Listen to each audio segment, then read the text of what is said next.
Chapter 984. Master, back then, we sold off our other businesses and used everything we had to get 45,000 strings of cash to become the first member of the Yanhuang Chamber of Commerce. But now, we only have 4 bicycles, and one of them was given to Xiao Hao. Even if we can earn 100 strings of cash per bicycle, for bicycles we'll only earn 400 strings of cash. Isn't it a bit of a loss for us to buy this membership? West City, Lin family's Qingyazhai, 2nd floor. A well-dressed madam stood beside Lin Wenyuan and said worriedly. Lin Wenyuan was unmoved and said with a smile, "Madam, you have to look at the long term when doing business. Our Lin family was just a nobody in Cheng and before, but after this incident, we became one of the 7 largest bicycle suppliers in the Tang Empire. Soon, we will be famous all over the world. With fame, do you have to worry about not being able to make money? Madam, you also said that we can earn 100 strings of cash per bicycle, so 100 bicycles will be 10,000 strings of cash, and 1,000 bicycles will be 100,000 strings of cash. Where else can we find such a good business?" Madam Lin rolled her eyes at Lin Wenyuan and said unhappily, "How can I not know this? But with the ability of the Curious Pavilion's workshop, when will they be able to give us so many bicycles?" Lin Wenyuan frowned and then relaxed. "Madam, don't underestimate Marquis's workshop. This time, the workshop produced a total of 40 bicycles. Marquis gave one to each of the 5 Grand Dukes, and the remaining 35 were all given to us. The Curious Pavilion did not get a single one. From this, we can see that Marquis values the membership of the Chamber of Commerce. This also shows that Marquis has big plans, and it is not just limited to Cheng'an. In the next few years, bicycles will be sold to all the provinces and counties in the Tang Empire. How big of a business would this be? We spent 40,000 strings of cash to buy this membership, and we will definitely make a profit." Madam Lin thought for a moment and said, "I don't care about this anymore. No matter what, Master is right. I'm going back. Xiao Hao got the bicycle, don't mess around at home and hurt yourself." Lin Wenyuan said crossly, "Heh. Madam, if you have the time to worry about that stinking brat, why don't you find a way to find him a master of mathematics? No matter what, you have to let him try for the Yanhuang College entrance exam next year. If he can pass, this old man will have no more desires in this life." Although under normal circumstances, the sons of businessmen could not participate in the imperial examinations, nor could they become officials in the imperial court, he had never expected his son to become an official. He only hoped that his son could learn some knowledge in Yanhuang College so that he could inherit the family business in the future. Madam Lin rolled her eyes at her husband again. "Master, don't you know what kind of nature our family's Xiao Hao has? It's fine if you want him to lie down and read novels, but aren't you making things difficult for him by asking him to read books to get into Yanhuang College?" Lin Wenyuan said with a dark face, "That stinking brat has been spoiled by you, madam. Our family business is so big, and we still have to pass it to him in the future. But look at him now, eating, sleeping and reading novels all day, and occasionally going out to walk the dog. He's so old, and he can't even understand an account book. When the family business is handed to him in the future, when we leave, won't he lose all the family business and starve to death?" Madam Lin sighed. She opened her mouth and tried to persuade, "Master, our family's Xiao Hao is still young." "What young?" "He's 14 this year." "What was Marquis doing when he was 14? What was he doing?" "I say, madam, you can't continue to spoil him like this, you're harming him," Lin Wenyuan advised with a serious expression. Madam Lin thought for a moment, and finally nodded, "Yes, master. I'll help Xiao Hao find a master soon." After saying that, Madam Lin turned around and went downstairs. However, she was shocked by the bustling scene at the entrance of the shop. "I have the Strange Interest Pavilion." "Oh, no, I have the purple membership card of the Yanhuang Chamber of Commerce. I want to cut the queue, I want to buy a bicycle." "You think you're so great because you have a purple membership card? I have one too, and it's also purple. What right do you have to stand in front of me?" "Hey! Get out of the way, my family's young master has the red Supreme membership card." All of you get out of the way. Wow. Red Supreme membership card? Madame Lin couldn't help but be stunned. She knew that the elegant pavilion only had 3 bicycles, but there were hundreds of people queuing up in front of her. Basically, everyone had a membership card of the Yanhuang Chamber of Commerce, and most of them were too embarrassed to take out their purple membership cards. This meant that they were all rich people in Chang'an City. Maybe Master's decision is right. As long as Marquis gives us enough goods, our Lin family can definitely become rich with this membership of the Chamber of Commerce. Madame Lin muttered to herself. Actually, there weren't many people in the elegant pavilion, but there were many people in Chang'an City who knew the inside information. They all ran to the Chow family's appraisal pavilion to queue up. That was because they had the most bicycles, with a total of 8 bicycles, which was the most in Chang'an City. Actually, the Wang family's treasure house should have the most bicycles, with 10 of them. But for some reason, the Wang family's treasure house was not open today. It was probably because the Wang family didn't want to expand their market in Chang'an City. Boss Chow, I have my Master's Red Supreme membership card, and I'm the first one here. No matter what, I have to get a bicycle today, right? Hee hee. Of course. Little brother, please go in and hand over your bicycles. Someone will deliver them to you. Chow Wendong said with a smile when he saw the young man in front of the queue holding the red membership card of the Strange Interest Pavilion. Thank you, Boss Chow. After a while, the young man came out of Chow Wendong's appraisal pavilion, pushing a brand new bicycle with a smile on his face. Wow, so this is a bicycle. It looks so cool.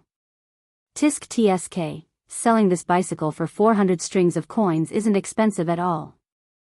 I heard that a bicycle doesn't require animal power. Don't tell me you only need to step on the pedals on the plate. That's right. The last time I saw the Duke of Yong'an, he rode it like this. Hey. I wonder if it'll be my turn. I just happened to be ranked 8th. If I had known earlier, I would have bought a Red Supreme membership card. The young man who received the bicycle left proudly under the envious gazes and exclamations of the crowd. The people behind him went into the queue to pay for their bicycles.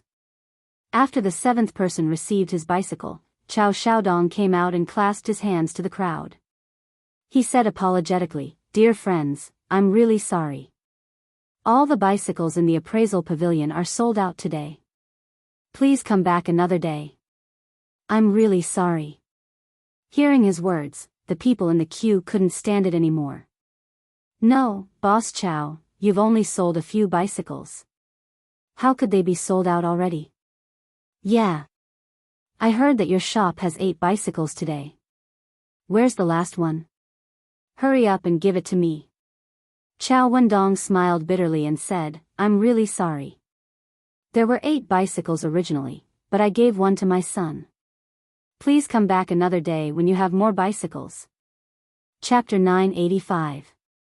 The Legend of a Mortal's Journey to Immortality, Chapter 173, The Third Extreme Mountain. Hanli thought happily in his heart and clenched his other hand. After a sharp sound, countless golden threads appeared out of thin air, circled around his fist for a while, and then disappeared in a flash. At the same time, the sound of thunder and firecrackers sounded in Han Li's body, and a force much stronger than before surged out from all parts of his meridians. South of Chang'an City, and Le House, Lin family's backyard. At this time, the whole courtyard was bathed in sunlight. A young man in brocade clothes was lying on a soft couch, basking in the sun. The young man was a little fat, especially his round belly, which looked particularly conspicuous. The young man was very good at enjoying himself. A maid was serving him tea, another maid was massaging his shoulders, another maid was massaging his legs, and another maid was standing next to him reading the latest issue of the Datang Dailies, The Legend of a Mortal's Journey to Immortality. In terms of enjoyment, perhaps even Li Zixuan couldn't compare with this young man. The action of breaking through the bottleneck of the great vehicle stage is naturally far from comparable to the previous bottlenecks of the void refinement and combination stage. The explosion of the world's essence qi during the breakthrough is enough to destroy the world, so naturally, it can't directly trigger the great vehicle stage tribulation in the secret room. After a decisive expression flashed across Han Li's face, he immediately stood up and walked towards the stone door with large strides. Young master, that is all. Time passed slowly, and in 15 minutes, the little maid finished reading the Legend of a Mortal's Journey to Immortality. The young man opened his eyes and said lazily, Finished so soon? Yes, young master. The young man sighed and said, Tsk tisk, it's already more than 2,100 chapters. The Legend of a Mortal's Journey to Immortality should be finished soon, right? The little maid who was reading the book earlier said, Young master, the scholars outside are saying that the Legend of a Mortal's Journey to Immortality is too long and too simple, and there is no literary talent at all. Why do you still like to read it so much? The young man said disdainfully, Tsk. I like to read this kind of novel, what can they do? This young master can't even get used to reading their novels. Hey! Actually, those pedantic scholars just don't like the fact that Leather Knight made so much money from A Mortal's Journey to Immortality.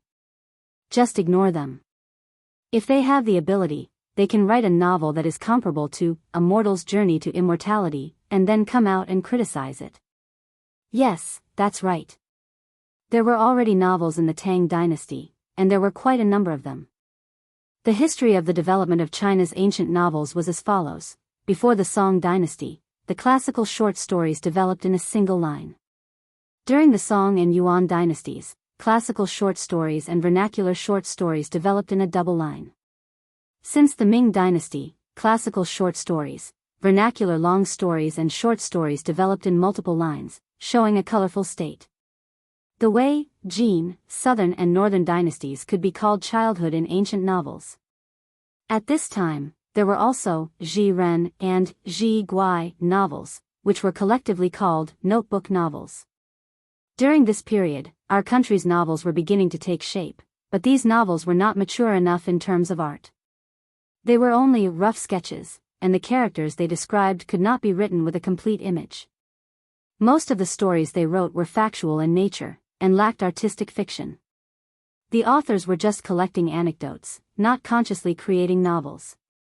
Compared to A Mortal's Journey to Immortality, the novels of that period could only be described as simple. A novel would be considered long if it had 30,000 to 40,000 words. The Tang dynasty could be said to be the mature period of ancient novels. The Tang dynasty produced Legends of the Tang dynasty. The appearance of Legends of the Tang dynasty marked the maturity of our country's classical novels. Compared to the works of childhood, the novels of the Tang dynasty had made great progress. They consciously wrote novels, from ghosts and gods, and from anecdotes to real life, creating and improving a lot in terms of art. The famous legends of the Tang dynasty included Jiang Feng's Hua Xiaoyu, Yuanzhen's Yingying, Li Chaowei's Lu Yi, and Bai Xingzhan's Li Hua. However, the novels mentioned above did not appear in the early Tang dynasty. Most of the popular novels in the early years of Zhenguan were written during the Wei, Jin, and Northern and Southern dynasties. It was because of this historical background that the novel, A Mortal's Journey to Immortality, which had a grand worldview, rich characters, and fast-paced plot, quickly attracted a large number of loyal readers when it was published.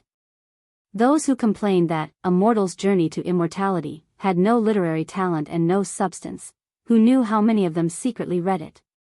The young maidservant covered her mouth and laughed softly, hee hee. If those scholars heard what young master said, they would be furious. The young man said disdainfully, It's none of my business whether they are furious or not. Oh, right. Didn't I ask my father for a bicycle? Shao Qin quickly asked Bao Shun to push it over. It turned out that this young man was Lin Wenyuan's son, Lin Hao. He could be considered as a rich second-generation heir. The maidservant, Shao Qin, nodded and said, Yes. Young master wants to ride a bicycle? That's great. The rest of the maidservants were also excited. Recently, the news about bicycles in Chang and had spread like wildfire. They also wanted to see what a bicycle looked like. Fortunately, their master had snatched the first delivery rights of a bicycle. Their young master was the first to have a bicycle. As servants, they would be able to follow along and broaden their horizons. Unexpectedly, Lin Hao sat up from the pedals and knocked on the maidservant's head, saying, "You wicked girl. How can you let your young master do this kind of physical work personally? Of course, I will let Bao Shun ride it later. Xiao Qin, you have been with me for so long for nothing."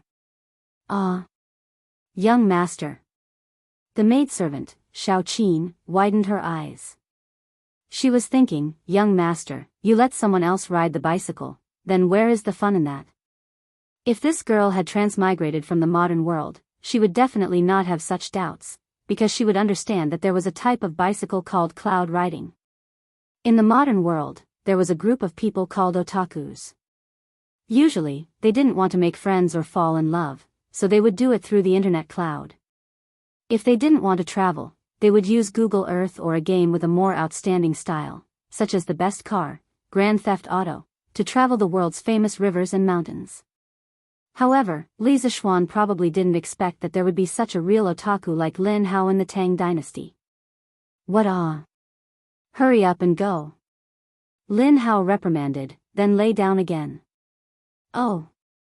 The maidservant responded and hurriedly went to pass down the instructions. A short while later, a very spirited young man in green pushed a bicycle over. Without waiting for him to bow, Lin Hao got up and said excitedly, "Ah. Bao Shun, come and ride this bicycle. Don't worry, if you fall and hurt yourself, I will pay for your medical expenses." Chapter 986. Hey hey hey, Bao Shun, press on the left handlebar, the bike is going to fall. F***CK. You better be careful. I only have this damn bike, if you break it, I won't be able to buy it even if I have money. Stupid. You don't even know how to ride a bike, are you a piece of trash? Haha. Xiao Qin, luckily I'm smart and didn't ride it myself. Otherwise, wouldn't I be like this idiot Bao Shun and have shit all over my body? Yes yes yes. Steady. Just ride it like this. Haha. Circle it twice in this courtyard for me. Yes yes. Awesome. Really damn awesome. Bao Shun, throw away one hand and see if you can ride it with only one hand. Wow. Amazing.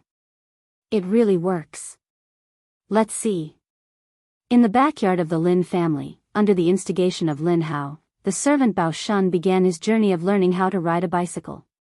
At first, because he was not used to riding a two-wheeled bicycle, this unlucky child fell down many times and was scolded many times. In the end, he was finally able to ride steadily. Looking at him riding the bike in the breeze, Lin Hao sat on the couch with a face of enjoyment, as if he was the one riding the bike.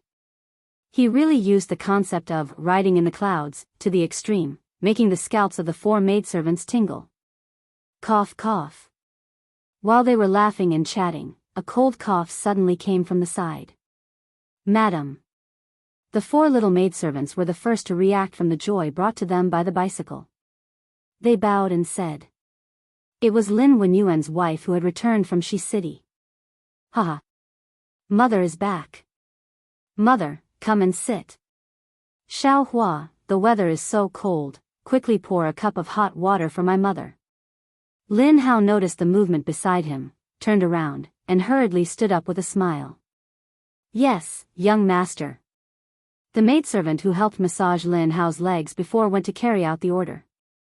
A trace of warmth flashed through Madame Lin's eyes, and she swallowed the words of reprimand that were about to come out of her mouth. This young man in front of her was indeed a little ignorant and incompetent, but no matter what, he was still born from her 10 months of pregnancy. Xiao Hao, this bicycle was obtained by your father with great difficulty. How can you let a servant ride it? What if it breaks? Mrs. Lin patted her son's hand and motioned for him to sit down. Then, she sat down beside him and said. Before today, she might have thought that a bicycle was nothing. It was only a few hundred strings of coins, and the Lin family could still afford it. But today in Shi City, when she saw hundreds and thousands of people queuing up just to grab a few bicycles, she finally understood how precious bicycles were. Even if you had money, you might not be able to buy one. Wasn't the reason why the Lin family had it because they were members of the Chamber of Commerce? After Lin Hao heard his mother's words, he smiled and said, "Mother, this bicycle is so dangerous to ride. If I try to ride it, I might fall and hurt myself. When that happens, you will definitely be heartbroken. That's why I let Bao Shun ride first." When Mrs. Lin heard this, she also felt that it was reasonable. She dropped the topic and changed the topic. "Xiao Hao, have you finished the homework that Mr. Yichuan left for you?" This Mr. Yichuan, whose surname was Wang, was a famous scholar in Wanyan County of Chang'an. In the previous dynasty, he was a scholar. After the Sui dynasty destroyed the Tang dynasty, although he didn't participate in the imperial examinations again, he was still very famous in Wanyan County. Lin Wenyuan had spent a lot of money and pulled a lot of strings to finally invite this old man to teach Lin Hao one day every 10 days. Lin Hao's face was full of resentment and said, "Mother, that old man looks down on us from the bottom of his heart. Why should I do the homework that he left for me? We don't owe him anything. What right does he have to look down on us? If it weren't for you and father stopping me, I would have already gotten someone to beat him up. How dare you?" Lin Mu glared at her son. Then, she said to the maids and servants around her, "All of you, leave. If anyone dares to say what Hao said just now, I'll tear his mouth apart." The servants were shocked and hurriedly said, "Yes, madam." After they all left, Mrs. Lin looked at Lin Hao and said earnestly, "Xiao Hao, I know that Mr. Yichuan looks down on us, but I don't blame him. Since ancient times, scholars, farmers, workers, and merchants. Our Lin family has been doing business for generations. Although we don't have to worry about food and clothing, in the eyes of scholars, we are destined to be inferior. This is something that no one can change. Your father invited Mr. Yichuan to teach you poetry, but he didn't expect you to participate in the imperial examinations and pass the imperial examinations. He only hoped that you can be reasonable and have a clear mind so that you can inherit the family business he created for you. After all, the children of merchants can't enter the imperial court and become officials." Lin Hao immediately said unconvinced, "Mother, isn't Marquis Yong and from a merchant family? Isn't he a noble marquis now?" Mrs. Li patted her son's arm and said unhappily, "Marquis Yong and is a special case. He has an immortal master and has a lot of skills. How can we, mere mortals, compare to him?" "But mother, I heard that Marquis Yong and's Yanhuang College didn't forbid the children of merchants from entering. After those students leave school, can't they use the skills they learned in Yanhuang College to enter the imperial court and become officials?" Lin Hao frowned and said. At this moment, Mrs. Lin's eyes revealed an imperceptible smile. She said softly, "That's hard to say. However, if they can enter Yanhuang College, even if they can't learn 50% of Marquis Yong and skills, they should be able to learn 10% or 20%. Just based on this 10% or 20% of skills, they are people with great prospects. Let's not talk about anything else. Just the fact that Marquis Yong and is willing to give the children of merchants this opportunity to enter the imperial court is worthy of our gratitude." It was rare that Lin Hao didn't refute. He nodded and said, Marquis Yong and is indeed different from others. He is an interesting person." Mrs. Lin immediately smiled and said, "Then little Hao, have you thought of going to Yanhuang College to study? In another half a year, Yanhuang College will hold another entrance exam. Do you want to try? Who knows, it might be more interesting than home." When Lin Hao heard this, his head shook like a rattle drum. No, mother. With this bit of knowledge in my stomach, how can I enter Yanhuang College? You should give up on this idea as soon as possible." Mrs. Lin said in a deep voice, "Little Hao, how do you know you can't if you haven't tried? There are still 9 months until next year's entrance exam. Mother heard people say that there is a 7 or 8-year-old foolish child in the Han village who only studied for 2 months and got in. Mother knows that you aren't stupid. You are just lazy. If you are determined to enter Yanhuang College now, Mother believes that you will be able to get in next year." Chapter 987. Mother. How can Yanhuang College be more interesting than home? Ahem, what I mean is, I just want to stay at home and be filial to you and father. I don't want to go anywhere. In the backyard of the Lin family, Lin Hao's expression changed when he heard that his mother wanted him to go to Yanhuang College. He stayed at home every day to sunbathe, listen to novels, and play with the servant girls. He was so free and unfettered. Why would he bother to study late at night and prepare for Yanhuang College's entrance exam? Wasn't this just looking for trouble for himself? Mother Lin frowned and relaxed after a while. She said, "Little Hao, you can't say that. You haven't been to Yanhuang College. How would you know that Yanhuang College isn't as interesting as home? Besides, your father and mother are still healthy. Why would we need you to stay at home? A good man should aim to travel far. What's wrong with staying at home all day?" Lin Hao pinched his chin and remained unmoved. Mother Lin saw this and said, "Little Hao. Mother heard that the college has some kind of telescope that can see the moon far away from us. This thing is a heavenly observation tool made by the college. It can see the stars in the 9 heavens. It's a divine tool." What? Yanhuang College has such an awesome thing? Why didn't I know about it? When Lin Hao heard this, his eyes widened. From his mother's words, he seemed to have discovered something even more interesting. Logically speaking, listening to novels at home and teasing the maidservants was definitely not as interesting as using a telescope to look at the sky. The sky. Since ancient times, the mysterious sky had always been something people yearned for. Because of this, many ancient myths and legends had been passed down. Although Lin Hao was a fat otaku, he couldn't resist this temptation. Seeing that there was hope, Mother Lin smiled and said, "Silly child, why would mother lie to you? Actually, ordinary people don't know about this yet. But your father is a member of the Marquis Yong and Marquis Chamber of Commerce, so he knows about this. Mother has told you, but you can't casually tell outsiders. Otherwise, your father will be harmed by you." Lin Hao was still in shock from seeing the sky through a telescope. He subconsciously nodded. Mother, don't worry, I won't speak carelessly." Lin's mother smiled and said, "Then, Xiao Hao, are you willing to go to Yanhuang College now?" Lin Hao looked hesitant and frowned.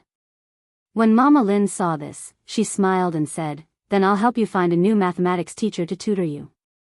With my son's intelligence, it won't be a problem for you to get into Yanhuang College in 9 months." Bicycles were sold out on the first day, but people's enthusiasm for bicycles did not diminish at all.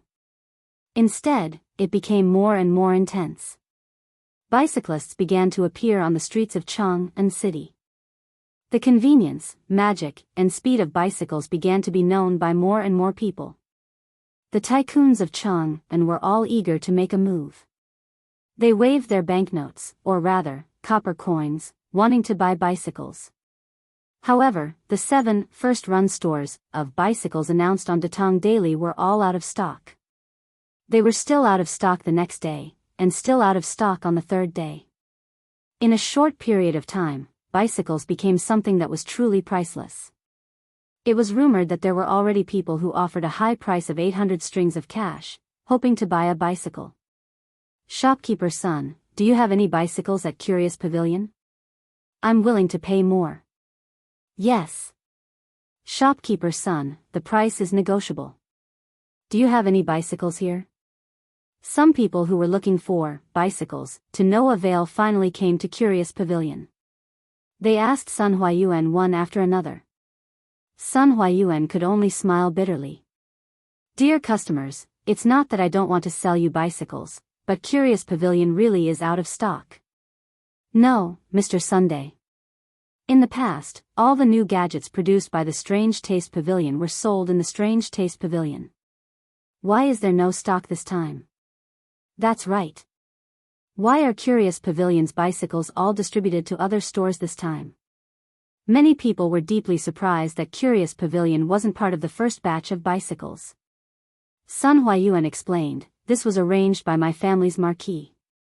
The purpose is to disperse the customers and make it easier for everyone to buy. Actually, as far as I know, Curious Pavilion's 2 workshops are currently producing bicycles. I believe that the second batch of bicycles will be on sale soon. Everyone, please be patient. Hearing Sun Huayuan's words, although the crowd was unwilling, they could only go back and wait for the news. Although Li Zishuan had heard about these things, he didn't care much about it. Because the workshops were all following procedures, it was useless for him to worry about it. He still had other things to do. Mr. Yen, have the exam questions for each subject been released? In Yanhuang College, Li Zishuan asked in a low voice in Yen Sila's office. Yes, that's right. Yanhuang College's first monthly exam was about to be held. Due to the late start of the semester and the military training in the first month of the semester, the real time of classes in the first semester was only 2 months. After the monthly exam, the next big exam would be the final exam, and then it would be the winter vacation. Yen Sila pointed to the 5 craft paper bags on the table and smiled. Yes, it's all ready. Yamacho, do you want to take a look at it yourself? Li Zishuan thought for a moment and nodded. Yes, I'll take it back to have a look later. The exam rooms should have been allocated, right? Yen Sila replied, it's all arranged. Every seat has an exam number, and the other teaching rooms in the teaching building have all been opened. Each teaching room will only seat 20 people, and the allocation of exam rooms will be messed up. It should be able to prevent the students from plagiarizing. Li Zishuan had used the modern exam system as a reference for the allocation of exam rooms. Li Zishuan would learn from modern systems whenever he could. He wasn't polite at all. Well, if that's the case, I'm relieved. Li Zishuan nodded. He had been in Chang'an City for a few days because of his personal affairs, so he was a little negligent in the management of the college. However, the current leadership of Yanhuang College had begun to take shape. Even if he wasn't in the college for a short time, the operation of the college wouldn't be in trouble. Inform the head teachers of each class to emphasize the discipline of the exam room to the students. Those who cheat will have their grades nullified or be expelled directly. So I don't want to see any students cheating. No teacher wanted their students to cheat in the exam, and Li Zishuan was no exception. Yes. Yamacho, don't worry. I'll explain it to them clearly. Yen Silu stroked his beard and responded. Li Zishuan learned about the recent situation of the college, and then took the exam papers to the other courtyard. Yesterday, he had already brought his wife back to the side courtyard to stay. Chapter 988. Li Zishuan took the test papers home and skimmed through them. The next day, he sent them back to the college. This time, Li Zishuan didn't mess around with the test papers. Overall, the difficulty of the questions was only average. There weren't any weird questions and it tested the students' foundations. Li Zishuan didn't make any changes because there was no need to make weird questions to make things difficult for the students every time. Hey! Chonyo, Zifan, Baolin, do you guys want to play football after school? Yanhuang College, Guanghua Building, Class 1, Li Tai stood up and asked a few people who often played football with him during the break. Now, football had become a part of the students' lives. Li Tai did not like sports in the past, but ever since he successfully lost weight during the military training, football came out of nowhere. He began to be infatuated with this hot-blooded sport. Basically, he would find some friends to play football on the field every few days. F***CK. The monthly test is tomorrow and you're still in the mood to play football? You're not treating us students with bad grades as human beings. Ching Chumo immediately said indignantly. Oh. Chingke, I won't play football with you tonight. I still have to review my homework. Yuchi Baolin stood up and scratched his head with a silly smile. Li Tai pursed his lips and said unconcernedly, isn't it just a monthly test? Is it necessary? You've already learned what you need to learn. It's too late for you to learn what you haven't learned. Why don't you play football and relax? Who knows, maybe you'll get better results. Ching Chimo rolled his eyes and said, Chingke, it's easy for you to say that. It doesn't matter if your grades are good, you can play blindly. But Bao Lin and I are different. We'll take advantage of this time to learn as much as we can. Hey. Qingke, don't you want to be first in this monthly test? Li Tai shook his head without hesitation and said, let's leave it to fate. If I get it, it's my fortune. If I don't, it's my fate. Why force it? Ching Chumo laughed. This guy suddenly said sarcastically, yo, yo, yo. I haven't seen you for a few days and you've already become desireless. Could it be that you want to become a monk and practice Buddhism? Li Tai laughed and scolded, F***CKU. You're the one who wants to be a monk. Hee hee. In my opinion, Cyan Sparrow no longer has the motivation to fight for first place. Haha. Otherwise, with Qing K's personality, she will definitely not give up until she gets first place. Seeing this, Sun Zifen smiled and revealed the truth. The truth was indeed as he said. If it had been a month ago, Li Tai would have been very concerned about the ranking of this monthly exam. At that time, Li Zishuan had said that football could only be obtained by passing the top 3 of the monthly exam. It could not be bought anywhere else even if one had the money. But later, Li Tai did not know why Li Zishuan went back on his word and actually took out a large number of footballs to sell. For Li Tai, anything that could be solved with money was not a problem. Since he could buy football with money, why would he work so hard for the monthly exam? The monthly exam was just a small test in the learning process. It was not worth his attention.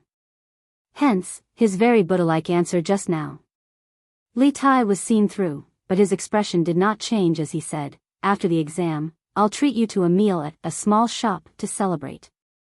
How about that? That's fine with me.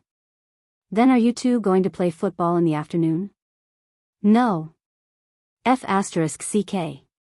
What about you, Zifen? Sun Zifen shook his head and said, Cyan Sparrow, I'm not going either. The weather today is not good. Li Tai had no choice but to find someone else. The next day, Yanhuang College's first monthly exam officially kicked off. As the college bell and drum rang 3 times in a row, the invigilators in the 32 examination halls began to distribute the exam papers at the same time. The teachers of the college's inspection team also started to patrol the examination halls one by one to prevent students from cheating in the exam.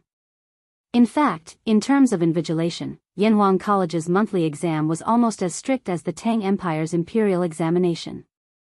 This was also because Li Zishuan wanted to do his best to create a fair learning and competitive environment for the students. That was why he paid so much attention to the examination hall's discipline. There were a total of 5 subjects in this monthly exam. Among them, classics and geography were combined. On the first day, they would be tested on mathematics in the morning. The difficulty of the first exam was maxed out. In the afternoon, they would be tested on physics. On the second day, they would be tested on chemistry. In the afternoon, they would be tested on classics and geography in the afternoon. After the exams, they would have a holiday because tomorrow was Friday. The monthly exam's mathematics paper was set by Su Hongji. He had worked with Li Zishuan in the mathematics school for a period of time. He had learned a few points from Li Zishuan's craftiness in setting the questions. In the beginning of the mathematics paper, most of the questions relied on some basic questions related to the knowledge points in books. These questions were not difficult, but they were not easy either. Only those who had a thorough understanding of the knowledge points could get them all correct. However, for the last question, Su Hongji prepared a surprise for the students. Let's say there is a pond with an infinite amount of water. There are 2 empty water bottles with a capacity of 5 liters and 6 liters respectively. Deduce how to use these 2 bottles to obtain 3 liters of water from the pond. This was a logical deduction question related to mathematics. Compared to the previous questions, this question was undoubtedly more flexible because it did not test a certain knowledge point in books. It tested one's reasoning ability. This question was worth a total of 15 points, so no one took the initiative to give up on this question. Each and every one of them racked their brains and calculated the answer on the draft paper. Meng Wenhao, who was sitting in exam room 16, thought for about half an hour before he finally started writing. First, fill the 6-liter bottle. Then, pour it into the 5-liter bottle. There is 1 liter left in the 6-liter bottle. Then, empty the 5-liter bottle. Pour the remaining 1 liter of water from the 6-liter bottle into the 5-liter bottle. Then, fill the 6-liter bottle with water. Pour it into the 5-liter bottle until it is full. Pour in 4 liters of water, leaving 2 liters of water. Finally, empty the 5-liter bottle. Pour the remaining 2 liters of water from the 6-liter bottle into the 5-liter bottle. Then, the 5-liter bottle will have 3 liters of space left. Fill the 6-liter bottle with water. Then, pour it into the 5-liter bottle until it is full. Pour in 3 liters of water, leaving 3 liters of water in the 6-liter bottle. After he finished writing, Meng Wenhao shook his head and thought to himself, this question is quite interesting. It seems that Mr. Su's problem-setting skills are gradually approaching that of Yamacho. If Meng Wenhao could solve this question, how could Li Tai, who was in exam room 1, not be able to do it? He only thought for half an hour before he came up with an answer. Moreover, it was a different answer. First, fill the 5-liter bottle. Then, pour in the 6-liter bottle. Then, fill the 5-liter bottle. Pour in the 6-liter bottle. Then, there will be 4 liters of water left in the 5-liter bottle. Then, empty the 6-liter bottle. Pour in the 4-liter bottle from the 5-liter bottle. Then, there will be 4 liters of water left in the 6-liter bottle. Finally, fill the 5-liter bottle with water. Then, fill the 6-liter bottle with water from the 5-liter bottle. Then, there will be 3 liters of water left in the 5-liter bottle. After he finished writing, Li Tai nodded with satisfaction and whispered, in the past, Yamacho came up with a question about putting water in the pool. Now, Mr. Su came up with a question about getting water from the pool. This is really interesting. Chapter 989. At 4:00 in the afternoon of the next day, the last exam of Yanhuang College's first monthly exam was over. After going through 2 days of high-intensity exams, the students were all physically and mentally exhausted. After handing in their papers, no matter if they did well or not, they all couldn't help but heave a sigh of relief. Hey! Qingke, didn't you say yesterday that you'd treat us to a drink after the exam? Let's go now. After the students in the exam room returned to their respective classrooms, Ching Chumo patted Li Tai's shoulder and winked. Li Tai said unhappily, F***ck, you guys weren't loyal yesterday and didn't accompany me to play football. Today, you want to drink with me? No way. He did say yesterday that he'd treat them to a meal, but there was a prerequisite. Ching Chumo took advantage of the situation and said, hee hee. Qingke, Chitsu culture is flourishing. Now that you receive dividends every month, you won't be so stingy as to not be willing to treat us to a drink, right? He knew better than anyone that Li Tai didn't lack money at all because Li Tai had shares in Chitsu culture. Then again, Li Zishuan's family was fattened up by Li Zishuan. If Li Zishuan didn't return to Chang, and this year, Li Er might still be living a tight life. Li Qingxian and Li Tai might still be by Li Er's side fighting for favor. Now, history was changing little by little. Hee hee. That's right, that's right. Qingke, you're the richest among us. It's not too much to treat us brothers to a drink, right? Sun Zifan also chimed in. Oh. Qingke, if you want to treat us to a drink, count me in. Yuchi Baolin just walked into the classroom and didn't know what was going on, so he ran over to join in the fun. Li Tai almost vomited blood. He thought about it and finally said helplessly, okay. Pack up, let's go to Xiaomao's a small shop for a meal tonight. I'm really scared of you bad friends. Ever since Gu Xiaomao's have a small shop opened, it became extremely popular in Yanhuang College. In the beginning, his family's supermarket had given the academy students a huge surprise. In this era, people would go to the rice shop to buy rice, to the market to buy shoes, to the grocery store to buy pots and pans, to the rain gear store to buy umbrellas, and to the snack stalls in the eastern and western markets to buy snacks. However, once Gu Xiaomao's store was opened, the students discovered that shopping had suddenly become very simple. Food, drinks, and necessities could basically be bought from his store. Moreover, they had to choose what they wanted to buy. After choosing, they just had to pay the bill at the counter at the entrance. This kind of novel shopping method also made the students feel very refreshed. When they had nothing to do, they would often come in groups of 3 to 5 to shop at the supermarket. Other than the supermarket, there was also a small shop that provided gourmet service. This was also a campus restaurant. There was a row of sheds outside the store. Under the sheds, there were tables and chairs. The store mainly served noodles or small dishes. The person who cooked was usually Old Man Gu. Sometimes, when Old Man Gu couldn't free himself, Gu Xiaomao's sister, Gu Yunshuang, would come out to cook. Haha. Xiaomao, today we're here to take care of your business. Li Tai brought a group of people out of Guanghua building. After a short while, they arrived at a small shop. He shouted at Gu Xiaomao, who was chopping firewood in front of the store. Behind him were Qing Chumo, Yuqi Baolin, Qin Huayu, Li Huiran, Li Ku, Zhang Sun Chong, and Sun Zifan. They were all a group of second-generation officials. Your Highness. Gu Xiaomao was shocked. He quickly put down the work in his hands and hurriedly greeted him. Although the ordinary students of Yanhuang College often came here to shop at the supermarket, Li Tai rarely came here. This was because the little fatty basically didn't lack anything in daily life. Every weekend, there would be servants who would come over to help him replenish his goods. The little fatty was either studying or running off to play football. Naturally, he rarely came to the supermarket. Screw you.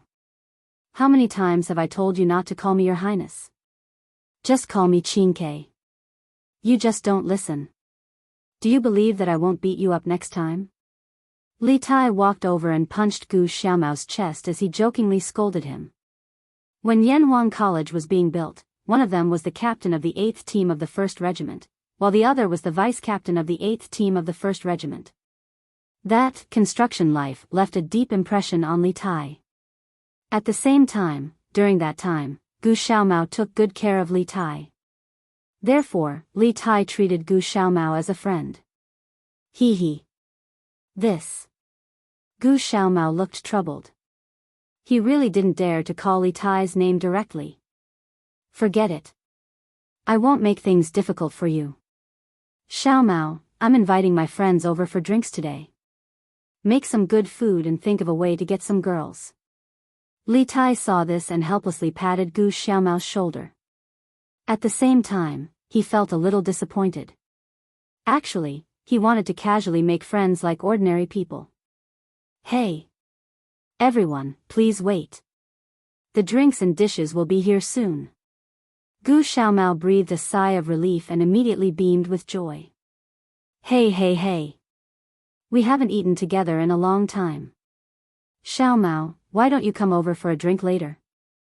Li Tai grabbed Gu Xiaomao's shoulder and said. Gu Xiaomao couldn't bear to refuse. He nodded and said, okay. Then when I'm done, I'll toast to everyone. Ha! That's more like it. Li Tai chuckled and then sat down with the few second-generation airs. Hey! A bunch of kids actually came over to drink instead of going home during the holidays? Just then, a burst of light laughter came from the neighboring table. Li Tai was furious when he heard that and was about to scold the person who spoke. However, when he stood up and saw the people at the neighboring table, he was instantly stunned. Mr. Zhang. Mr. Zhang-san, Mr. Wang, you guys are here too. Li Tai was stunned. The rest of the people then realized that the bearded man and Wang Ji were sitting at the neighboring table. They almost forgot that these two old drunkards were regulars at a small shop. If one were to say who loved drinking the most in the academy, it would be none other than these two.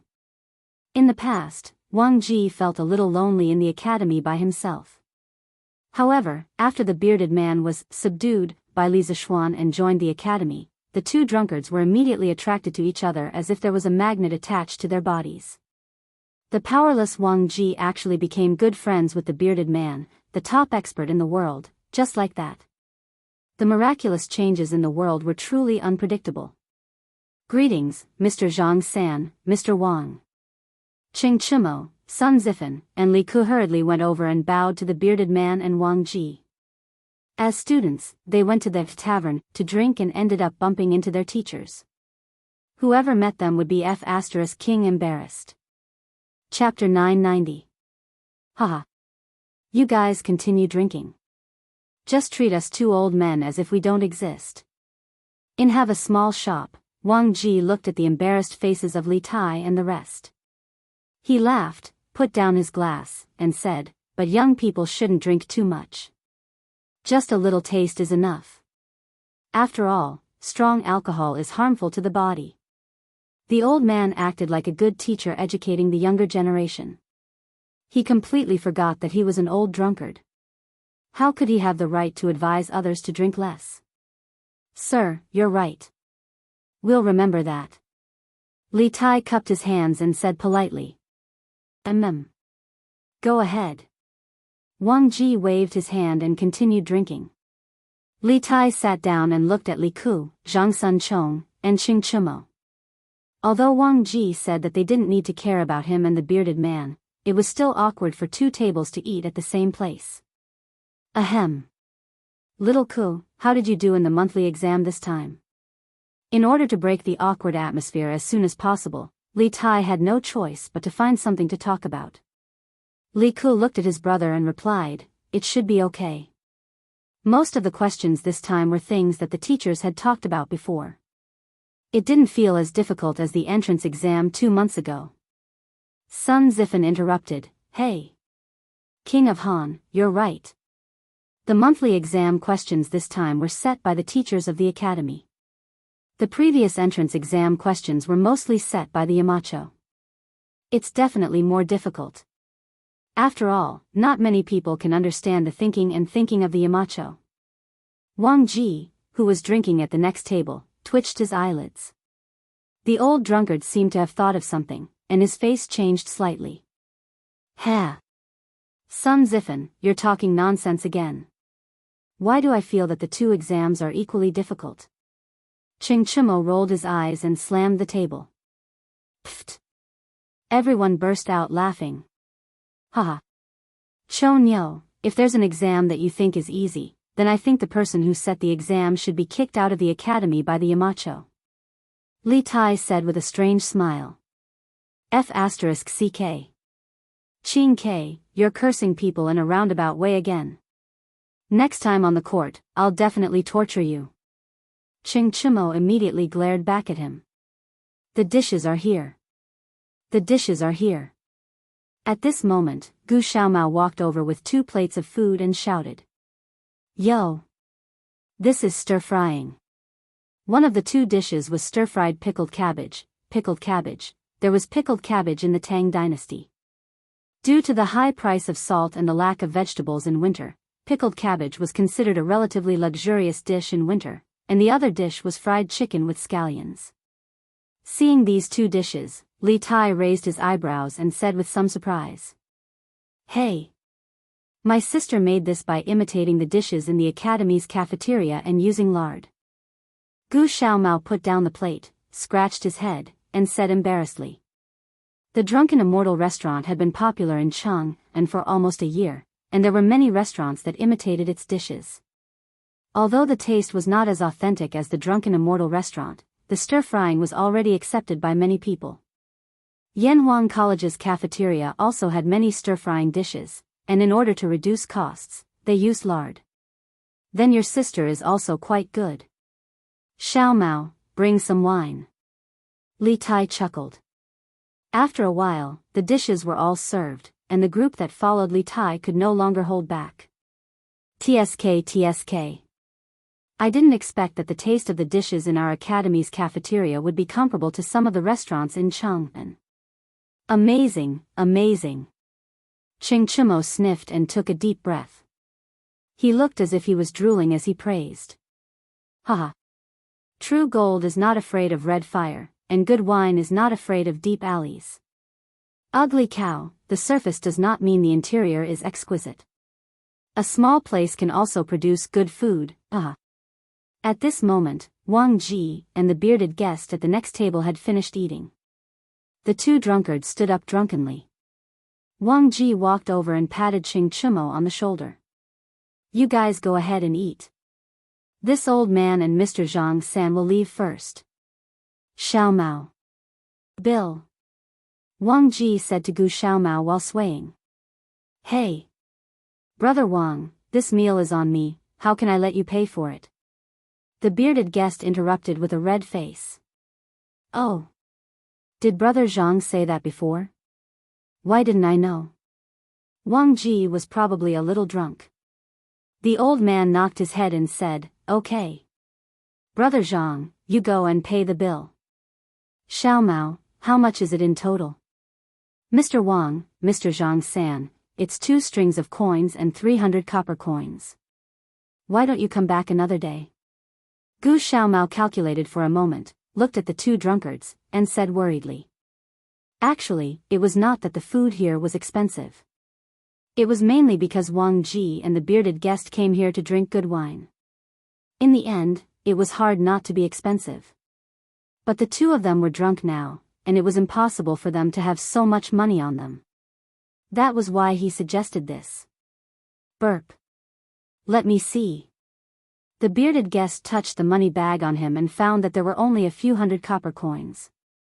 He could only say, Come, come, come. I'll write you an IOU. Come and get the money from me tomorrow. Gu Xiaomao hurriedly waved his hand and said, No need, no need. Do you think I don't trust Mr. Zhang San's promise? The bearded man patted Gu Xiaomao's shoulder with his large hand. I told you to get the pen and paper, so hurry up and get it. I usually forget what happened the day before the next day after drinking. If I don't write an IOU, it'll be a miracle if you can get the money from me. Li Tai's eyes were wide open. He did not expect the bearded guest to have such a clear mind when he was drunk. Cough cough. No need to be so troublesome. Xiao Mao, put the bill for these 2 gentlemen on my head. I'll settle it for you later. Li Tai coughed dryly and said. The bearded guest laughed loudly and said, Ha! It's not the student's turn to treat me to a drink. Xiao Mao, quickly get the pen and paper. Seeing the bearded guest insist, Gu Xiao Mao could only do as he was told. After a moment, the bearded guest finished writing the IOU and left with Wang Ji. Phew! They finally left. After Wang Ji and the bearded guest left, Sun Zifen heaved a sigh of relief. Ching Chimo laughed loudly and said, Come, come, come. Today, we won't go home until we're drunk. Zhang Sun Chong also said excitedly, We won't go home until we're drunk. That Qingke, do you want to be like Mr. Zhang San and write the IOU first? Otherwise, when you're drunk later, you'll forget everything the next day. At this moment, Yuchi Baolin said something that was inappropriate, causing everyone present to be stunned. Scram! Could it be that I can still renege on Xiaomao's debt? Li Tai was enraged and said angrily. Then, he turned his head and said to Gu Xiaomao, don't just stand there. Come over and have a few drinks with us too. All right then. My alcohol tolerance isn't too good. Everyone, please don't take offense. Chapter 991. Oh. My head hurts. What time is it now? The next day, the sun shone through the window and into the dormitory. Li Tai's bed was at the door, so the sun shone on his face. He didn't know when he finally woke up, but he suddenly felt a headache. After waking up from a hangover, people usually felt uncomfortable. Last night, they drank until 6:30 p.m. Ching Chimo, Yuchi Baolin, Li Ku, Sun Chong, Qin Huayu, and Li Huairan were good drinkers. After eating and drinking, they could even ride back to Chang'an. He and Sun Zifen were not good drinkers, so they directly passed out. Naturally, they slept in the dormitory that night. Li Tai rubbed his eyes and endured the pain in his head. He stood up from the bed and looked at Sun Zifen, who was still sleeping like a dead pig. He shook his head and went to the bathroom to wash up. After a while, Li Tai finished washing up. The pain in his head was slightly relieved. He took a deep breath and walked out. Seeing that Sun Zifen was still sleeping, he curled his lips and said to himself, "What a dead pig." Gu-gu-gu. At this moment, Li Tai's stomach made a gu-gu-gu sound. Damn. Looks like I slept for a long time. I'm so hungry. I can't wait for Zifen. I have to go out and find something to eat. Li Tai rubbed his stomach and quietly walked out of the door. Damn. It's almost noon, right? After leaving the dormitory, Li Tai saw that the sun was already above his head. He couldn't help but admire himself for sleeping for so long. Where should I eat? The cafeteria is too greasy. Thinking about where to eat, Li Tai suddenly became worried. Yanhuang College's cafeteria in this season only had pickles and meat dishes. He felt a little tired of eating them. Although the prince's mansion had fresh vegetables, distant water could not quench his thirst. Hey! I got it. Husband, you're back. The food is ready. Please wash your hands and come eat. In the courtyard of Yunshan, Li Zixuan had been marking test papers in the academy for the whole morning. When he returned home near noon, Han Yushi came up to him and considerately took off the cloak for Li Zixuan. She said with a smile. Haha. What delicious food did my wife make today? Li Zixuan sniffled and asked. Nothing much, just a plate of bean sprouts and a plate of roasted chicken. There's only the two of us here. If you cook too much, I'm afraid we won't be able to finish it. Although she had married into the Li family, Han Yushi's thrifty habit had not changed. Hey! That was enough. That's enough. Li Zixuan was not a wasteful person. Not only did he not dislike his wife's character, he even faintly admired it. In his previous life, he had seen a piece of news saying that the couple went to a restaurant for dinner. When they were about to leave, the woman saw that there were still a lot of dishes left, so she asked the waiter to pack them up. In the end, when they returned home, the man thought that the woman had embarrassed him and beat her up. When Li Zixuan saw this piece of news, he was speechless. He could only sigh. Why would a good girl always meet a scumbag man? Knock, knock, knock. Yamacho. At this warm moment, there was a knock on the door. Chinke? Why is this guy here at this time? When Li Zixuan heard the voice, he knew that the person outside was Li Tai. He had some doubts in his heart. Husband, go and take a look. Han Yushi looked out of the window and said with a smile. Okay. Li Zixuan responded and went to the front yard. When he opened the door, he saw Li Tai outside the yard and said, Chinke, are you looking for me? Li Tai rubbed his hands and looked as if he was afraid of the cold. He said, yes, there is something. Yamacho, why don't we go in and talk? After saying that, the little fatty actually wanted to go into the house. Li Zixuan was speechless. Was this his house or Li Tai's house? The little fatty wanted to declare war and seize control of the house. Grumble, grumble, grumble. Li Tai hadn't even taken 2 steps when his stomach failed to live up to his expectations and made 2 rumbling sounds. Li Zixuan's hearing was extremely sharp, and he immediately understood what was going on. F***CK. I say, you brat, are you here to freeload? Li Tai's face was immediately filled with embarrassment. He quickened his pace and walked inside while flatly denying, of course not. I'm here to ask Yamacho about the results of the monthly test. After saying that, he had already walked to the door of the house. Master's wife is really good at cooking. This dish smells so good. How delicious would it be when it is eaten? Even the imperial chefs in the palace are not as good as Master's wife's cooking skills. As soon as the little fatty entered the house, he immediately smelled the fragrance of fried bean sprouts and braised chicken floating in the air. This fellow did not care what dish was on the plate and praised it fiercely. If he lived in modern times, this fellow would definitely be a bootlicker. Han Yushi was elated by the praise and was a little overwhelmed. She hurriedly said, Chinke, you must be joking. You haven't eaten yet, right? I'll go to the kitchen and get you a bowl and chopsticks. Li Tai had been to the Li family more than once. At first, Han Yushi called him Your Highness. Later, under the insistence of Li Tai and Li Zishuan, she had long since changed her way of addressing him as Qin Ke. Li Tai's eyes lit up. He came all the way here just to hear this sentence. Hearing this, he immediately beamed with joy and said, "Thank you, master's wife." He previously thought that Li Zishuan had asked him for vegetables before and guessed that there should be vegetables to eat here. Thus, he gave up on eating in the cafeteria and directly ran here. Li Zishuan, who had just entered the house, could not help but shake his head.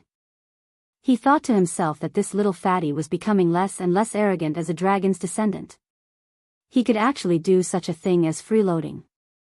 Han Yushi went to get a bowl and chopsticks for Li Tai, but Li Tai had already moved a chair and ran to the table to sit down.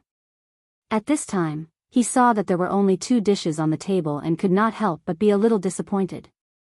However, when he saw the sparkling and white bean sprouts, he could not help but say in surprise, "Eh? What dish is this? Why have I never seen it before?" Li Zishuan came over and sat down.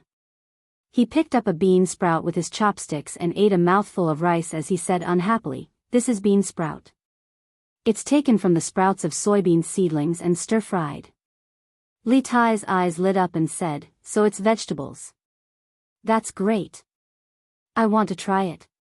At this time, Han Yushi brought a bowl and chopsticks. Naturally, the bowl was filled with rice. Li Tai did not say anything and directly picked up the bean sprout. When it was close to his nose and mouth, a burst of fragrance entered his nostrils. He could not help but salivate. He quickly put the bean sprout into his mouth and chewed lightly. It was crispy and delicious. There was a hint of sourness and saltiness in the fresh fragrance. It whetted his appetite. Oh! Delicious, delicious. This bean sprout is really delicious. Yamacho, where did this bean sprout come from? Can you sell it to me for 50 caddies first? After Li Tai took a bite of the bean sprout, he felt as if he had eaten a peerless delicacy. His eyes widened as he looked at Li Zishuan excitedly and asked. Chapter 992. 50 Jeans? Are you still asleep? In the Yunshan residence, Li Zishuan almost spat out the food in his mouth after hearing Li Tai's words. At the same time, he cursed this little fatty in his heart. Although he had bean sprouts at home, it probably didn't even amount to 50 jeans. If this wasn't an exorbitant demand, then what else could it be? Is 50 jeans too much? It's not much, Yamacho. 50 jeans of bean sprouts isn't enough for me to eat for a week. Li Tai fiercely picked up a large chunk of bean sprouts and put it into his bowl. That small porcelain bowl suddenly became a small mountain. The little fatty fiercely stuffed food into his mouth as he quibbled with Li Zishuan. Scram! 50 jeans isn't enough for you to eat for a week? Do you want to eat bean sprouts as rice? Li Zishuan really wanted to pick up the little fatty and beat him up. Li Tai vaguely said, let's exchange it as rice. I can eat 50 jeans a week. Yamacho, if you don't believe me, then give me 50 jeans of bean sprouts to try. You really know how to scheme. What good will it do me to let you try? No way. Li Zishuan wasn't an idiot. Why would he fall for this little guy's trick? Hee. Yamacho, you can't say that. As the Yamacho of Yanhuang College, shouldn't you be concerned about the students of Yanhuang College? The college's cafeteria recently has only pickled vegetables and meat dishes. We really need these fresh vegetables. If it's really not possible, how about I exchange the vegetables from the imperial residence for bean sprouts? 1 jeans for 1 jeans? Li Tai bargained with a cheeky grin. Li Zishuan frowned and didn't say anything. Although Li Tai's words were somewhat shameless, there was some truth to it. If the human body didn't eat fresh vegetables for a long time, the immune system would likely decline. He didn't care about other people, but he had to care about the students of the college. He had to ensure that the students could study healthily. In a few days, there should be bean sprouts in the academy's canteen. After pondering for a moment, Li Zixuan said softly. Haha. Mighty Yamacho. Li Tai slapped the table and shouted excitedly. Humph. Don't be happy yet, I still have a debt to settle with you. Li Zixuan snorted coldly. Seeing Li Tai's stunned expression, he continued, I heard that you and Xing Chimo were drinking at Gu Xiaomao's tavern last night. You drank for more than 2 hours and all of you were dead drunk. Is that true? Hearing this, Li Tai's face fell. He quickly put down his chopsticks and shrunk his neck. He was a prince. Logically speaking, there was no need for him to be afraid of Li Zixuan. However, in the past year, Li Zixuan had conquered him with his knowledge and saved his life twice. Therefore, he couldn't help but respect and fear Li Zixuan. Yamacho, we were on holiday yesterday afternoon. It shouldn't be a problem for us to drink a little, right? The academy didn't forbid drinking during the holidays. Li Tai met Li Zixuan's aggressive gaze and braced himself. Humph. The academy didn't forbid students from drinking during the holidays, but students are not allowed to openly gather and drink in the academy. Gu Xiaomao has already broken the rules by selling the wine to you. I will settle this with him later. Li Zixuan snorted coldly and said. Li Tai was stunned and hurriedly said, Don't. Yamacho, this has nothing to do with Xiaomao. I was the one who forced him to give us the wine. The main responsibility is on me. Li Zixuan's eyes were cold, but a trace of relief grew in his heart. Probably no one would have thought that the high and mighty king of Wei, Li Tai, would actually plead for leniency for a lowly commoner, in the eyes of the upper echelons of society. This scene would have been impossible to happen a year ago. However, Li Zixuan was gratified by this. A person who knew how to think for others, no matter how bad they were in the future, they wouldn't be too bad. For Li Tai to be able to do this, it meant that he had matured. The arrogant, headstrong, and temperamental Li Tai from history would never appear again. Husband, Xiaomao's family doesn't have it easy. Why don't you let them go this time? Han Yushi said at this time. Li Zixuan secretly praised his wife for pleading at the right time. In fact, he wasn't very angry. He just wanted to use this opportunity to test Li Tai's character. He played the bad guy, and Han Yushi played the good guy. Yes. Yamacho. It wasn't easy for Xiaomao to open a shop in the academy. His family depends on this shop for a living. Please don't punish him this time. Li Tai cast a grateful look at Han Yushi and quickly said. Li Zixuan didn't say anything, but pretended to be deep in thought. The atmosphere in the room was a little tense. Li Tai didn't care about enjoying the food at this time. He stared at Li Zixuan without blinking, looking a little nervous. Forget it. Since it's your first offense, I'll forgive you this time. As for Gu Xiaomao, I'll send someone to warn him not to sell alcohol to students in the future. As for the few of you, each of you write a self-reflection letter and hand it to me before class next Monday. After some time, the little fatty's eyes were a little sore from staring. Li Zixuan finally spoke. Li Tai heard this and couldn't help but breathe a sigh of relief. However, he was puzzled and asked, Yamacho, what is a self-reflection letter? How should it be written? Li Zixuan patted his head and replied, it's a self-reflection letter. It's similar to the self-reflection letter written by Emperor Wu of Han. Actually, in history, Li Er had also written a self-reflection letter, but that was after the outbreak of the locust plague in the second year of Jianghu. There was no such thing now. Li Tai suddenly understood, but he felt that Li Zixuan's analogy was a little inappropriate. Okay. I'll inform Chu Mo and the others to write a self-reflection letter. Li Zixuan nodded and thought to himself, who can be more awesome than me if I ask the Tang dynasty's prince to write a self-reflection letter? Let's eat. When the little fatty heard this, his mood improved. The hunger in his stomach made him transform into a glutton. The big plate of bean sprouts that Han Yushi had fried was all eaten by this guy in no time. However, he didn't touch the plate of braised chicken at all. Burp. Master's wife's cooking is really superb. Yamacho really has good taste. Hee, if there were more bean sprouts, it would be even more perfect. Next time, it's best to use a porcelain bowl. After finishing the bean sprouts, Li Tai took a glance at the braised chicken and instantly lost his appetite. He rubbed his stomach and sighed as if he hadn't had enough. Hee. Since you like it so much, Chinke, I'll cook another plate for you. Han Yushi stood up with a smile and said. Okay, my ass. Wife, sit down. This kid has been on a diet recently and is full. Don't worry about him. Li Tai cheered loudly, but Li Zishuan interrupted mercilessly. Someone had snatched all his dishes and wanted to trouble his wife to cook another plate. How could there be such a cheap thing in the world? Chapter 993. After eating and drinking to his heart's content, Li Tai hummed a little tune and wandered back to the dormitory. He was in a very good mood. Firstly, it was because he ate the delicious bean sprouts. Secondly, he felt that he had helped Gu Xiaomao, so of course he was happy. This unlucky kid still didn't realize that Li Zishuan was deliberately testing him. Thirdly, when he left, he shamelessly asked Li Zishuan for more than 3 pounds of bean sprouts. Although it wasn't much, it was better than nothing.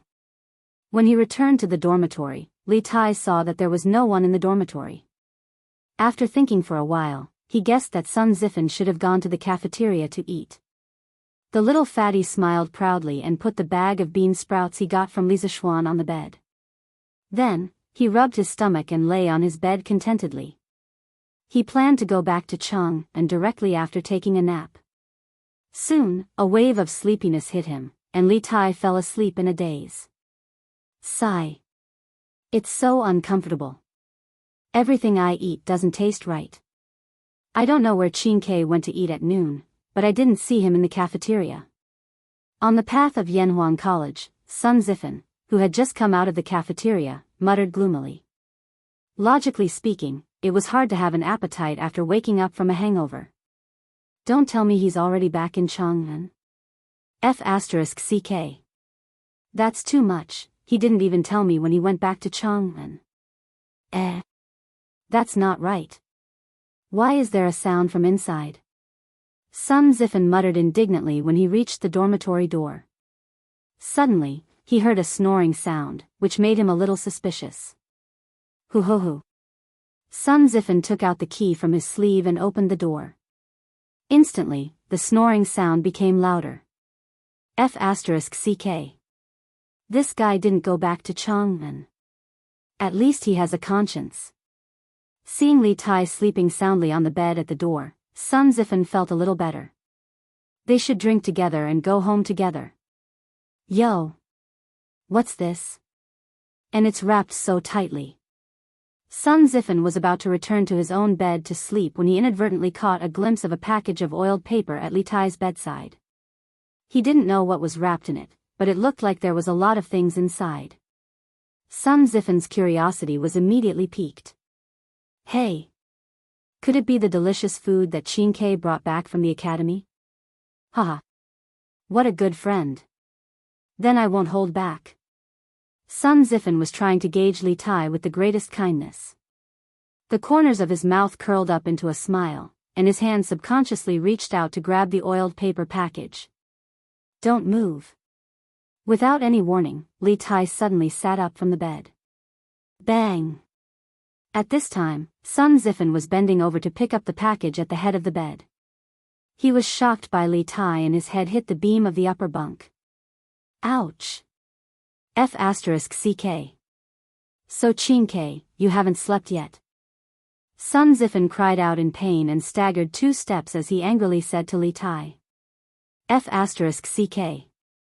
Zifen, what are you doing? Are you peeking at me sleeping? Let me tell you, this king is not into men. Even if I was into men, I wouldn't be into men like you. Pooey. This king will not be into men no matter what. Li Tai opened his eyes and saw that there was a man on top of his head. He was also frightened. After listening to Sun Zifan's words, he opened his eyes wide and said in horror. F***CKU. You are the one who is into men. This daddy has always liked women, alright? I just wanted to see what was in the package at the head of your bed. Anyone who was slandered as a man would probably be angry. Sun Zifen actually called Li Tai daddy at this time. His guts were boundless. Package? Li Tai heard and heaved a sigh of relief. However, when he heard about the package, his heart jumped again. He hurriedly hugged the package at the head of the bed and said, F***CK. This is my package. You can't look at it. Seeing this, Sun Zifen was even more curious about what was in the package in Li Tai's hands. However, compared to this, he wanted to know more about another matter. Qingke, were you asleep just now? Li Tai rolled his eyes and said, Of course I was asleep. Sun Zifen was stunned. Since you were asleep, why did you suddenly jump up? Speaking of this, Li Tai was speechless. I just had a dream. I dreamt that someone was stealing my package, so I got up.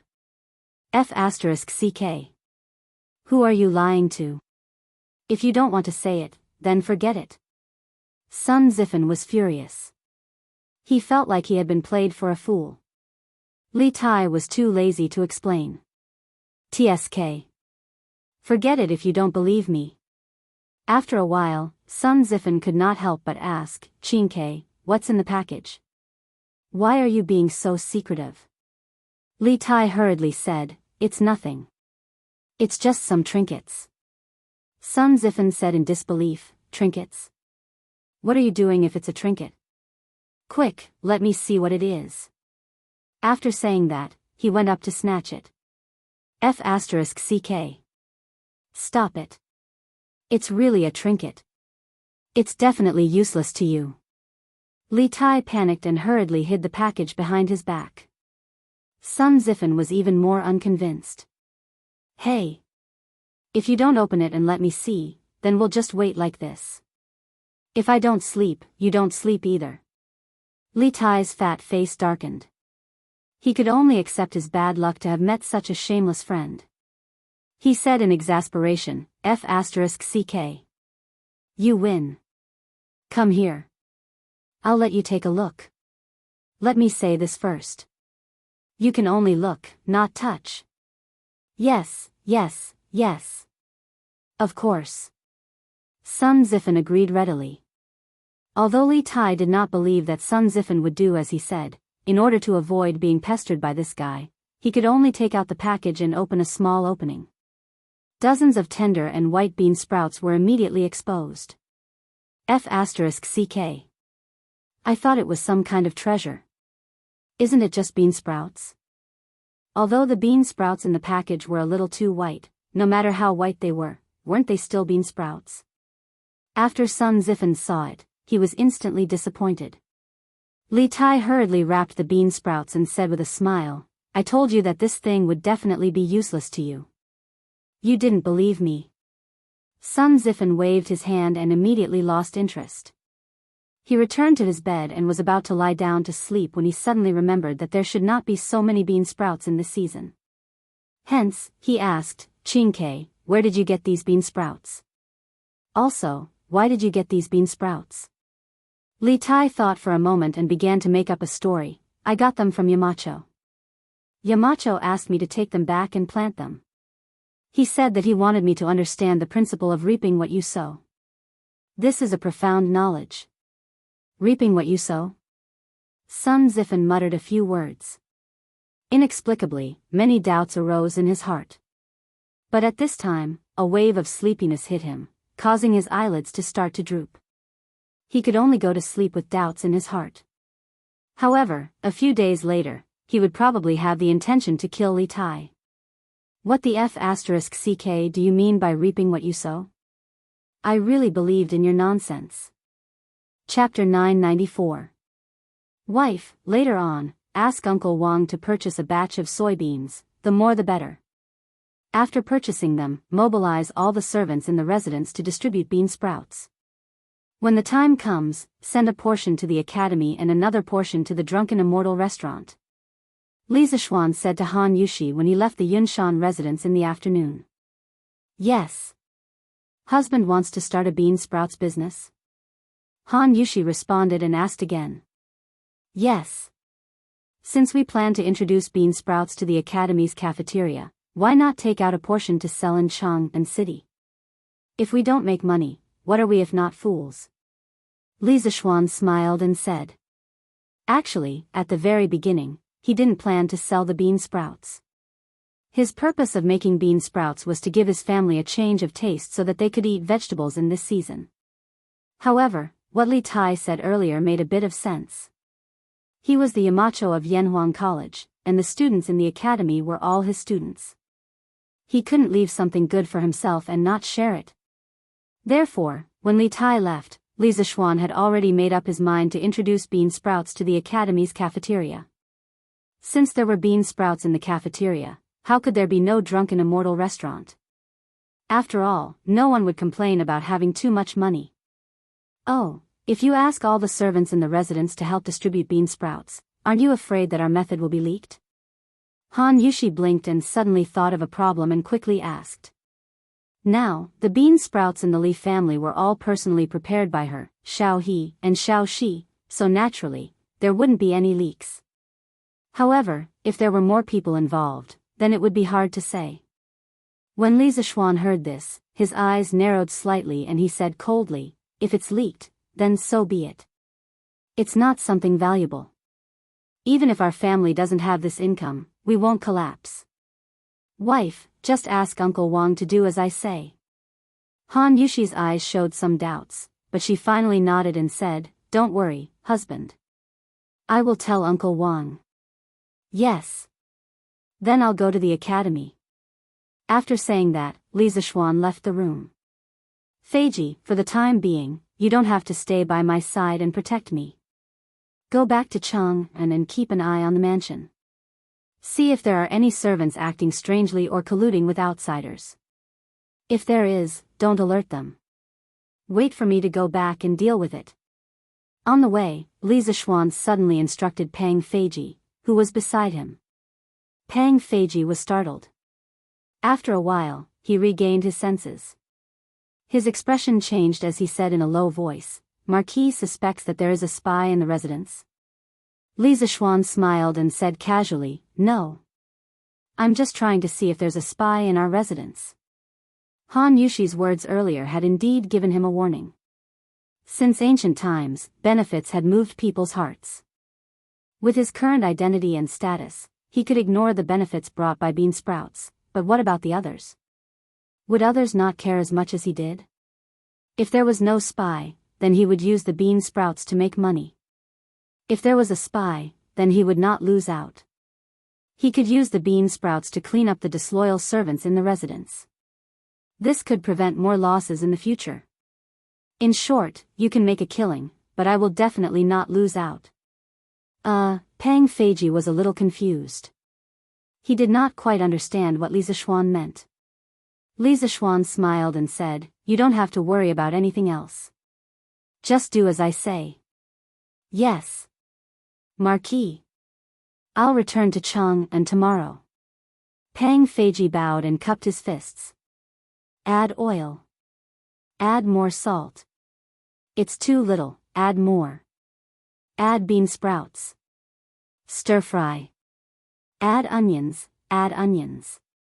Add more vinegar. In the evening, the chefs of Prince Wei's residence met their master, Li Tai, in the kitchen. They heard that Li Tai wanted to make a new dish, and that if they did not do well, everyone would be punished. All the chefs were under immense pressure.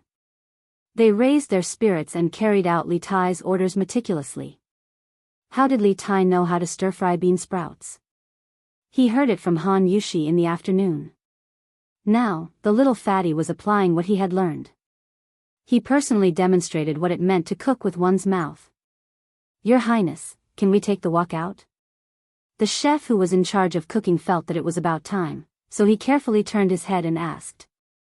One could not cook with one's mouth.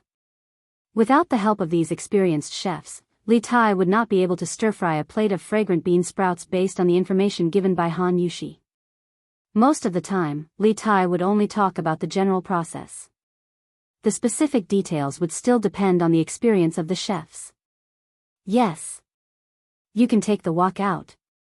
Li Tai went forward to take a look. Seeing that the bean sprouts in the wok were similar to the ones he ate at Li Zishuan's place, he hurriedly instructed the chef to take the wok out. Yes. The chef who was in charge of cooking responded.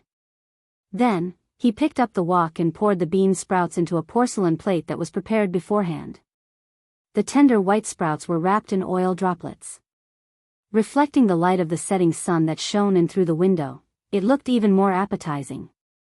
The white porcelain plate, the white bean sprouts, and the emerald green onions, made one's appetite even more aroused. The most unbearable thing was the fragrance of the bean sprouts that had just come out of the wok.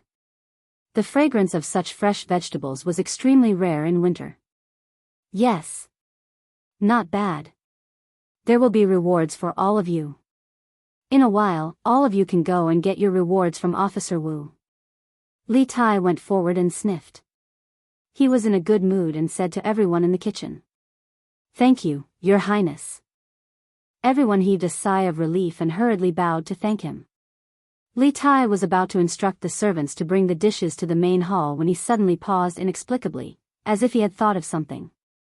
After a while, he said, fry the remaining bean sprouts and put them in the food box.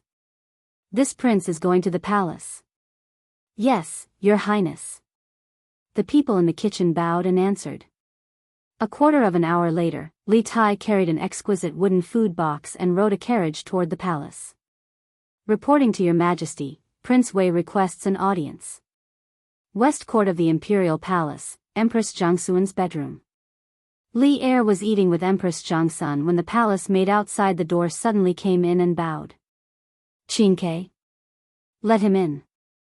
Li Er nodded and instructed the palace maid.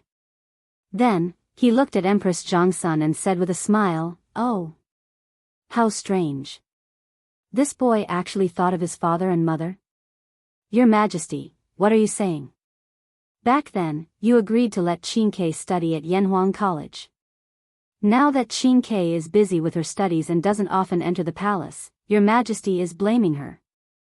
Empress Jiangxun smiled and exonerated Li Tai. Your son pays his respects to father and mother. While chatting, Li Tai had already walked in. The little fatty carried a food box in his hand and couldn't salute, so he could only bow. Chapter 995. Dispense with the formalities. What is that in your hand, Qingke? In the Lijiang Palace, Li Er was sitting cross-legged on the couch. Seeing that Li Tai was holding a food box, his curiosity was piqued and he asked. A smile immediately appeared on Li Tai's face. He took a step forward and said, replying to Imperial Father, "This son happened to come across a delicacy today. The taste is very good, and I specially brought it for Imperial Father and Imperial Mother to enjoy." Li Er's eyes lit up, and he immediately said, "Oh? What delicacy is it? Quickly bring it up." Zhao Song quickly took the food box from Li Tai's hand, opened it, and brought it to Li Er and Empress Jiangxun. Then, a silver needle quickly popped out from his sleeve and fell between his fingers. Just as he was about to secretly check if the bean sprouts were poisonous, Li Er grabbed his wrist and pushed it to the side. His meaning was self-evident. Tender and white, fragrant, and with soybeans stuck to the tail, is this a bean sprout? Li Er glanced at the things on the plate, then looked at Li Tai and asked. Your Majesty, this shouldn't be a bean sprout. Firstly, there shouldn't be so many bean sprouts in this season. Secondly, bean sprouts from the ground shouldn't be so white. Empress Jiangxuan's observation was very detailed. After hearing Li Er's conclusion, she softly retorted. Oh. It really isn't a bean sprout. Maid Guanyin is indeed attentive. Li Er looked carefully and found that it was as Empress Jiangxun said, so he changed his words. Qingke, quickly tell Imperial Mother what kind of dish this is. Where did it come from? Empress Jiangxun said with a smile. Mother, this dish is called bean sprout.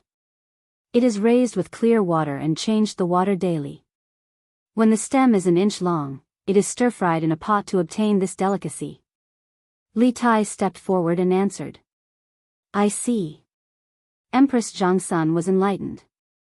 Then she said, Qingke, you haven't said where this bean sprout came from. Could it be that you asked the servants of your mansion to train him? When she said this, even Empress Jiangsun herself didn't believe it. Her own family knew her own matters. Li Tai was a person who liked to eat and didn't like to move. Wasn't it making things difficult for him to do these things? Replying to Imperial Mother, this bean sprout was obtained from a Yamacho family. This son did not create it myself. Li Tai replied honestly. Marquis of Yongmen? No wonder. Sure enough, it's easy for greedy people to discover delicacies. After Empress Jiangsun finished speaking, the corners of her mouth couldn't help revealing a trace of a smile. Li Er coughed lightly, interrupting the mother and son's conversation. Then he said, I've only been talking about it. Guanyin maid, quickly taste it. See if this dish is as good as Qin Ke said. After 20 years of mutual help, Empress Jiangsun knew that Li Er truly wanted her to try first, so she didn't refuse. She reached her chopsticks into the plate, picked up a few bean sprouts, and then put them into her mouth.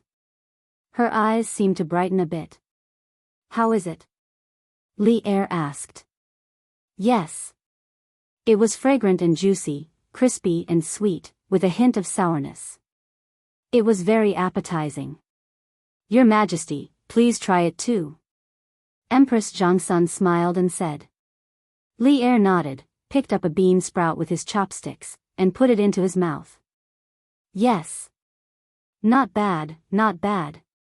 After eating a bean sprout with his chopsticks, Li Er praised. Gu-gu-gu. Just as Li Er's voice fell, a series of gu-gu-gu sounds suddenly came from the main hall. He saw Li Tai with one hand on his abdomen, his face full of embarrassment. Actually, at this moment, the little fatty wasn't embarrassed at all. Instead, he secretly rejoiced. Abdomen. Abdomen. UF** King made a contribution again. Well said, well said. Hee hee. So you didn't eat Qin Ke either? Come over quickly and eat with Imperial Father and your Imperial Mother. Come, add a set of chopsticks for Prince Wei. A trace of warmth flashed in Li Er's eyes, and then he ordered. Many thanks, Imperial Father. Li Tai had been waiting for this sentence. Hearing this, he eagerly rushed over. Yo! Dr. Qin? Dr. Wang? The next morning, Li Zishuan went to Yanhuang College after breakfast. Once he entered Guanghua Building, he met Dr. Qin and Dr. Wang from the Imperial Medical Department. The two of them were talking to Li Gang, and behind them were two young men in white clothes and white hats. Marquis is here. When Dr. Qin and Dr. Wang heard this, they quickly bowed. Li Zishuan smiled and helped them up, saying, the two of you don't have to be so courteous. But what is the matter today that brought the two of you all the way to Cloud Mountain? What a distinguished guest. Quick, please come in. Li Zishuan didn't only admire these two doctors from the Imperial Medical Department for their medical skills, but also for their character. As the saying goes, doctors have a benevolent heart, and these two were truly benevolent doctors. A moment later, they arrived at the meeting room on the first floor. After taking their seats, Dr. Qin smiled and said, Marquis, this old man has already resigned from the Imperial Medical Department yesterday. After Brother Wang found out, he also resigned from his position. Today, we're here to seek refuge with Marquis. Li Zishuan had already guessed the purpose of Dr. Qin's visit, but when he heard that Dr. Wang also came to seek refuge with Yanhuang College, he couldn't help but feel a burst of joy. That's great. You two came at the right time. Yanhuang College's medical school has already begun preparations, and the academy's medical hall has already been set up. Moreover, the daily necessities have already been prepared. I'll have to trouble the two of you to first set up the academy's medical hall to solve the current problem of the students. Next year, we'll prepare for the medical school's enrollment. Li Zishuan's face lit up with joy as he said. Dr. Qin waved his hand and said, everything else is fine. But now that Brother Wang and I have resigned from our positions in the Imperial Medical Department, Marquis, Please don't call yourself doctor in the future, lest you become a laughingstock. Li Zishuan chuckled, then shook his head and said, although the two of you are no longer doctors in the Imperial Medical Department, you will soon become doctors in Yanhuang College's medical school. Therefore, it's not inappropriate for me to call you that just now. Li Gang, who was sitting to the side, couldn't help but raise his eyebrows when he heard this, but he didn't say anything to oppose. Dr. Qin and Dr. Wang looked at each other, and finally, Dr. Qin said, absolutely not. I've heard before that Yanhuang College's doctor selection requirements are very strict. The two of us have just entered the academy, and we haven't even made a single contribution. If we were to be conferred the title of doctor by Marquis, I'm afraid that others won't accept it. I hope that Marquis will take back his order. Li Zishuan smiled indifferently and said, if anyone doesn't accept it, let them come find me. The two of you have worked so hard to protect everyone's health, and you deserve to be awarded a doctor. I'd like to see who else won't accept it. Li Gang finally opened his mouth and said, Yamacho is right. Yinshan is remote, and it's extremely inconvenient to see a doctor.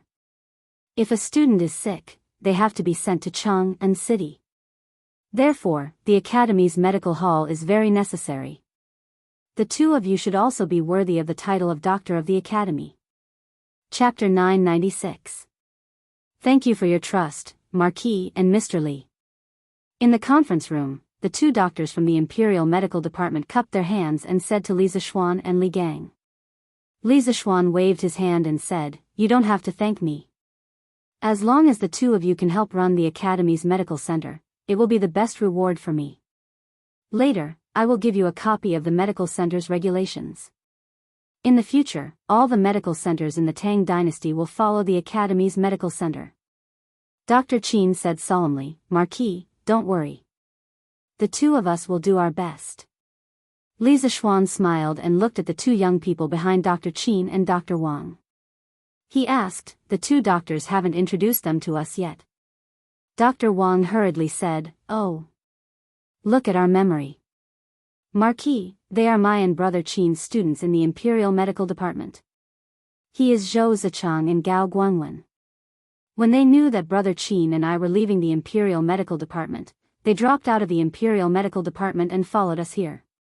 The Imperial Medical Department was not only a medical institution that served the royal family and the dignitaries, but also an institution of higher learning to cultivate medical talents. During the Tang dynasty, the Imperial Medical Department had more than 300 medical students at its peak. It could be said that it was the largest medical institution in ancient times. Oh. Zhou Zichang, Gao Guangwen, why did the two of you give up the great future of the Imperial Medical Department and come to Yanhuang College? Li Zishuan asked curiously. The two of them looked at each other. Finally, Gao Guangwen cupped his hands and said, Marquis, a teacher for a day is a teacher for life. Wherever master goes, we will follow. Zhou Zichang nodded, showing that he agreed with Gao Guangwen. Li Zishuan looked at them with appreciation and then laughed, haha. Good. Those who value friendship and righteousness will be rewarded with good fortune. The two of you can stay in the academy. After the medical department is established, you will be medical students. Thank you, Marquis. When the two heard this, they hurriedly cupped their fists with joy. Li Zishuan chatted with Professor Qin and Professor Lu for a while more before he left. The results of the monthly exam had been tabulated and he had to go take a look. As for the Academy's medical center, it was managed by Dr. Qin, Dr. Wang, and Li Gang. Nothing would go wrong. Chang'an City, Yongla Lane, Lord Ho's mansion. Today, the Marquis's mansion was unusually lively. Housekeeper Wang Zhong had bought 4 carts of soybeans from the West Market, which added up to about 1,000 caddies. All the servants in the mansion were assigned to work, moving the soybeans, carrying water, washing the soybeans, and washing the pots and pans. It was as if the new year was coming. It was very lively. San Bao, bring someone to the kitchen and get a bucket of water. All right. Young madam. Ah Fu, bring a few people to help Uncle Wang unload the soybeans. Yes. I'm on my way. Xiao He, get someone to wash these gauze. We need to use it later. In the front yard, Han Yushi was commanding. Now, all the internal affairs of the Li family were under her control. Li Jingma and Mrs. Li rarely interfered. The old couple was now living a leisurely life. If there was anything they were dissatisfied with, it would be that they were short of a grandson. After all, when people got older, they especially liked children. Yes, young madam. Xiao Yi responded and skipped down to make the arrangements. Xiao Shi, let's go see if the first batch of soybeans is done. Han Yushi said again. Yes, young madam. The master and servant walked towards the backyard. In the main hall, the old lady of the Yi family said with a smile, it's lively. Yuzhu, although there are not as many people in this mansion as in Nanyang, without the scheming, it's more lively. In a big family, there were many open and secret struggles between the branches and the first and second branches. Of course, the Yi family was no exception. The old lady of the Yi family had stayed in the Li mansion for so many days, and she liked the atmosphere here more and more. Yi Guizhong's old face darkened. Was this a roundabout way of scolding him, the former head of the Yi family, for not managing the Yi family well? Mother. It's not the new year yet. It's even more lively during the new year. Yi Yuzhu sat beside the old lady of the Yi family and said with a smile. Hee hee. Good, good, good. My family's Yuzhu is indeed blessed. Mother is also blessed. This time, the mansion got so many bean sprouts. This old one is blessed. The old lady of the Yi family narrowed her eyes, and her face was full of happy smiles. At the same time, her heart was full of gratification. Before she left for Chang'an, who would have thought that there would be such a perfect ending? Now that she saw that her daughter and grandson were living well, how could she not be gratified? I'm afraid that it won't be long before the method of making bean sprouts is spread out. At that time, won't it be a wedding dress for others? Xiao Xian didn't consider it thoroughly this time. You can't be too hasty in everything. While everyone was laughing and chatting, Yi Guizhong said something that ruined the atmosphere at the wrong time. Master, I think you're used to fighting and scheming with people in Nanyang. How can the servants in this mansion be as bad as you say? I don't think there will be anyone gossiping outside. The old lady of the Yi family said unhappily. Yi Guizhong didn't give up and said, Madam, you can't say that. As the saying goes, people's hearts are hard to predict. If it's 10 people, you can ask them to work together. But if it's hundreds of people, it's too difficult to ask them to work together. People chase after benefits. As long as there are people who want to give benefits to the servants, they will definitely not hesitate to tell the method of making bean sprouts. That's why Xiao Xian didn't consider it thoroughly this time. Yi Yuzhu pursed her lips. It could be seen that at this moment, her heart was very tangled. Finally, she gritted her teeth and said, Father, your daughter and Jing Mo have always been kind to the servants. We have never been overly harsh. Although people chase after benefits, your daughter believes that the Li family servants will not do such a treacherous thing. Yi Guizhong sighed and said, Ai. Then let's wait and see. Father Li, who was in the room, didn't say anything from the beginning to the end. But in his eyes, there seemed to be a flash of light. Yun Xiang, why do you think young madam suddenly bought so many beans? In the backyard of the Li family, Lan ran off to play somewhere. The maids were washing the beans diligently, while the servants were helping to carry water from the well. One of the maids, who was slightly plump, asked in a low voice. How would I know? Besides, Lian, why are you asking? The other maidservant who was asked answered as she washed the beans. The maid named Lian hurriedly said, No. Nothing. I was just casually asking. There was a noise at the door of the courtyard. Maid Yun Xiang quickly said, Young madam is here. Don't talk, quickly wash the beans. Oh. Chapter 997. Hey. Iron Egg, he's practicing Taiji. At the Han village, Old who had just returned from the market, in Chang, and when he saw Iron Egg practicing Taiji under the haystack at the entrance of the village. He was already used to it. After all, every weekend, the villagers would see Iron Egg practicing Taiji here. Yes. Uncle Hu. Did you go to the city to buy meat again? Iron Egg stopped and turned around with a smile. In the past, the Hu family had a dumb son and a blind daughter. Everyone sympathized with Hu Hanyun. But now, the dumb son had become a student at Yanhuang College, and the blind daughter had become the only disciple of the miracle Dr. Sun Simiao. Hu Hanyun, who was pitted in the past, had become the object of envy. Hey! Sure enough, it's rare for that kid to come home. Your uncle who went to the city to buy 2 caddies of meat for him. Iron Egg, come over for lunch. Call your father over too. Old Hu grinned. Iron Egg hurriedly waved his hand and said, No need, Uncle Hu. My father is probably cooking by now. Old Hu heard this and did not insist. After all, they were fellow villagers who had not eaten at each other's house before. 1 or 2 meals would not make a difference. Hey! That's fine. Iron Egg, if you have time, come and play with Taiji. Old Hu laughed and was about to leave when he suddenly remembered something. He stopped and said, Oh. That's right. Iron Egg. Your uncle who heard something in the city. You might be interested. Do you want to hear it? Something to do with me? Iron Egg heard this and looked puzzled. He walked over and asked, Uncle Hu, what is it? Old Hu pointed at the haystack next to him. The 2 of them sat under the haystack. Old Hu placed the things he bought on the ground and said, Iron Egg, when your uncle who was in the city, I heard that the Lin family is looking for a teacher who is proficient in new mathematics for their young master, Lin Hao. His monthly salary is at least 5 strings of coins, and there is no cap. Do you want to try the Iron Egg? Iron Egg's heart skipped a beat.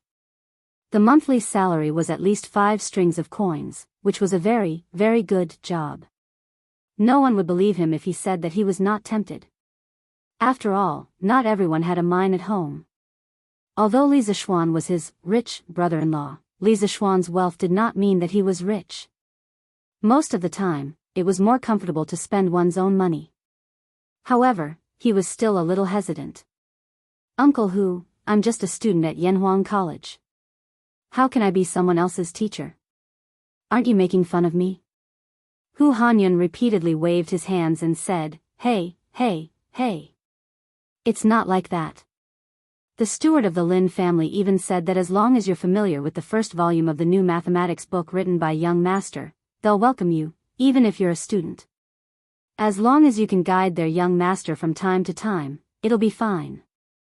Iron Egg said in disbelief, There's such a good thing? Uncle Hu, are you trying to trick me? Hey! You child, why would I trick you? But this position is quite suitable for sure. Uncle Hu, why don't you let Sure give it a try? Old Hu smacked his lips and said, Hey!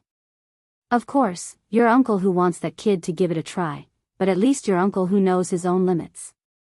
I know that Sure's mathematics results can't compare to yours.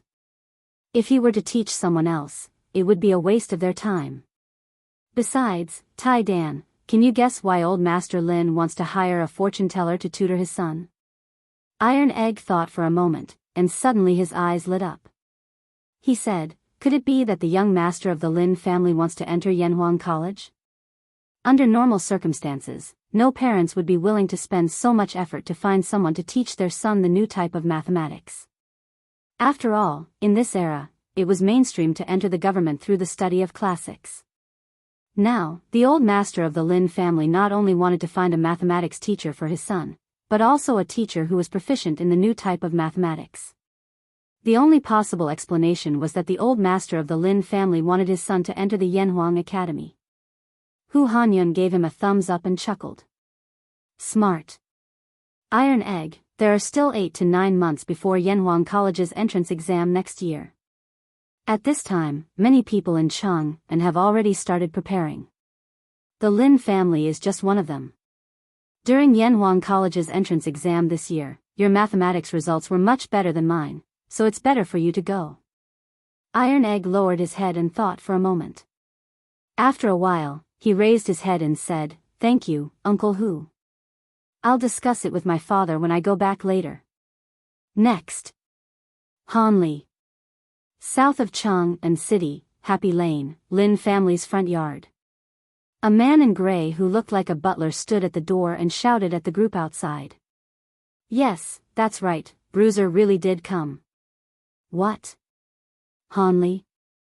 F***CK. Hanli, you actually came to my house?" "No. Shouldn't you be undergoing the heavenly tribulation now?" After Iron Egg walked in, he saw 3 tables and 3 chairs in the yard. There were 3 people sitting on each of them. An old couple and a young man. As soon as he walked in, the young man jumped up and made a fuss. Iron Egg didn't know whether to laugh or cry when he heard that. It seemed that he had met a true fan of A Legend of a Mortal's Journey to Immortality, but this guy was a little too obsessed. "Xiao Hao, don't be rude." Who else could this young man be other than Lin Hao? Lin Wenyuan saw that his son had lost his composure and hurriedly reprimanded him. "Oh. Dad." Lin Hao shrunk his neck and replied gloomily. Lin Wenyuan looked at Iron Egg and sized him up. He said, "Young man, do you know the requirements of the Lin family?" Iron Egg nodded and replied, "Of course I do. I'm just proficient in new arithmetic." Lin Wenyuan nodded and said, "Young man, you're already proficient in new arithmetic at such a young age. Are you a student of Yanhuang College?" Iron Egg was a little nervous. He said, "Does Master Lin not want to recruit students?" Lin Wenyuan waved his hand and said, "No, no, no, no. No matter who it is, as long as they can answer my 3 questions, I'll hire them." "Young man, do you have the confidence to give it a try?" "Of course. Master Lin, please give me the questions." Iron Egg cupped his hands and agreed.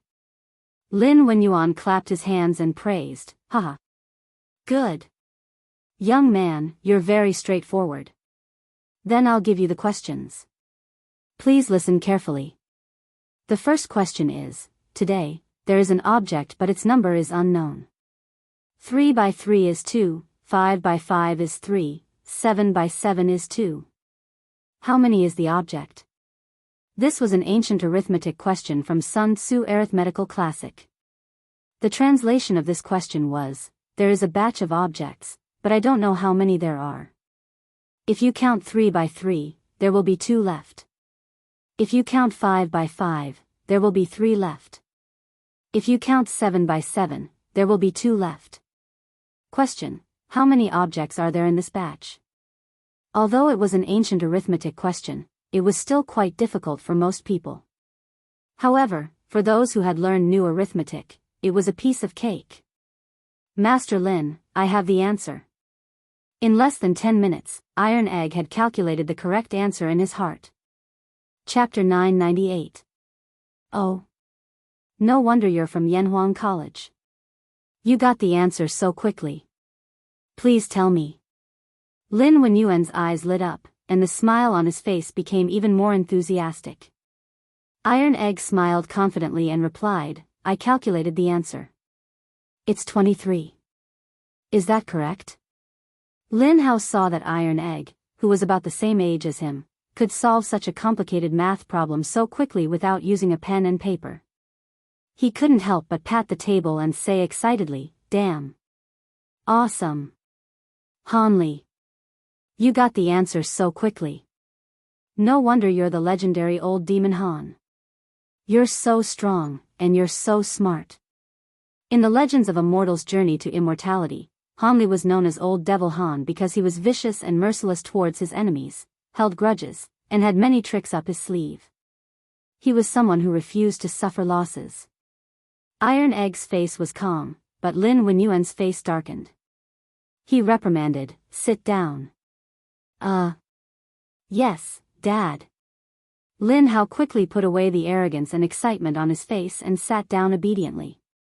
Mother Lin glanced at her son and smiled. She thought to herself that there was hope now.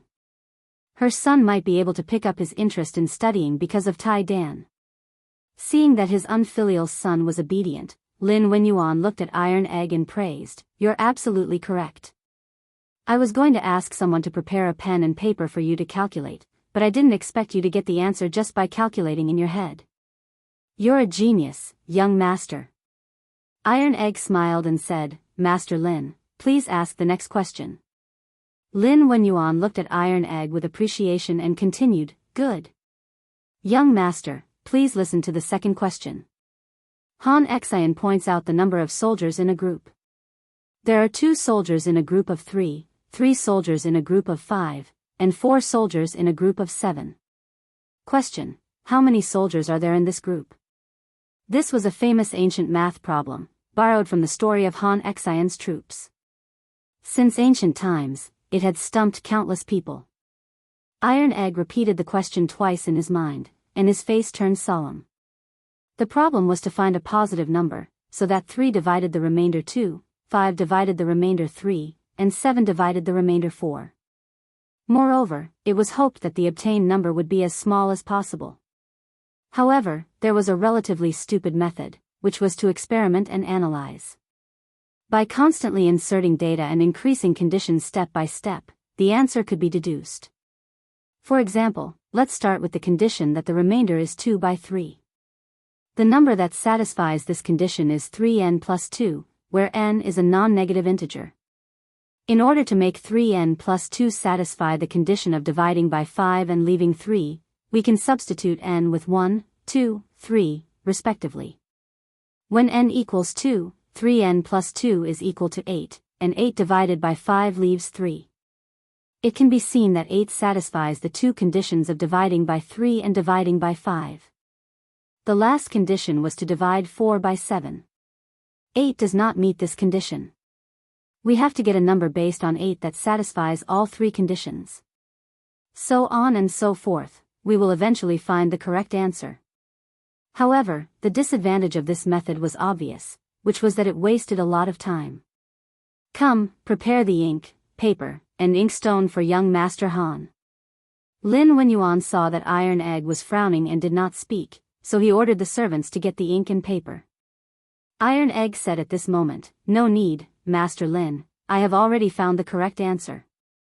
Lin Wenyuan finally could not sit still. He stood up and exclaimed, "What? You already have the answer?" Iron Egg stood with his hands behind his back. After practicing Tai Chi for a few months, he stood tall and straight, and his temperament was outstanding. He was completely different from the young boy who only knew how to play mud with his peers. At this moment, he was like a peerless master who had personally come to the battlefield.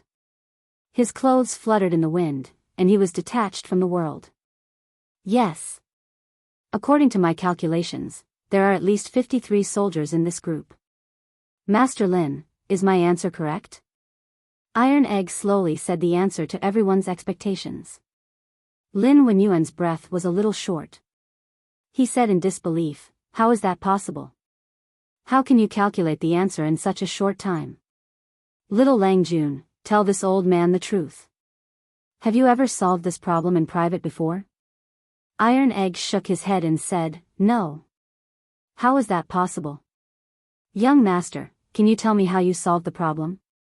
Iron Egg did not refuse Lin Wenyuan's request. He organized his words and said, "I have thought of a simple solution, but I don't know if it is correct or not.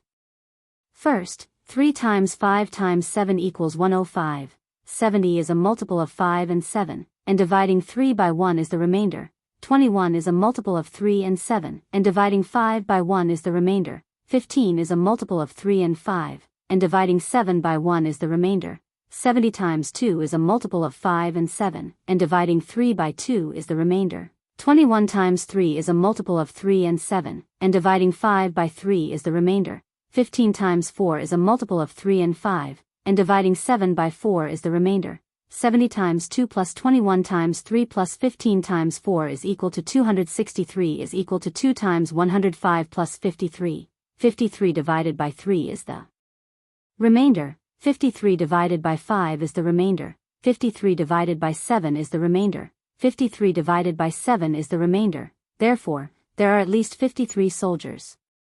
Damn, Damn. Old Demon Han is awesome. Although Iron Egg did not explain in detail, and although Lin Hao did not know anything about mathematics, it did not stop him from cheering for Iron Egg. Because Iron Egg was so cool when he spoke so confidently just now. Lin Wenyuan did not reprimand his son this time, because he was not calm either. Clap, clap, clap. Lin Wenyuan could not help but applaud. He had inherited his father's business from a young age and was very sensitive to numbers. Although he was not proficient in mathematics, he knew a thing or two. Although he did not fully understand Iron Egg's explanation, it did not stop him from applauding Iron Egg's innovative way of solving the problem. Black cat, white cat, a cat that catches mice is a good cat. Facts had proven that Iron Egg's method was faster and more accurate. That was enough. Brother Han, you are a genius. This old man admires you. Previously, there were many people who had come to participate in the selection who had failed at this second question. Who would have thought that little brother Han would come and find another way to solve this question in less than a quarter of an hour? Since ancient times, heroes have been born from the young. Today, this old man has broadened my horizons. There is no need for the third question. Brother Han, you have passed. I wonder if you are willing to be my son's tutor? This old man is willing to pay you 20 strings of coins a month. You don't have to come every day. According to the school calendar of Yanhuang College, you just have to come every holiday. To be honest, my son, Lin Hao, is planning to take part in the entrance exam of Yanhuang College next year. As everyone knows, Yanhuang College emphasizes mathematics. If my son can be admitted into Yanhuang College under Brother Han's guidance, this old man is willing to pay you 200 strings of coins in one go as thanks. I wonder if Brother Han is willing? Unknowingly, Lin Wenyuan's attitude towards Iron Egg had become much more respectful. He cupped his hands and said sincerely to Iron Egg. Chapter 999. No, old Master Lin, your offer is too generous. I can't accept it. Lin Wenyuan, Mother Lin, and Lin Hao all stared at Iron Egg, but Iron Egg shook his head after some thought. Lin Wenyuan and Mother Lin looked at each other, and then Lin Wenyuan said with a smile, Little brother Han, you don't have to be modest. With your knowledge, this salary isn't high at all. Even if I don't offer you this price, I'm afraid that other people with foresight will offer you the same price. So, I hope you won't reject it. Yes, yes, yes. This money is peanuts to my father. Old Demon Han, don't save money for my father. Spend it as much as you can. Lin Hao did not mind that things were getting out of hand and interrupted. The main thing was that Iron Egg was many times better than those old scholars in their 70s and 80s who only knew how to read. Moreover, although Iron Egg was young, his ability was not small at all. It was even easier to talk to people of the same age. Maybe he could be as awesome as Iron Egg when the time came. You child, what nonsense are you talking about? Mother Lin scolded Lin Hao angrily. Then, she smiled gently and said, Little brother Han, little Hao has been spoiled since he was young. He's a little naughty and mischievous. I hope you don't mind, but he's not a bad person. Don't worry. Iron Egg hurriedly said, Auntie Lin, you're too serious. Young Master Lin is honest and straightforward. I don't mind at all. Lin Hao was amused. He smiled and said, Hee hee. Honest and straightforward? Old Demon Han, are you implying that I'm stupid? Iron Egg's mouth twitched a few times. He shook his head and said, Young Master Lin, I didn't mean that. Lin Hao acted as if he didn't hear Bruiser's words and continued to speak. Hey. This young master is just too lazy to delve into the bullshit ways of the world. The human heart is complicated, how can it be as carefree as reading novels at home? After saying that, Lin Hao, who had always been cynical, actually showed a trace of loneliness on his face. Iron Egg's heart skipped a beat. He cupped his hands towards Lin Wenyuan and said, Master Lin, I am willing to accept this position. As for the salary, it is up to you to decide. Lin Wenyuan laughed loudly and said repeatedly, Good. Good. Good. Steward, go and inform the candidates outside the prefectural magistrate that they don't need to line up. I've already found a suitable candidate.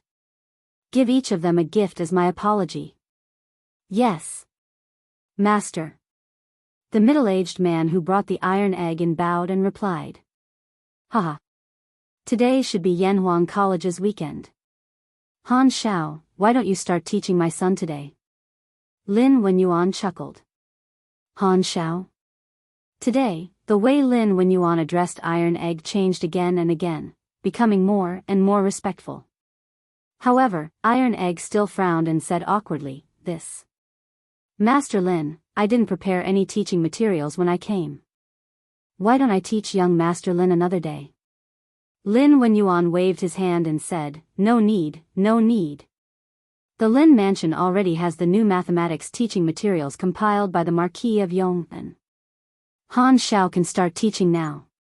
Since the conversation had already reached this point, Iron Egg couldn't refuse anymore. He could only secretly praise Lin Wenyuan for being so well prepared. Then, he nodded and agreed, that's good. I will start teaching young Master Lin today. Haha. Good. Little Hao, from now on, learn well from Han Xiao. If you don't work hard, I will skin you alive. Lin Wenyuan fiercely glared at Lin Hao and sternly warned him. He couldn't be blamed for worrying. This son of his was really too infuriating. He had already angered 3 or 4 teachers. Oh. I will definitely work hard. Lin Hao replied gloomily. Then, he brought Iron Egg back to his own courtyard and began studying. Old Demon Han. Mr. Han, can I ask you a question? In the backyard of the Lin Mansion, Lin Hao suddenly asked Iron Egg after reading a few pages in Lin Hao's study. Young Master Lin, we are about the same age. You don't have to call me Mr. Just call me by my name. Iron Egg hurriedly waved his hand and said with a look of surprise. At this moment, he had somewhat revealed his true colors. The expert demeanor he had in front of Lin Wenyuan and Mother Lin had completely disappeared. In fact, the calmness he had in front of Lin Wenyuan was all an act. To be exact, he was imitating his master, Li Zishuan. Otherwise, how could he have intimidated the knowledgeable Lin Wenyuan in the front courtyard? The reason why he had instantly agreed to Lin Wenyuan and Mrs. Lin's request was mainly because he had seen Lin Hao's honest and straightforward side. He understood that there was no need to hide anything when dealing with such a person, and he would definitely not be at a disadvantage. But I might as well call you Old Demon Han instead of Han Li. How about I call you that from now on? The honest and cute fat otaku would not struggle with the issue of how to address him for too long. Lin Hao scratched his head and directly wanted to change Iron Egg's name. Iron Egg's little face darkened. He said unhappily, no. You can call me Iron Egg. That's what all my friends call me. Iron Egg? Could it be that you're... Oh. Impressive. Impressive. Hearing this, Lin Hao's eyes widened. After he glanced at Iron Egg's crotch, his expression suddenly became incomparably wretched, and his face revealed a despicable smile. Scram. Iron Egg wished he could kick this damn fatty back into his mother's womb. He had met many despicable people, but he had never met such a despicable person. Haha. Just kidding. Iron Egg, don't mind it. Actually, I still think that the name Old Demon Han is more domineering. Do you want to consider it? Lin Hao laughed heartily. He truly felt that Iron Egg was a very interesting person. He was not like those rigid, smelly, and stubborn teachers that his father had hired for him. Iron Egg shook his head without thinking and said, no need to consider it. Lin Hao, didn't you say that you have a question for me? If you want to ask, just ask. Cut the crap. Since his nature had been exposed, Iron Egg did not intend to call Lin Hao young Master Lin anymore. Instead, he unceremoniously called him by his name. Hee. Lin Hao laughed embarrassedly.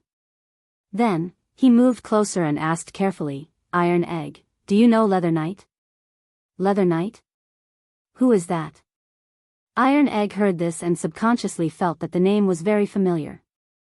However, he suddenly could not remember who that person was, so he asked. The person who wrote A Legend of a Mortal's Journey to Immortality? Haven't you heard of Iron Egg? Lin Hao said anxiously and excitedly. I've heard of him, but I don't know him. Iron Egg was frantically covering for Li Zixuan. Of course, the truth was not like this. In fact, he had helped Li Zixuan write a novel by hand. However, Li Zixuan's identity as a novel writer could not be known by outsiders. Otherwise, he would be accused of not doing his job properly. TSK. Iron Egg, if you had nothing to do with Leather Knight, would Leather Knight let you be the main character in the novel? Who are you trying to fool? You two must know each other. Chapter 1000. Night, Lin Residence West Courtyard Study. Old Master, I found it. There is indeed a Hanli in Yanhuang College. The butler excitedly pushed open the door and said to Lin Wenyuan. Oh. Tell me quickly. What is his family background and character like? Lin Wenyuan turned around and hurriedly asked. Iron Egg's knowledge and ability naturally went without saying. However, Lin Wenyuan was still a little worried about Iron Egg's character, so he asked the butler to find someone to investigate. Although the old man often scolded his son, he had always shielded Lin Hao from the wind and rain behind his back. Perhaps this was fatherly love. Old Master, it's hard to say about the others, but this Hanli, you can rest assured. There is absolutely no problem with him. The butler chuckled. Lin Wenyuan frowned. Nothing is absolute. Butler, why do you have so much confidence in this Hanli? The subtext is that you are not related to that brat, so why are you speaking up for him? Could it be that you have received some benefits? The butler did not dare to keep him in suspense and hurriedly said the truth. Old Master, this Hanli has another name, Iron Egg. Moreover, other than being a student of Yanhuang College, he has two other identities. One is the disciple of the Marquis of Yong, and the other is the Marquis of Yong An's brother-in-law. Brother-in-law, referring to the wife's younger brother, what?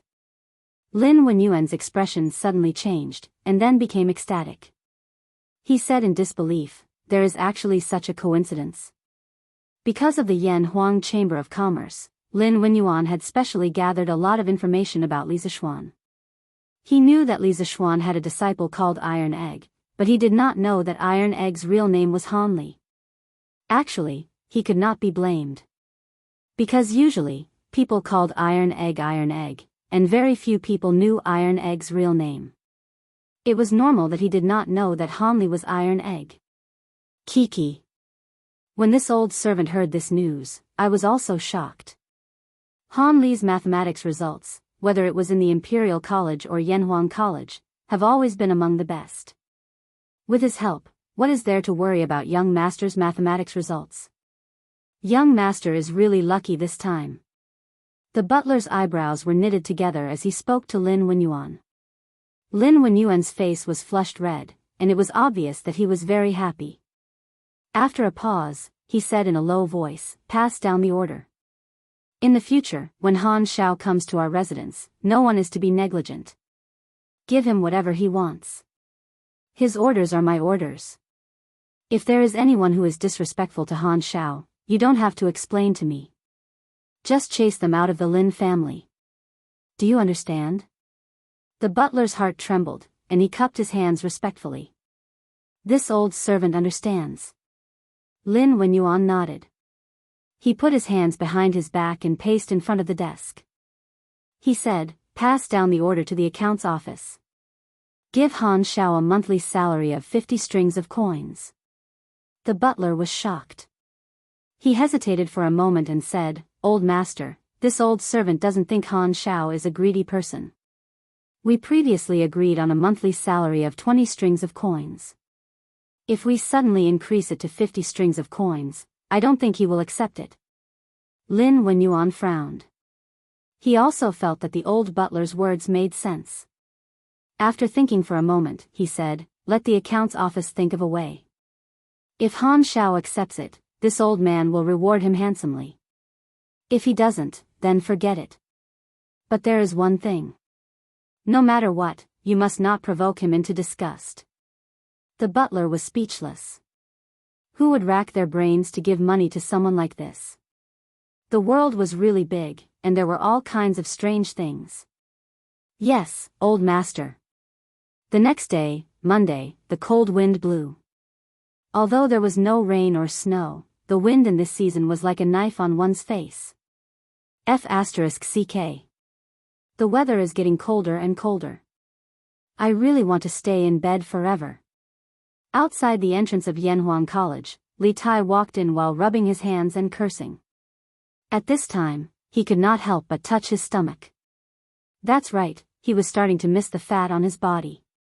After all, fat could keep out the cold.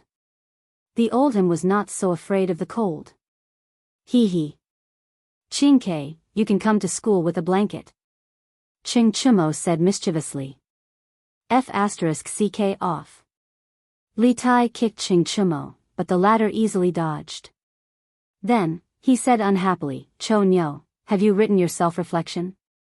Speaking of which, if it were not for Ching Chumo's instigation on Friday, they might not have gone to a small shop to drink. Naturally, they would not have been punished by Li Zishuan to write a self-reflection. Of course I wrote it. Then hurry up and let me take a look at yours. Why? If you want to take a look, go look at yours. Ching Chumo said with an unnatural expression. *CK. Why? You tell me, why? If it were not for your instigation on Friday, would I have gone drinking with you? Now I'm being punished to write a self-reflection. It's all your fault. When little Fatty heard this, he immediately exploded. Ching Chumo pulled Sun Zifen over and said, I wasn't the only one who said I wanted to drink. Didn't Sun Zifen say it too? How is it only my fault? Sun Zifen, who was implicated even when he was not doing anything, almost vomited blood. He said gloomily, *CK. Cho Nyo, you're so mean. The two of you were having a good conversation. Why did you suddenly drag me into it? All right. I'm too lazy to argue with the two of you. Let's go quickly. We'll be late. Li Tai waved his hand in annoyance and then led the way into the academy. *CK. Quick, look. What's that? After entering the academy, Sun Zifen suddenly exclaimed and pointed in front of him. *CK. Could it be? Ching Chumo's face darkened as if he thought of something terrifying. The monthly test results. The monthly test results should be out. I didn't expect the teachers of the academy to be so efficient. In just 2 days, not only did they finish marking the papers, they even tabulated the results. Let's go and take a look. Li Tai looked at the huge red list in front of him and there were many students around it. He could already guess what was written on the list. However, he had thought that it would take at least 3 or 4 days for the test results to come out on Friday. He did not expect that the results would come out after only 2 days. The efficiency of the teachers in the academy was really beyond his expectation. If you want to go, you go. You're going to see if you got first place. What can I do if I go? Ching Chumo waved his hand listlessly and complained. Hey! Cho Nyo, you can go and see if you got last place? Ha. Li Tai smiled and said sarcastically to Ching Chumo. *CK. Qingke, are you asking for a beating? Ching Chumo was furious and threw a punch at Li Tai's chest. Chapter 1001. In the afternoon, all the students received a notice and gathered at the field. That was because Li Zishuan was holding a commendation ceremony for the monthly exam. The monthly exam is over. Are you satisfied with your results? There was no flowery opening speech, nor was there a prepared speech. Li Zishuan went straight to the point as if he was chatting about daily life. He didn't like the formalism of his previous life. Not satisfied. Not bad. Li Zishuan's impression in the hearts of the students was still relatively amiable, so as soon as his voice fell, the students below immediately gave different answers. If it had been someone else asking, perhaps there would have been very few students who would have answered. Among the answers, most of them were dissatisfied. Only a few students said that they were satisfied. Li Zishuan pressed his hand down, and the students immediately quieted down. He smiled and said, "Hee hee. It doesn't matter if you're satisfied or not. It doesn't change the fact that the first monthly exam is over. As a Yamacho of Yanhuang College, I want to tell you today that there's no turning back in life. Yesterday was just a passing scenery. Let bygones be bygones. What you need to do is to work hard to make today a sunny day and tomorrow's hope a reality. No one is born worse than others. If you can't beat others now, it only means that you're not working hard enough.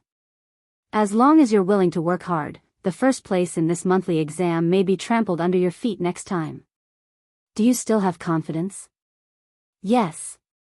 Although Li Zishuan's words were not comforting, if one listened carefully, it seemed to contain some kind of magical power.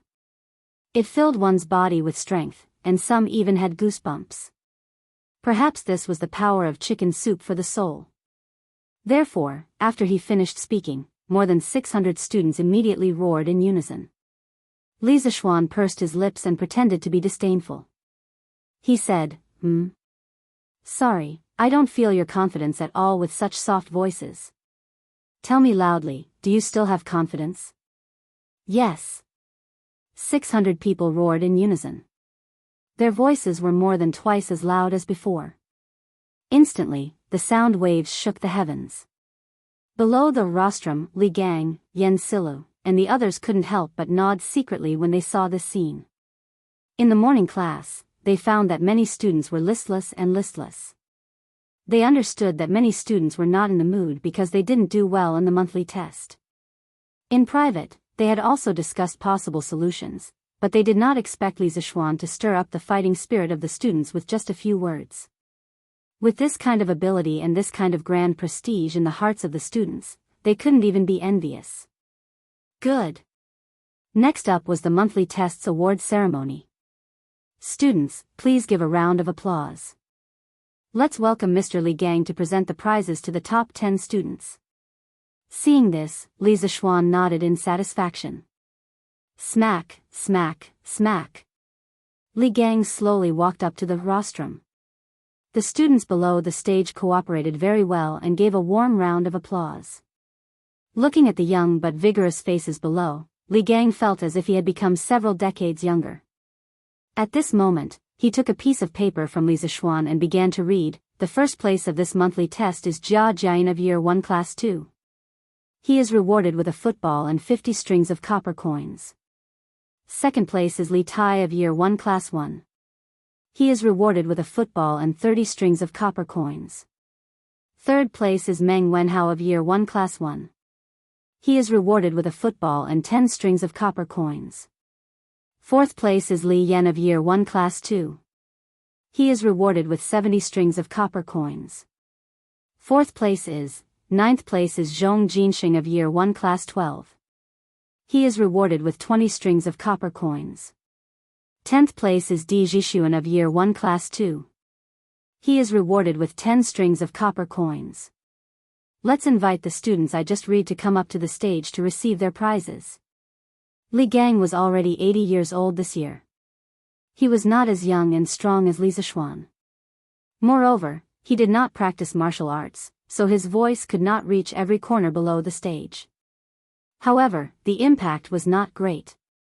This was because every sentence he said, Mo Zhong would help him pass on a sentence. With this human-shaped microphone, there was no one who could not hear what Li Gang said. As soon as he finished speaking, 10 students quickly walked out from the group of students. The rest of the people immediately cast envious and jealous gazes at them. This was because the academy's rewards were really too generous. Especially those children from poor families. At this moment, they finally understood that exams could really make one's family rich. Moreover, the results were too fast. It only took a month. After the 10 lucky students went up to the stage, Li Gang one by one gave out the prizes that were prepared on the rostrum to each student. Then, Li Gang said a few words of encouragement to all the students. Then, he handed the stage back to Li Zishuan and went down alone. TSK. The highest reward is 150 strings of copper coins. The lowest reward is 10 strings of copper coins. Are you jealous? The top 3 students were also rewarded with a football in addition to copper coins. The current market price of a football is 100 strings of copper coins. Therefore, the person who received the highest reward would receive 150 strings of copper coins. Li Zishuan said in a strange tone. The students who did not receive any prizes all vomited blood. How could he be so heart-wrenching? Previously, I told you that there is no turning back in life. Now, I have another sentence to say to you. Knowledge can change your destiny. Knowledge can really change your destiny. Especially for those students whose family background is not very good, you have to work harder to learn. Only when you have completed your studies will you be able to let your parents and siblings live a good life. Li Zishuan said with an extremely serious expression. Hearing that, many students in the audience lowered their heads and fell into deep thought. Clap clap. After a while, Li Zishuan clapped his hands and said, "All right. This month's award ceremony is all over. I have said what I needed to say. You are on your own now. Next up is the Yanhuang College Professor Award Ceremony. Mo Lingwei, come up." The students were stunned, and many of the teachers were shocked as well. The students at the back immediately stood on their tiptoes, or tilted their necks, and looked forward. They wanted to see who would go up. Wow! So beautiful. They saw a stunningly beautiful woman in a pink dress. Her dignified appearance revealed an indescribable seductive feeling. Her hair was tied up in an extremely delicate bun. The pink dress made the woman's skin reveal a faint pink color. She was extremely beautiful. Her phoenix eyes were glittering and could capture souls and shake people's minds. Her lips were like cherry blossoms, but they could cause endless fanciful thoughts. Most of the students were in puberty. When they saw such a stunning beauty, many of them exclaimed. Li Zishuan, who was standing on the rostrum, had a dark expression on his face.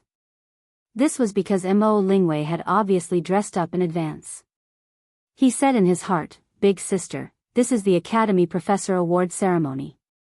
It is very solemn and serious, okay? You dressed up like this, are you here for a blind date?" Chapter 1002. Oh. Who is this woman? Why did Yamacho ask her to go up? Didn't Yamacho say that they were going to hold a professor appointment ceremony? Could this woman be a professor at our academy in the future? How is that possible? A professor position is so honorable. Only Mr. Li Gang and the head of the mountain are professors in our academy. What does this woman do to deserve the position of professor? Gulp. But this lady is too beautiful.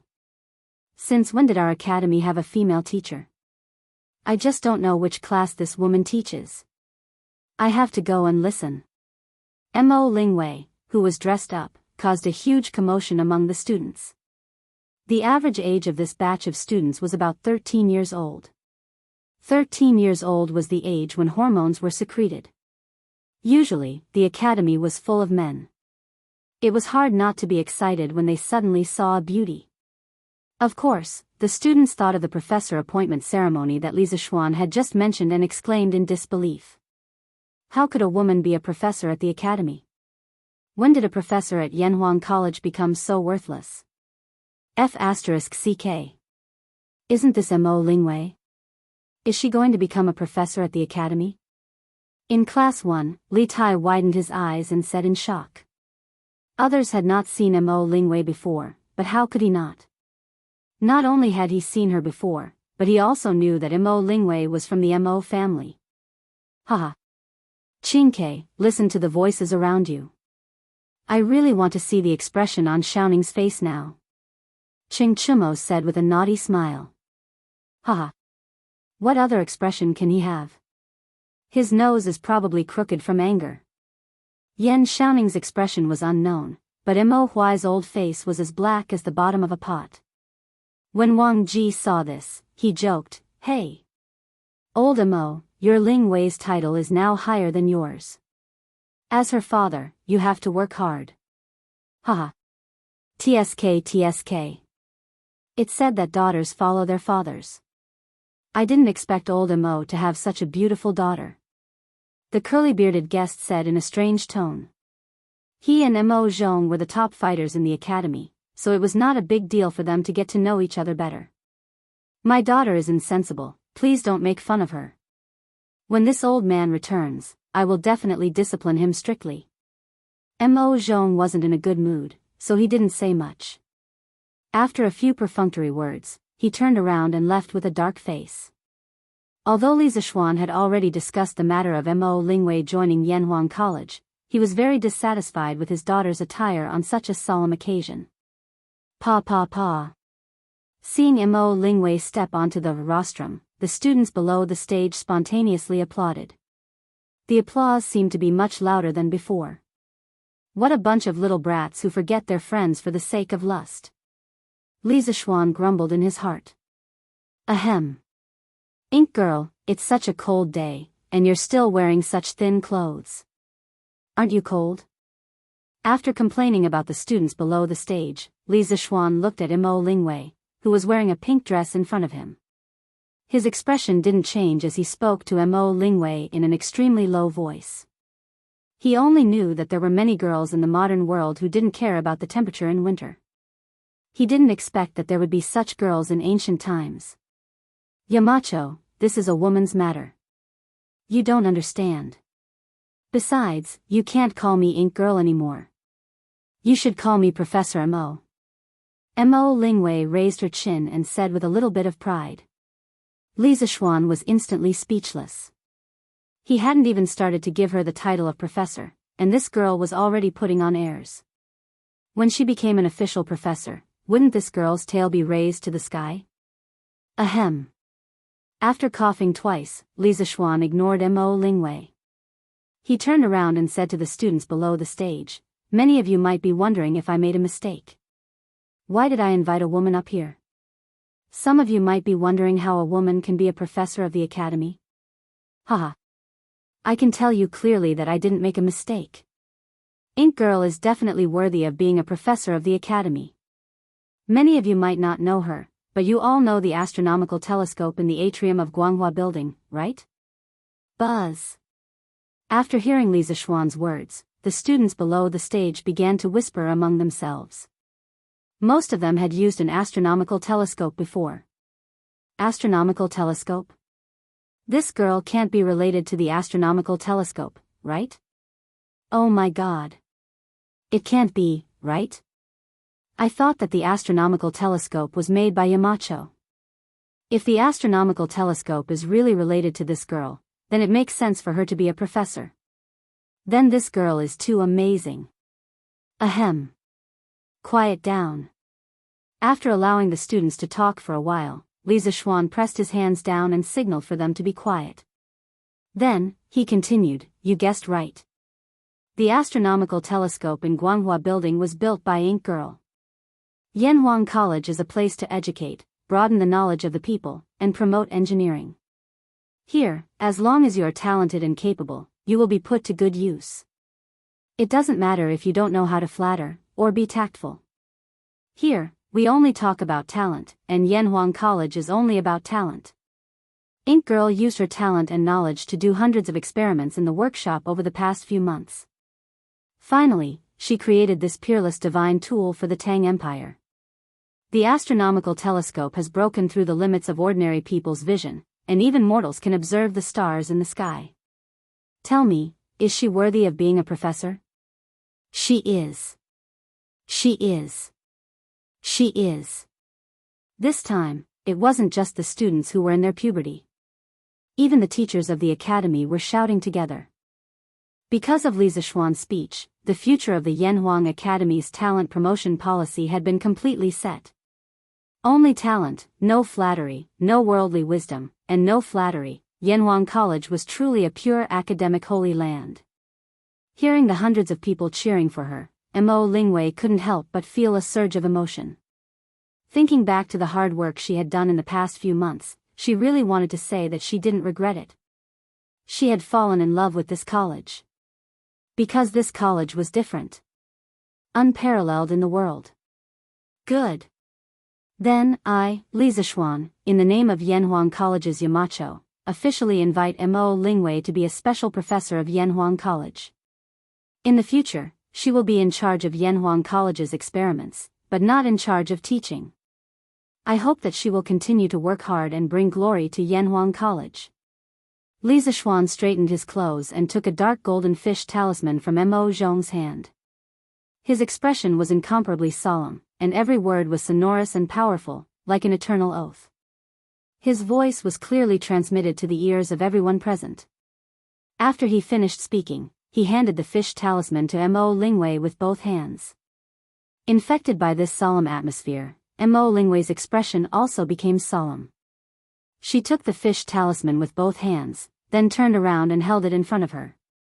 Looking at the students, she said, Mo Lingwei accepts the order. Born as a person of Yanhuang, dead as a soul of Yanhuang. Heaven above, the thick earth is the witness. Chapter 1003. Mo Lingwei's delicate hair bun had been blown away by the cold wind. Her hair danced in the wind, but her body was like a pine tree. She stood upright on the rostrum, motionless. Perhaps she had only come to Yanhuang College for fun in the beginning. But now, she felt as if she had been given a mission. Here was a group of people with dreams. They were cute and real. She liked it here. She now somewhat understood why Li Zishuan's family was so rich, why he didn't do his job even though he was in a high position, and why he liked to come to the academy to cause trouble. Because some things were more precious than money and fame. Born as a citizen of Yanhuang, dead as a spirit of Yanhuang. Born as a citizen of Yanhuang, dead as a spirit of Yanhuang. When they heard Li Zishuan say that Mo Lingwei would only be in charge of the Yanhuang College's experiments and would not participate in the teaching, the students were disappointed. But perhaps emotions were contagious, or perhaps Mo Lingwei's words resonated with the students. At this moment, the students all unanimously cheered for Mo Lingwei's powerful and sonorous vow. After a full quarter of an hour, the cheering stopped. Mo Lingwei bowed and then walked down the rostrum. Everyone thought that today's assembly would be over and that they would return to their classes and find their respective teachers. But who knew that Li Zishuan was going to stir up trouble again? Ching Chumo, come up. Li Zishuan looked at the students of Class 1 and said expressionlessly. Everyone was stunned and did not understand. This. Why did Yamacho suddenly call for Ching Chumo? Could it be that they want to appoint Ching Chumo as a professor of the Yanhuang College? Some students guessed with uncertainty when they thought of Mo Lingwei. But as soon as this was said, it was immediately refuted. T. How is that possible? I saw it this morning. Ching Chumo's monthly test results are in the 400s. He's even lower than me. If he can be a professor, then the rest of us can too. Yeah. I'm in the 200s this time. There were different opinions. The students of Class 1 all looked at Ching Chumo. Ching Chumo, who always liked to be in the limelight, was now like an ostrich, lowering his head and counting ants on the grass. It was as if he did not hear Li Zishuan calling for him. F***CK. Ugly ox. Yamacho is calling for you. Why aren't you going? Maybe you'll be a professor too. Sun Zifan was standing to the left of Ching Chumo. Seeing this, he could not help but touch Ching Chumo's arm and whispered. T. Whoever wants to go, go. I'm not going. It's not something good. Ching Chumo shook off Sun Zifan's hand and said angrily, ugly ox, how can you? Did you do something wrong and we don't know about it? Li Tai asked curiously. Ching Chumo, come up. Do you want me to go down and invite you up? Just as Ching Chumo was about to argue, Li Zishuan's voice came from above. Ching Chumo had no choice but to walk up to the rostrum. He walked unwillingly and dragged his feet. It was as if something terrible was waiting for him. Under the gazes of tens of thousands of people, Ching Chumo slowly ascended the rostrum. Li Zixuan did not wait for him to ask, but handed him a piece of paper with some words written on it. Read it. As long as you can finish reading it, I'll let bygones be bygones. Ching Chumo was dumbfounded. The students looked at each other. They did not know why Li Zixuan had spent so much effort to invite Ching Chumo up. Li Tai, Sun Zifan, and Yuchi Bao Lin looked at each other. Li Tai said uncertainly, "What's that?" "Bao Lin, you can see very far. Help me take a look." "Okay." Yuchi Bao Lin responded and looked at the paper. After a while, he replied, "Chinkei, that seems to be the self-reflection letter that we handed to Yamacho this morning. It should be Brother Cho Nyo's. I remember that he only wrote half of it." "Self-reflection letter?" Li Tai was stunned. Then, he said happily, "Hee. Chumo was unwilling to show it to me this morning. Now, it seems that Yamacho wants him to read it to us. Haha. Yamacho, don't. I'll just write another one." On the stage, Ching Chumo lowered his voice and said to Li Zixuan. However, Li Zixuan did not buy it. He said seriously, "Now you know that you're just doing it half-heartedly. What were you doing earlier? Read it quickly. Don't waste everyone's time." After hearing Li Zixuan's words, Ching Chumo knew that there was no room for discussion. He said gloomily, "Fine. Then you have to keep your word. As long as I read it, I'll let bygones be bygones. I won't have to do any self-reflection in the future." "Okay. Of course." Li Zixuan nodded. Ching Chumo took 2 deep breaths. Then, he took the self-reflection letter that he had written earlier and looked at the students in the audience. He began to read, "Due to the sudden change in the weather recently, the wind and clouds are constantly changing. It's really unpredictable. Originally, my mood and body were fine, but due to the cold wind, boom." Such a weird and uncultured opening immediately attracted the attention of all the students. The students in the audience could not help but whisper among themselves. Li Tai burst out laughing. Pfft. F***ck. No wonder Cho Nyo was unwilling to show me his self-reflection letter. It's so vulgar. Ching Chumo's face turned red. Yes, even someone as thick-skinned as him would feel embarrassed. However, he had already read it. There was no reason to back down. If he backed down, he would have to write another self-reflection letter. How troublesome would that be? He might as well read it all at once. Anyway, he had already embarrassed himself. What was there to be afraid of? Due to the cold wind, I wanted to drink. In a moment of confusion, I committed a heinous crime. At the wrong time, at the wrong place, I did a wrong thing, which was to gather people to drink in the academy. At this point, the students finally realized that Ching Chumo had committed a crime. Now, I have deeply realized my mistake. Classmate on the left, I'm sorry. Classmate in the middle, I was wrong. Classmate on the right, can you forgive me? I believe that you can forgive me. Yes, thank you. As the saying goes, practice makes perfect. At the beginning, Ching Chumo felt a little embarrassed to read it in front of so many people. However, as he read it, he became more and more fluent. He finished reading the remaining 100 words in one breath. However, the students in the audience were laughing so hard that their stomachs were about to burst. Pfft. Ha ha ha. Is Ching Chumo writing a self-reflection letter? This is too funny. How can there be such a self-reflection letter? Drinking is just drinking. How can it be related to the weather? It seems like it's really related. Ha ha ha. Chapter 1004. In the future, no student is allowed to drink alcohol in the academy. I don't care if it's outside the academy, but it's absolutely forbidden inside the academy. Violators will be publicly criticized throughout the academy. I hope everyone will remember this. In Yanhuang College, after Ching Chumo finished reading the self-reflection letter, he immediately slipped away. Li Zishuan stood with his hands behind his back and spoke to the hundreds of students below the stage. In ancient times, famous scholars generally liked to drink, as if not drinking could not reflect their heroic spirit and literary talent. For example, Li Bai and Du Fu. However, everything depended on the specific situation. Firstly, the Yanhuang College students were still relatively young. In his previous life, most of them had just entered junior high school. Secondly, with the popularity of the drunken immortal and the land of warmth, the alcohol culture of the Tang dynasty had undergone a great change.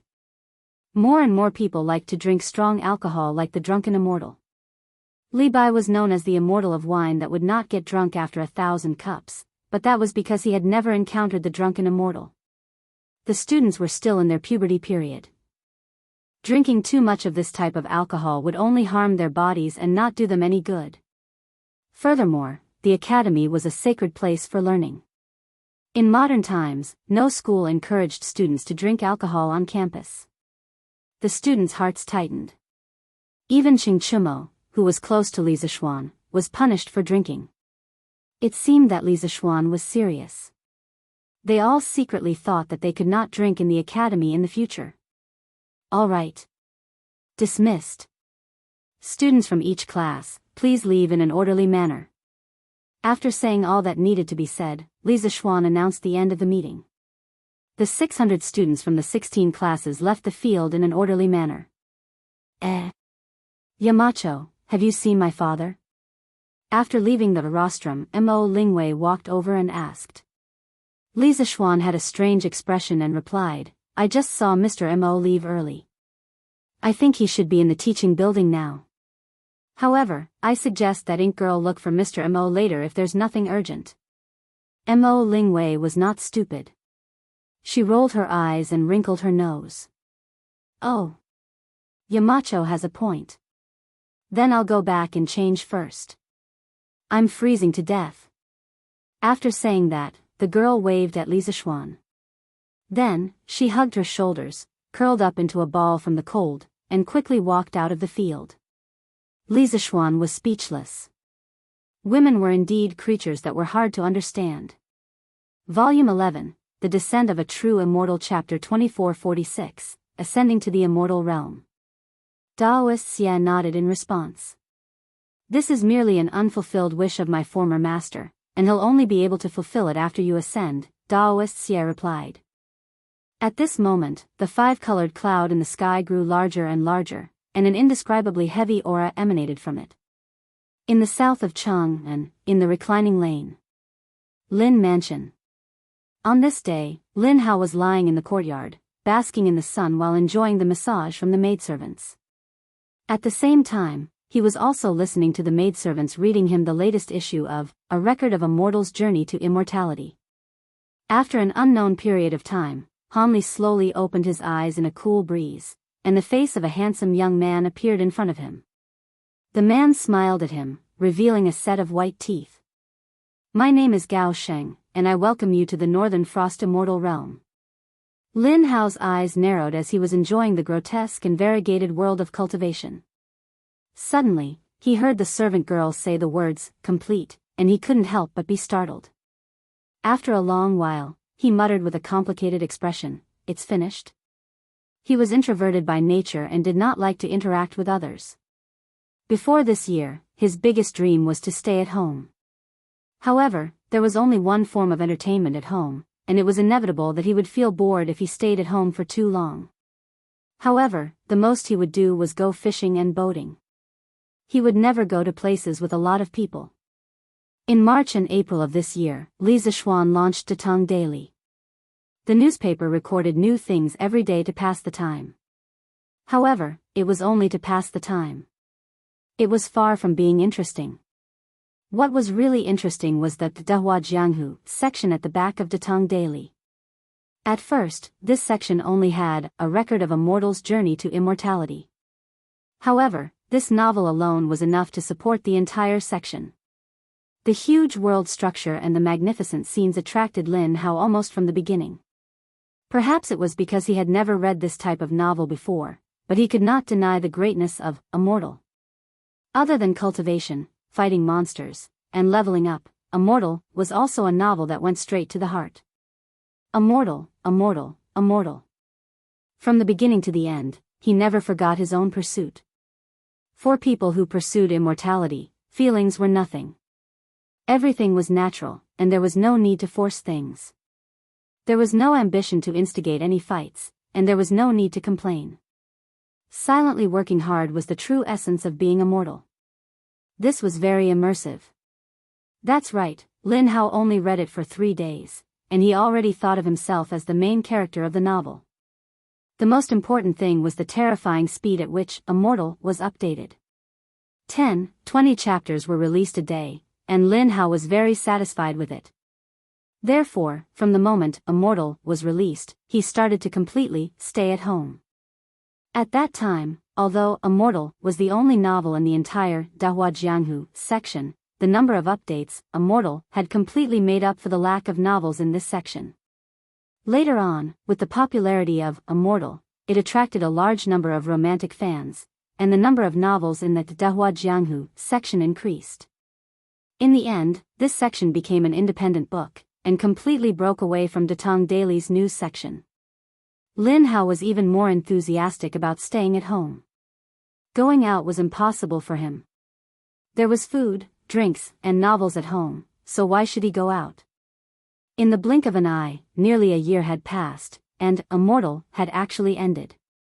In Lin Hao's heart, there was suddenly a lot of reluctance. This was a novel that had brought him nearly a year of happiness. Young master. It seems like it's really over. Servant Xiao Qin saw that Lin Hao's expression was a little strange, and said in a mosquito-like voice. That's it? Then what should I do in the future? Lin Hao's expression was lonely. He put his hands behind his head and asked the heavens speechlessly. A novel that took more than 8 months, with a total of more than 2,400 chapters, and a total of more than 7 million words, suddenly ended just like that. It was inevitable that he would feel lost.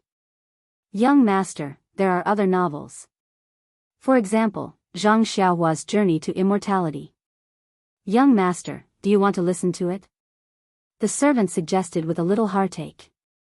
I'm not listening to it. It's too slow. I'll save it for a month before reading it. Lin Hao said disinterestedly. As the saying goes, there is no harm if there is no comparison.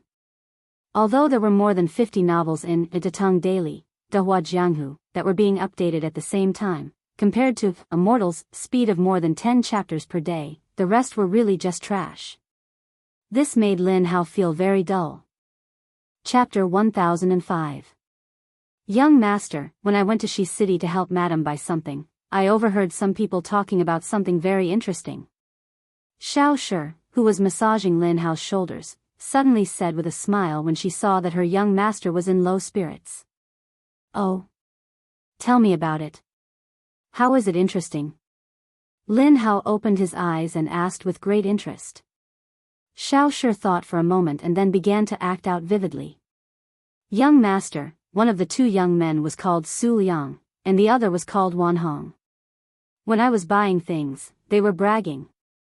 At that time, Su Liang said, Alas. Brother Wan, I was about to form my gold core a few days ago, but my father took me to see a quack. That quack used medicine to dissolve my gold core, which hadn't yet formed in my body. Now, I've completely become immortal. What a pity. Wan Hong also sighed and said, Brother Su, my condolences.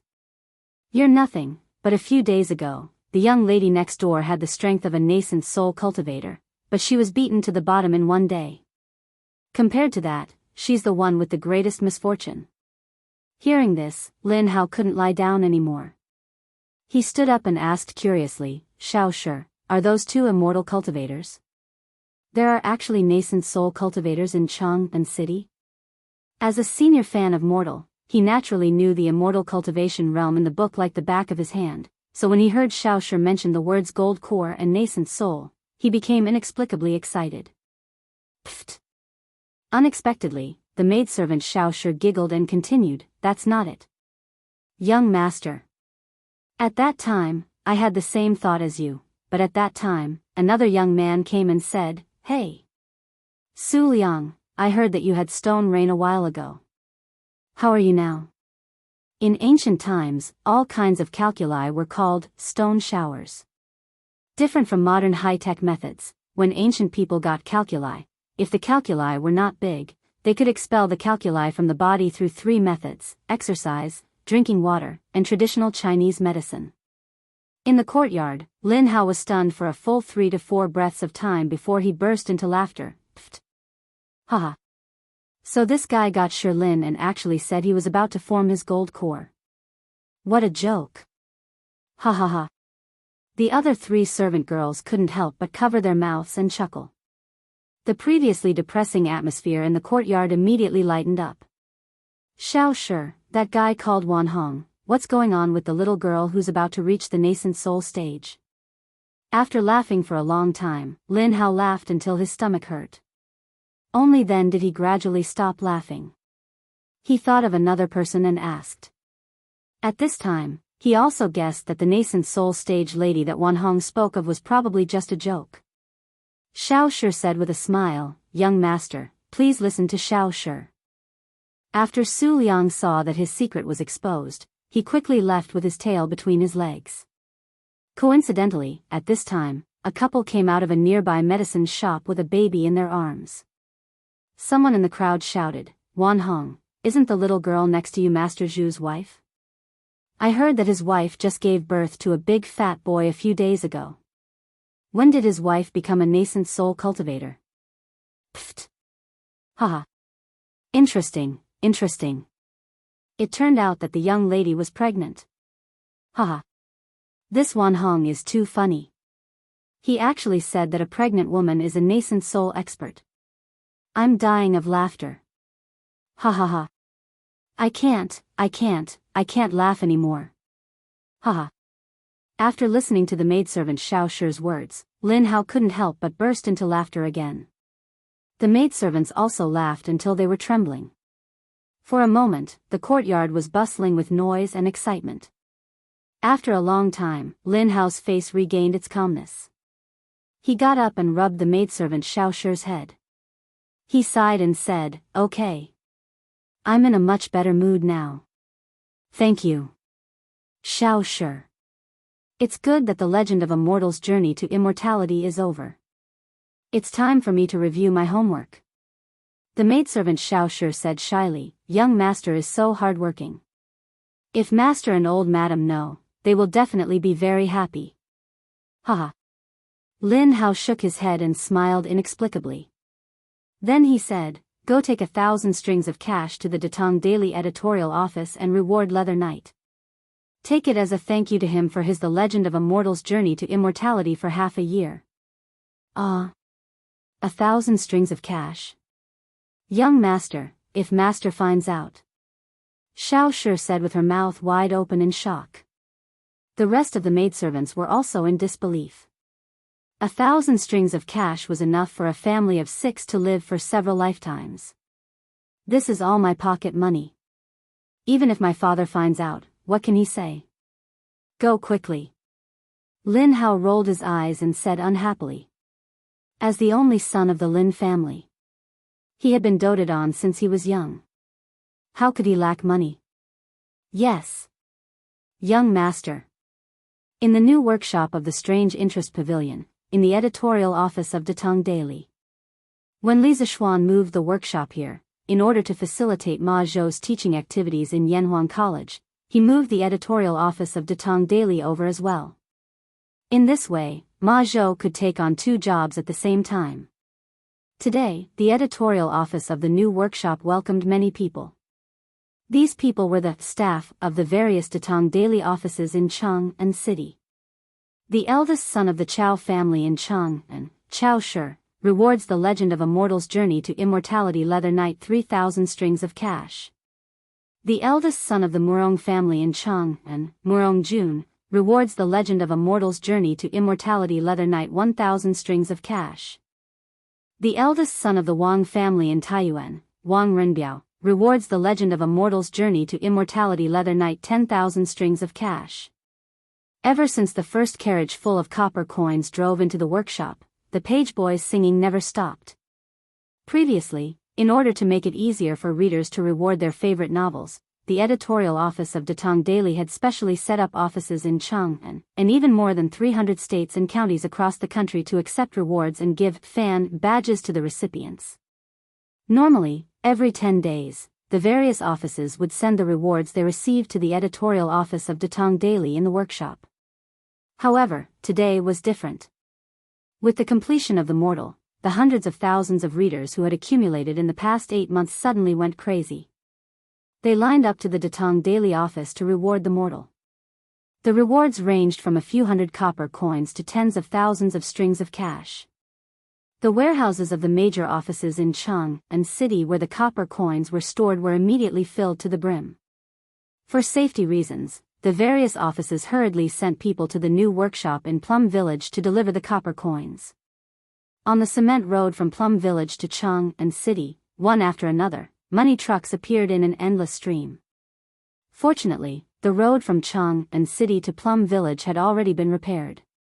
Fortunately, this place could be considered the foot of the emperor, so the security was not bad. Otherwise, such a huge amount of money would be tempting. What's the 100th? When Ma Zhou received the news, he immediately rushed over from Yanhuang College. Hearing the rewards coming in one after another, his head started to ache. This scene was simply too crazy. Godfather Ma, this is the 950th person who has rewarded more than 100 strings of cash. Song Xiaoxi replied, 951?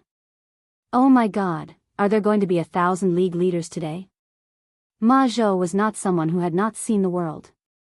However, when he heard such a result, he could not help but be flabbergasted. 1,000 league leaders appearing in a day?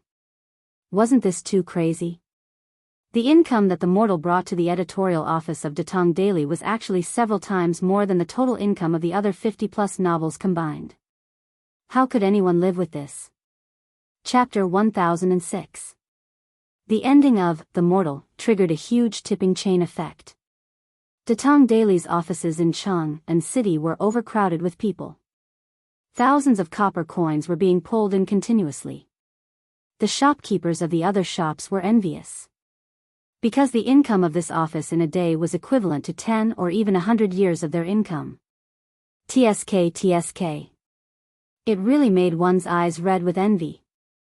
But the one who benefited the most should be the leather knight who wrote The Legend of a Mortal's Journey to Immortality, right? He will get a share of the tipping Datong Daily receives. I didn't expect this. Writing novels can actually make so much money. The shopkeeper of a calligraphy and painting shop next to the Datong Daily's office stood at the entrance of the shop. He couldn't help but sigh as he looked at the rich people next door. This old man must have not seen the miserable situation of the other failed authors. That's why he was so emotional, right? Xiaolu.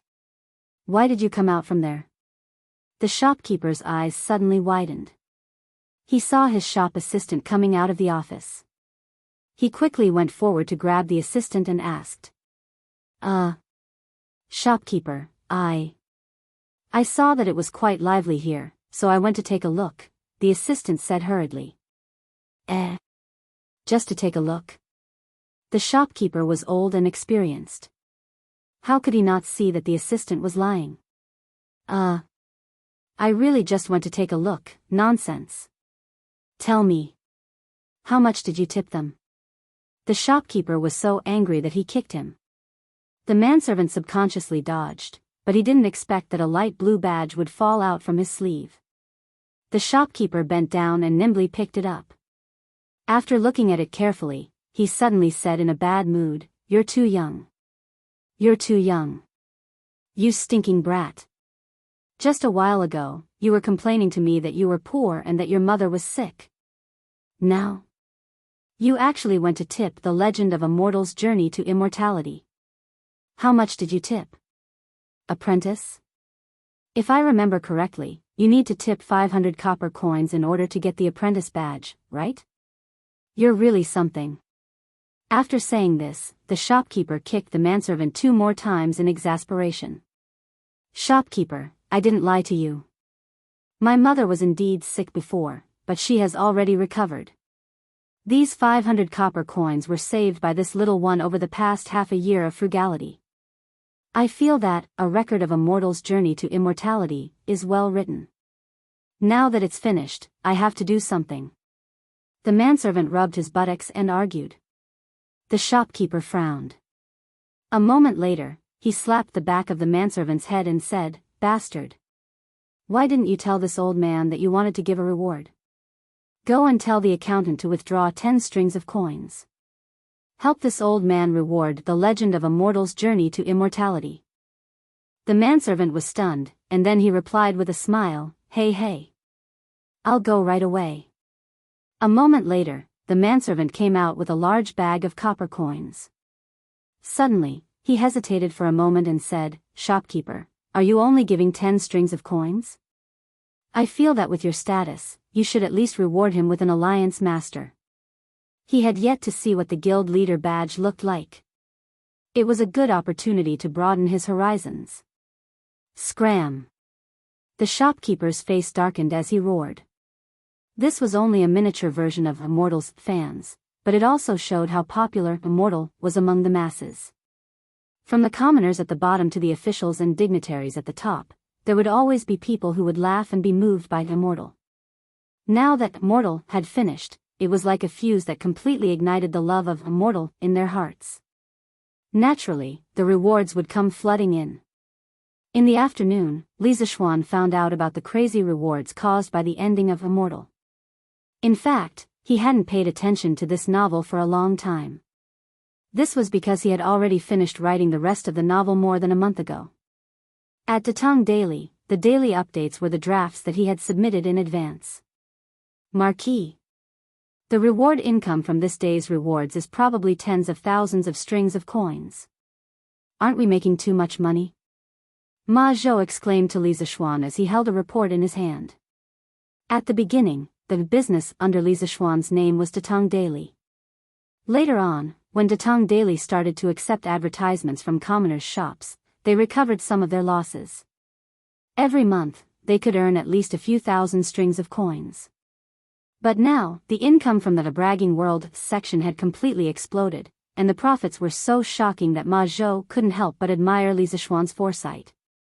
If you want to make a lot of money, you have to have good novels. A popular novel like The Legend of a Mortal's Journey to Immortality is too rare. Li Zixuan shook his head and said.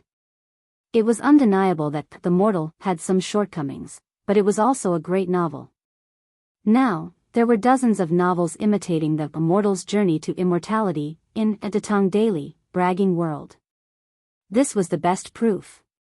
Ma Zhou chuckled, his eyes shining with wisdom. He said, for others, it might be extremely difficult to create a novel that is as good as The Legend of a Mortal's Journey to Immortality. But for Marquis, it shouldn't be difficult. Others might not know who the author of The Mortal was, but how could Ma Zhou, the editor-in-chief of Datong Daily, not know who it was? He had previously asked Li Zixuan for a draft. It was precisely because of his confidence in Li Zixuan that he said such a thing. After all, Li Zixuan had created too many miracles. What was there to be surprised about if there were one or two more?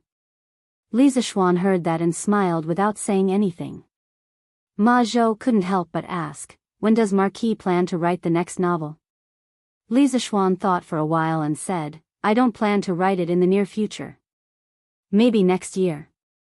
Ma Zhou was disappointed. Then I guess many people will be disappointed. Marquis, you don't know this, but many of the people who gave you tips because of the ending of Immortal Man are commoners at the bottom of society. They scrimped and saved up a few hundred copper coins and used it all to tip you. Li Zixuan was touched. In this Datong, not only were the commoners simple and honest, even the readers were so stubborn and cute. Brother Ma, you don't have to persuade me anymore. I definitely won't have time to write another novel this year. Good food is not afraid of being late. For next year's new novel, I will definitely not disappoint the readers of The Mortal. Li Zixuan shook his head and sighed. He couldn't bear it and added, in a while, I will write a speech. I'll have to trouble Brother Ma to publish it on Dehua Jianghu tomorrow. Ma Zhou knew that it was impossible, so he didn't try to persuade him.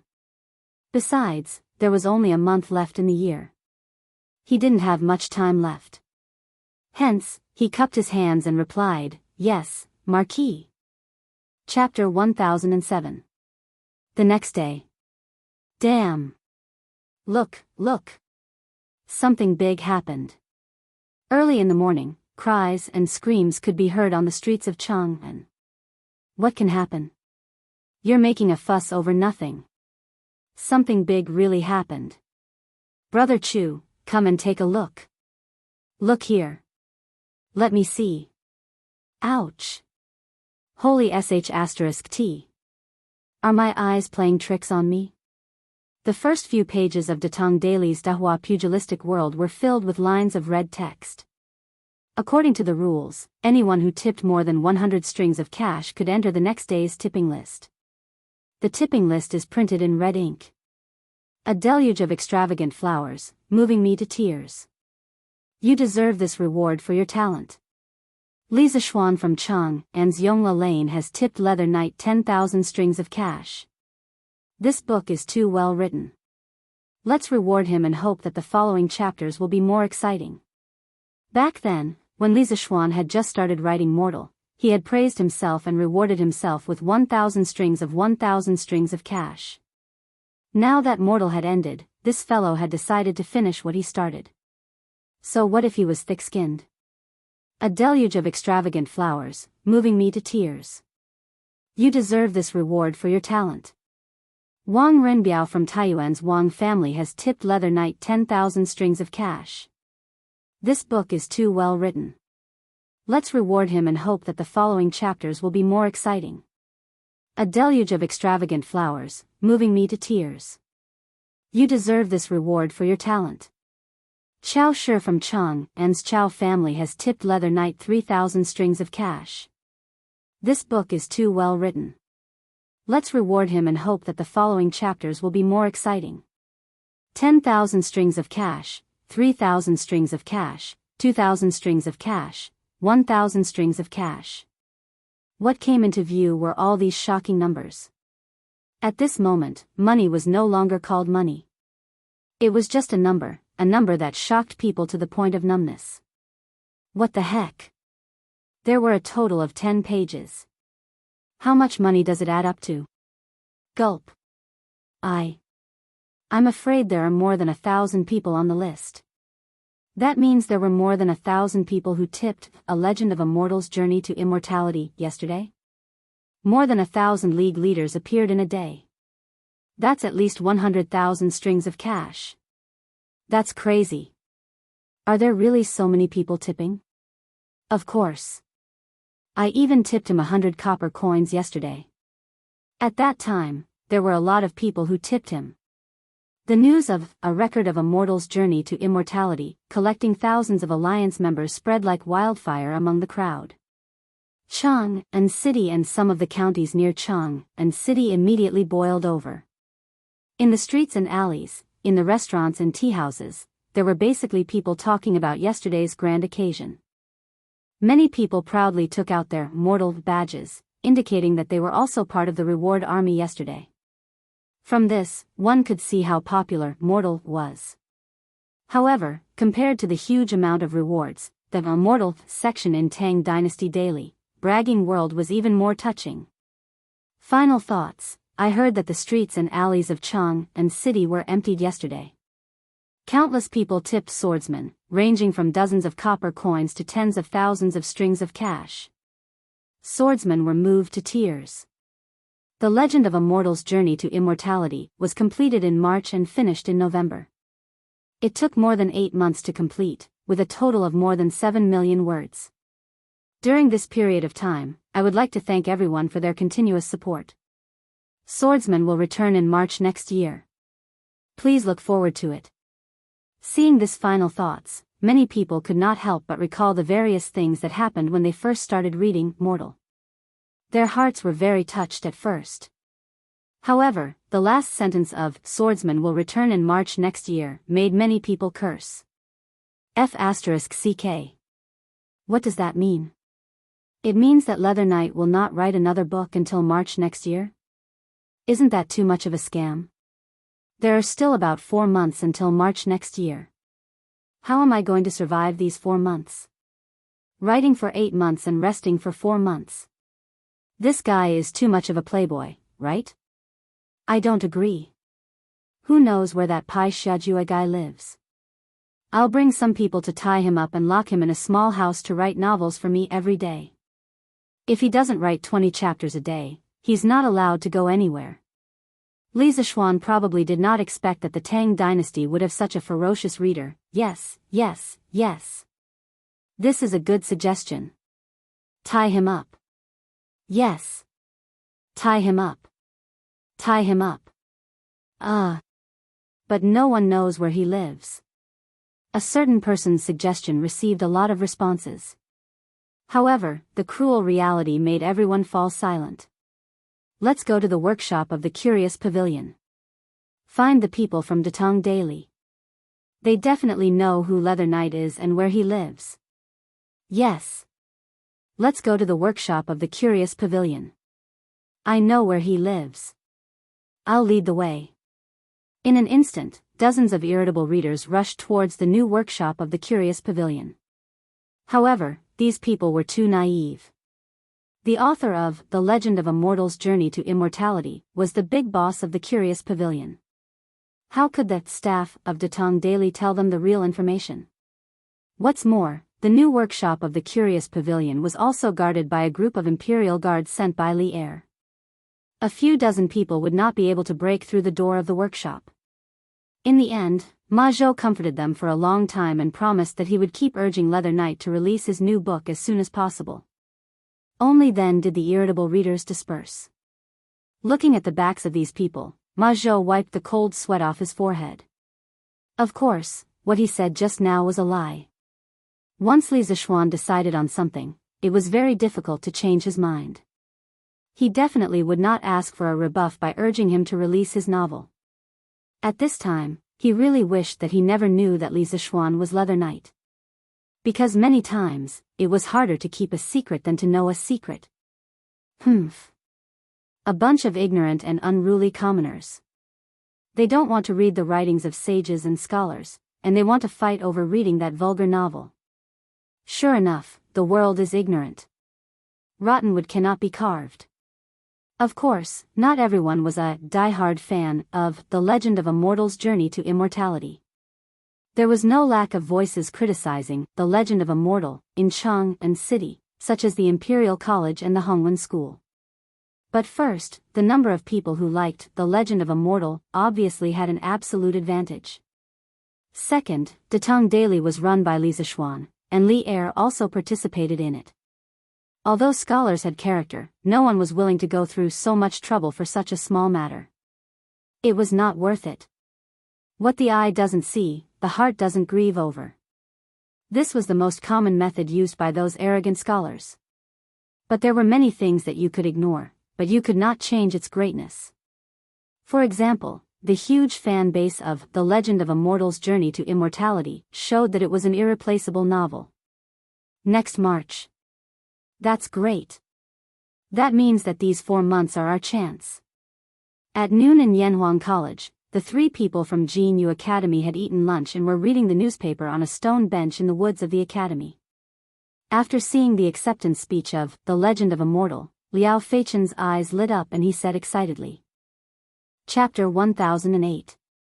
Yes.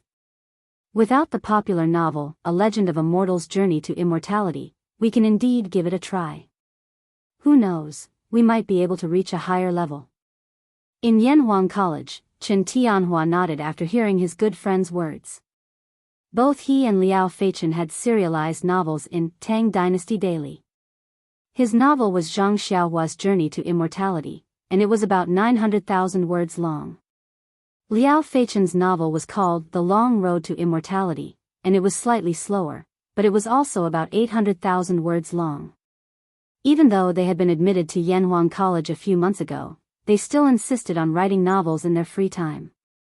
In fact, this kind of half-study, half-work state did not affect their studies, because there were many poor students in the college who were in this state. The difference was that the others were working at the posts provided by the college, while the two of them were using their free time to write novels. In the past, A Legend of a Mortal's Journey to Immortality was an insurmountable mountain in front of Chen Tianhua and Liao Feichen. Now that A Mortal had ended, the two of them felt that their opportunity had come. This was especially so for Chen Tianhua. Other than Mortal, his Legend of Zhang Xiaohua's Cultivation to Immortality was the novel with the best results in talking about pugilistic world. Taking advantage of the time when Mortal was finished, if he put in a little more effort, it was very likely that it would reach a higher level. Yes. Let's hurry up and try to write more during this time. Liao Feichen nodded fiercely. Hey! Hong Yi, didn't you say that you were about to start writing your novel? Why haven't you started? Are you trying to scare us?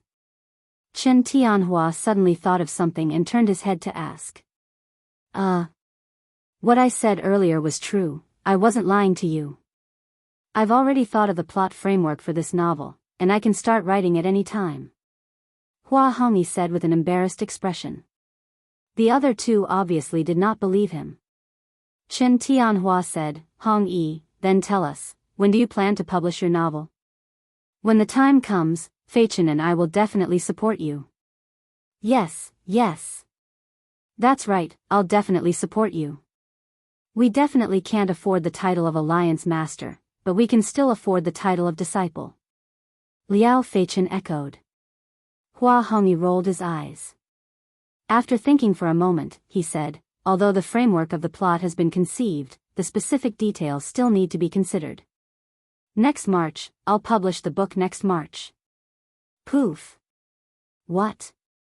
F***ck. Hong Yi, are you still asleep?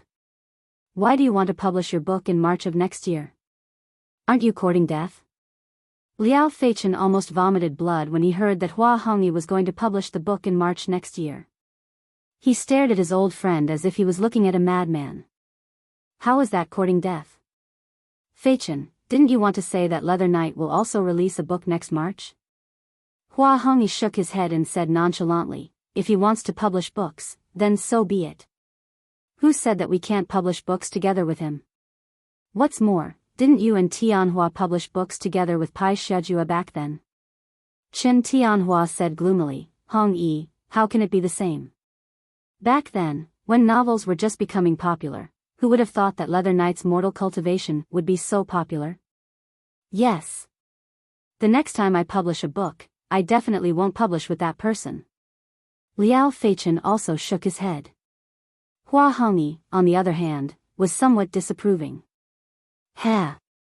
Tianhua, Feichen, we're 7 feet tall men. Even if we can't beat him, we can't be afraid before the battle. Besides, I have confidence in my novel. It might not lose to Leather Knight. Chen Tianhua and Liao Feichen shook their heads. They secretly thought that their good friend was really fearless because he didn't know anything. Let's talk about it when he gets bumped. Marquis, Manager Fu and Fu Bin request an audience. In the afternoon, Li Zixuan was handling official business in Yanhuang College's principal's office, when Mo Zhong pushed the door open and entered. He bowed and cupped his fists. Fu Bin? He's back. Li Zixuan was startled, then said happily, quick. Let them in. More than a month ago, Fu Bin had set off from Chang, and with the mining team and the iron ore distribution map. After more than a month, this group of people had finally returned. And they had returned at the right time. Because the bicycles produced by the Strange Taste Pavilion were in short supply, the price of the bicycles had been inflated to more than 600 strings of coins. Seeing the money being taken away by the scalpers, Faubert was anxious. Chao Wendong, Lin Wenyuan, and the other members of the Flaming Yellow Chamber of Commerce were also anxious. But was this because the workshop's production efficiency couldn't keep up? Absolutely not. The workshop could already produce 40 to 50 bicycles a day, and the speed was not slow at all. The problem lay in the lack of raw materials, the lack of iron and rubber. The workshop had already bought almost all the iron and sulfur that could be bought. Because of this, the price of iron and sulfur in Jianghu city had increased by quite a bit. But this amount of iron and sulfur was still insufficient to meet the huge demand for bicycles. Now that Fu Bin was back, as long as they could find an iron or sulfur mine, no matter how big or small, they could alleviate the Strange Taste Pavilion's urgent need. Young master. Not long after, Fu Bin came in under Falbert's lead. He cupped his fists and bowed to Li Zixuan. Obviously, Fu Bin had gone to find his uncle as soon as he returned. Falbert, you don't have to be so courteous. Quick, have a seat. Li Zixuan stood up and pointed to the sofa opposite him as he hurriedly said to Falbert. Falbert saw that Li Zixuan was not purposely being courteous, so he thanked him and sat down. Only then did Li Zixuan look at Fu Bin. Compared to more than a month ago, this guy's face was a little less immature. Presumably, this was his first time going on a long journey, and he had gained a lot of experience. Haha. Xiao Bing. Did you encounter any danger along the way? Li Zixuan asked with a smile. Fu Bin's heart warmed when he heard this. Li Zixuan did not ask him about the results of the mining. Instead, he asked if he encountered any danger. This was very heartwarming. Young master. We did not encounter any danger. There were only a few small twists and turns. But in the end, we did not disappoint you. Not only did we find 2 iron and sulfur mines in Yifan County, we also found a big coal mine. But this coal mine does not seem to be of much use to you. Fu Bin knew his limits and did not wait for Li Zixuan to ask.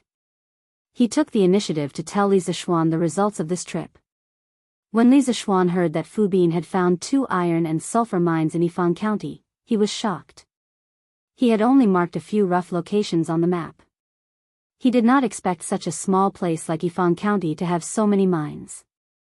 But when he heard Fu Bin mention the coal mine, he could not help but smile. Haha. Who says the coal mine is useless? Xiao Bing, the few of you did well this time. I am very satisfied and will reward you handsomely. Haha. Chapter 1009. It was normal that Li Zixuan did not know about Yifan County, but if it was Lan County, he would definitely know about it. In the modern era, Shaanxi province had 546 billion tons of usable reserves and 514 million tons of unusable reserves, ranking 4th in the country. This did not include the Shaanxi type of limonite ore that was widely distributed but had not been explored. Among them, 89.3% of the discovered iron ore resources were concentrated in Lan County, 2 billion tons, and Wutai Mountain, 625 billion tons. Other than iron ore resources, Lan County was also rich in other mineral resources, such as coal, iron, manganese, sulfur, marble, granite, and so on. It could be said that it was a real mining county. Lan County was called Yifan County during the Tang dynasty's Xinguan period, and it was the capital of Lan province at that time. Therefore, it was not surprising that Fu Bin could find 2 iron ore mines, 2 sulfur mines, and a big coal mine in Yifan County. Thank you, young master. In Fu Bin's eyes, Li Zixuan was a real big shot. Now that he could get Li Zixuan's praise, he was overjoyed. Ahem. Young master. Forgive me for being blunt, but this coal mine is very difficult to mine. If we can mine a large amount of coal, it'll be fine, but if there's no coal and it's all coal, then it'll be a big loss. Falbert was obviously more mature and looked at the long term. He said to Li Zixuan worriedly. Falbert, why is coal useful? Oh. I understand now. But Falbert, you don't have to worry. To me, coal is useful, but coal is also useful. Just as Li Zixuan was about to ask why charcoal was useful and coal was useless, some memories of his predecessor suddenly emerged. He quickly swallowed the words that were already at the tip of his tongue and changed his words. His predecessor's memory told him that although people had started to use coal, coal was not popular yet. The history of ancient coal mining in China can be divided into 4 stages. The pre-Qin dynasty was the discovery and early exploitation of coal. The Western Han dynasty to the northern and southern dynasties was the mature stage of coal exploitation. The Sui, Tang, and Yuan dynasties was the general development and rapid progress of coal exploitation. The Ming and Qing dynasties was the heyday of ancient coal exploitation. However, it should be noted that the coal mentioned above was mainly referring to charcoal, not coal. At least before the Song dynasty, coal was not used on a large scale. This was because the unprocessed coal dug out from the coal mines was difficult to burn fully. On the other hand, this kind of coal would emit a lot of soot when it was burned. Therefore, the people would rather burn firewood than coal. This was because the smoke emitted from firewood was less than that from coal. It wasn't until the late Tang dynasty that the technology of using coal to make coke appeared. According to the Tang dynasty scholar Kang Pian's drama talk log, when the rich and powerful children of Luo, Luoyang, used coal to cook rice, they would first burn the coal to remove the smoke. This was called cooked coal or refined coal, and then they would use this refined coal to cook rice. This type of refined coal was closer to coke, but because it wasn't deliberately burned, it was only the prototype of coke. In the Song dynasty, the coking technology was perfected, and the raw coal processing and utilization in our country entered a new stage, and the use of coal gradually became more widespread. During the Ming and Qing dynasties, the development and utilization of coal in our country had reached the heyday. Similar to the previous salt and iron dictatorship, the mining rights of coal had been nationalized, and coal mining taxes had been collected. What? Young master has a way to use raw coal? Fu Bin didn't think much of it, but Falbert's eyes suddenly widened. He sat up straight from the sofa and said in shock. As long as one had a little bit of common sense, they would know that if raw coal could be used, then a coal mine could bring an amazing amount of wealth. Li Zishuan didn't deny it and nodded happily and said, I do know some ways. Therefore, this coal mine must be mined. Whether it's charcoal or coal, we want it all. Falbert said excitedly, if young master really has a way to use raw coal, then of course this coal mine must be mined. Li Zishuan smiled.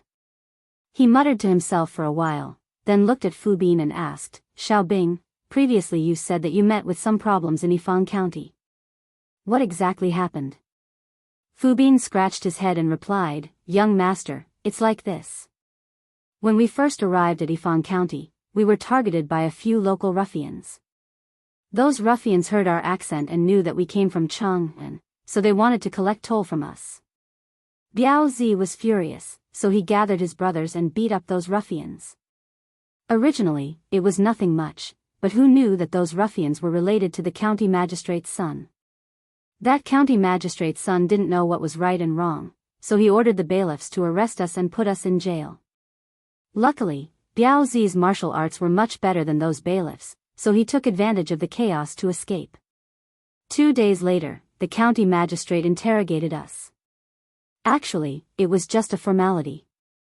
In court, those ruffians became the good guys, and we became the bullies who bullied the weak and feared the strong.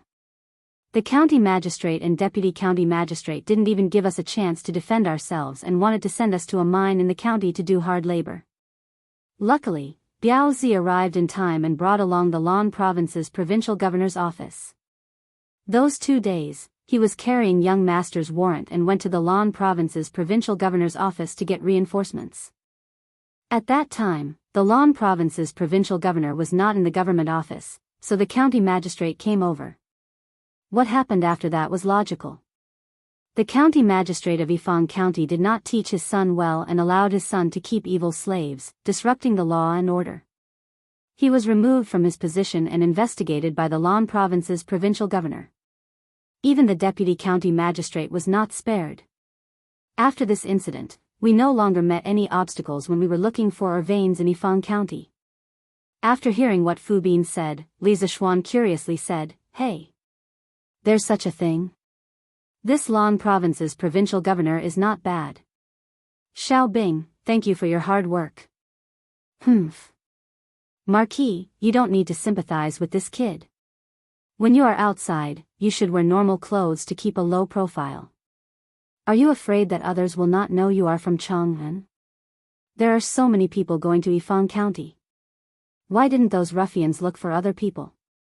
Why did they look for the few of you? Isn't this your own fault? Falbert sneered and scolded them mercilessly.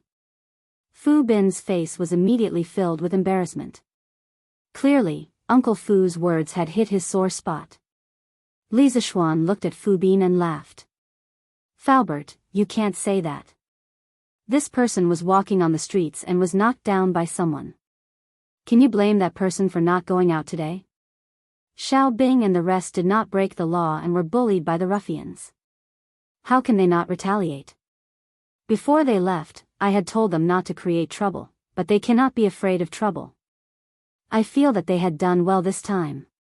Furthermore, Xiao Bing and the rest had unintentionally helped the people of Yifang County to get rid of a big problem. Not only did they not do anything wrong, but they also did a good deed. Haha. Chapter 10:10. Thank you, young master, for your magnanimity. Fu Bin will definitely follow young master's lead. Yanhuang College, Principal's Office. Fu Bin was moved to tears when he heard Li Zishuan speak up for him. In fact, when they arrived at Yifang County with the huge sum of money, they were indeed a little smug. They were dressed in fancy clothes, and it was obvious that they were not ordinary people. That was why the local ruffians came looking for them. Before coming to Li Zishuan's place, his uncle had already harshly reprimanded him. Originally, he thought that he would be reprimanded again. He didn't expect that not only did Li Zishuan not reprimand him, he even spoke up for him. How could he not be touched? Haha. Li Zishuan heard this and could not help but laugh. Perhaps Fu Bin had been hanging out in the streets since he was young, and he had the aura of a ruffian, which could be heard from his words. Calling him a ruffian was not referring to him being bad. Normally, people like him were more loyal and righteous. If you treated him well, he would also treat you well. That was the general meaning of it. Are you so easy to bribe? I only spoke a few words for you, and you are already following my lead? Li Zishuan found it funny. Fu Bin quickly waved his hand and said anxiously, "It's not like that, young master. I, Fu Bin, have been hanging out in the streets for so many years. Whoever is sincere to me, in my heart, I will." Alright, that's enough. I understand everything. Li Zishuan smiled and interrupted Fu Bin, then said, "Xiao Bing, you are now familiar with Yifang County. You should be able to handle the local officials. I want to let you manage those few mines. Are you willing?" Fu Bin's body trembled and froze on the spot. Before he could say anything, Falbert quickly said, "Young master, you can't do that. Fu Bin is still young and inexperienced. How can he manage such a big mine? If this brat were to ruin young master's plans, how would this old man have the face to see young master again?" In fact, Falbert was doing this for the sake of his nephew, because he knew better than anyone else how capable Fu Bin was. Fu Bin also reacted at this time. He cupped his fists and said, "Young master, you'd better take back your order. If you want me to help you gather information or search for people, then I can do it. But I definitely can't manage a mine. I know what I'm capable of." Li Zishuan smiled. In fact, he was just testing Fu Bin's reaction. He didn't really want to hand over such a big mess to Fu Bin. Young people need to gain experience. How about this, Falbert? You send 4 trustworthy people from the workshop to Yifang County to be in charge of the mining of the 4 mines. The miners will be recruited on the spot, and their wages will be paid by the workshop. Originally, there were 5 mines, but one of the iron mines had to be handed over to the imperial court. This was the condition promised to Li Er. Falbert muttered to himself for a moment, then nodded and said, "Okay. This old man will arrange it." Li Zishuan then looked at Fu Bin and said, "Fu Bin, when the time comes, you will also bring the people who went with you to Yifang County to assist the 4 mine managers. After all, you are familiar with that place, so the local relations will be left to you. In addition, you should also take some time to learn how to manage a mine. A good man should do big things. If you can take charge of a mine in the future, that would be the best." Falbert will also be very pleased.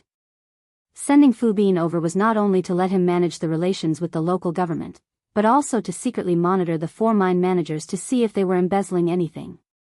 After all, this was a truly lucrative job. If they were diligent and responsible, then naturally it would be better. However, if someone were to play tricks, Li Zixuan would definitely not be polite. Fu Bin nodded firmly, then cupped his fist and said, "Young master, don't worry. Fu Bin will definitely not disappoint young master. And you must be tired from the journey. Go back and rest for 2 days." Li Zixuan said with a smile. Fu Bin knew that Li Zixuan definitely had some things that he wanted to discuss with his uncle alone, so he tactfully took his leave. In an instant, only the two of them were left in the office. "Falbert, quickly select the mine managers. The coal is secondary, but the iron and sulfur ores must be mined as soon as possible. We are lacking these two things too much." Li Zixuan picked up the cup, took a sip, and then said in a deep voice. Falbert nodded and replied, "Even if young master didn't say it, this old man will do it as soon as possible." Previously, after selling the first batch of bicycles, the workshop's iron and sulfur ores were all in short supply. However, the people's desire to buy bicycles is getting stronger and stronger. If we can't solve the problem of raw materials for bicycles as soon as possible, everyone will definitely be more disappointed in us. Fortunately, Fu Bin came back in time. Otherwise, it would be a pity if our workshop couldn't produce good things even though we have them. Li Zixuan said, and then said, after confirming the candidates, "Have them come to see me before they leave. I have something to tell them." "And no problem." Li Zixuan stood up. He frowned and thought for a while, then said, "We have to hurry up with the Yifang mine. We also have to hurry up here." Falbert asked, "Young master, do you want to talk about iron smelting?" Li Zixuan nodded and said, "That's right. The workshop needs to prepare some iron smelting equipment. After the iron ore from Yifang mine is shipped back, we have to start smelting immediately." Falbert looked worried and said, "It's not difficult to smelt iron on a small scale, but from young master's intention, you want to smelt iron on a large scale. In this way, the furnace required for smelting iron cannot be made in a short time. Moreover, some of the key techniques have to be figured out by yourself. If young master wants to achieve his goal quickly, he can only ask the Jiangsun family for help. After all, in Chang and city, their iron smelting technology is the best." Jiangsun family? Which Jiangsun family could there be in Chang and city? Li Zixuan's heart moved. He didn't expect that Jiangsun Wuji, that old fox, had already started the iron smelting business. Salt and iron, these two businesses were the most profitable in ancient times. Jiangsun Wuji was indeed an old fox.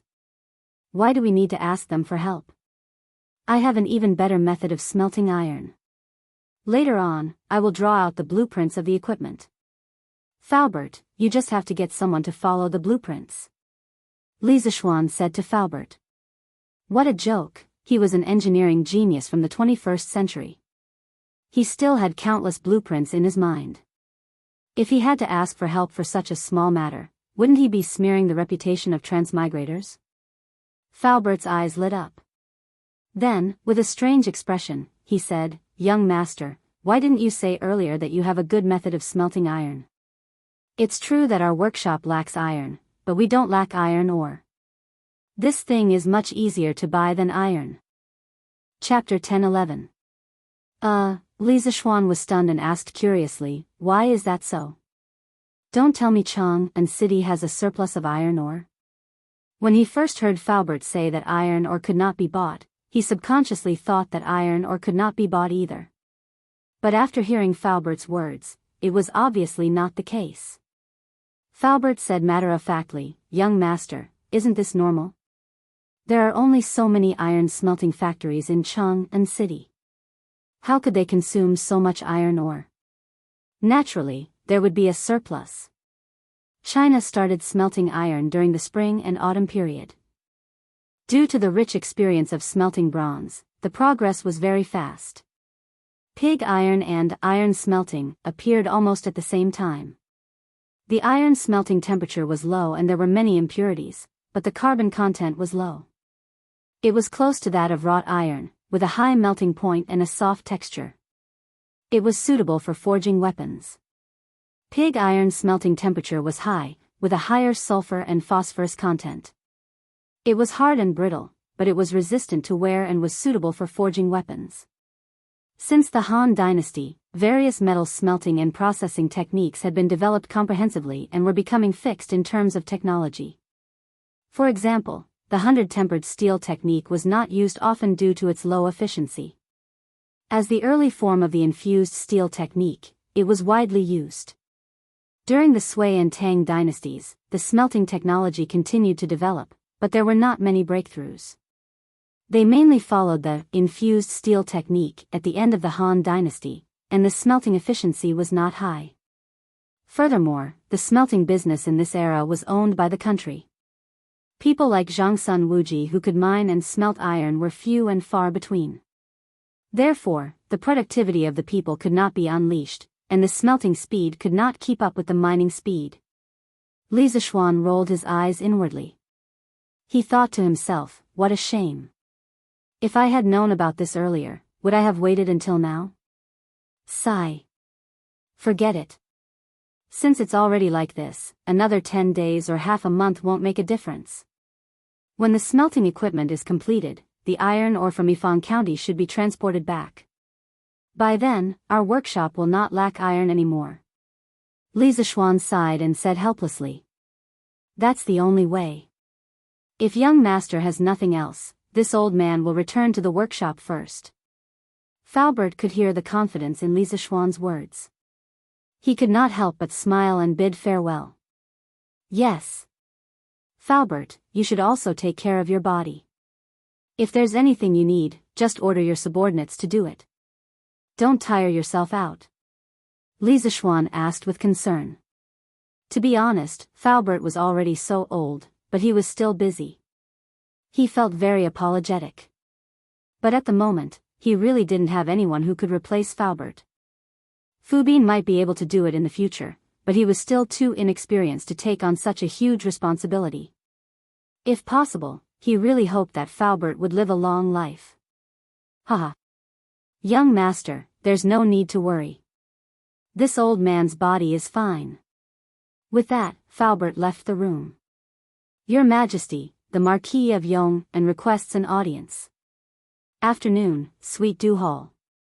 Li Er was busy flipping through memorials. It was the end of the year and there were always a lot of things to do. He had been busy for many days until late at night. Compared to the carefree Li Zishuan, he, as the emperor, was even more miserable. At this moment, the attendant at the yellow door came in and reported with a bow. Yes, let him in. Li Er held the brush and said without raising his head. Yes. Not long after, Li Zishuan stepped into the hall and cupped his hands in salute. Your subject pays his respects to your Majesty. No need for formalities. What's the matter? Li Er cherished his words like gold and said softly. Li Zishuan strangely choked. He paused and replied, replying to your Majesty, the iron mine that you asked this subject to find has been found. It's located near the Hua family village in Yifang County. Your Majesty can just send someone to receive it. Li Er finally raised his head. Oh. So fast. It seems that your ability to find ores is quite effective. Don't most people look for ores for 3 to 5 years?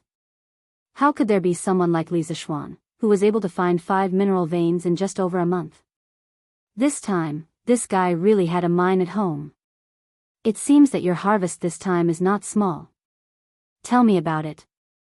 Li Er's eyes were like torches as he hit the nail on the head. Old Li was asking the obvious.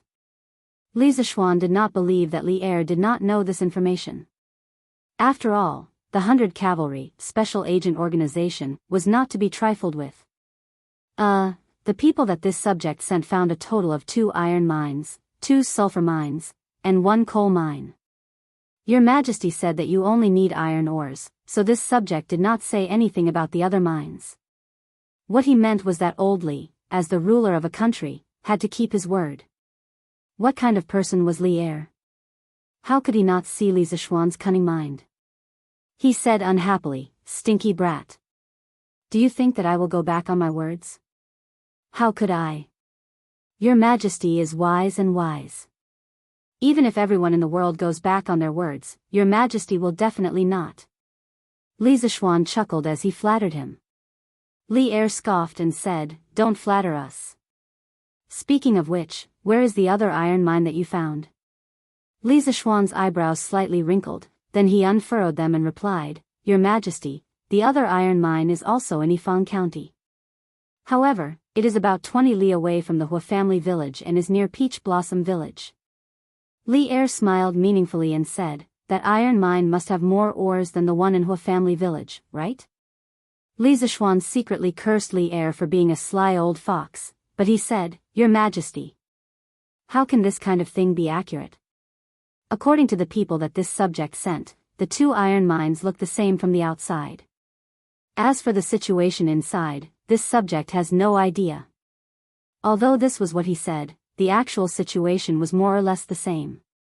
However, when this fellow came, he compared it to the map and recalled the distribution of mineral resources in his previous life. He found that the iron mine near Peach Blossom Village had more ores than the Hua family village by 30%.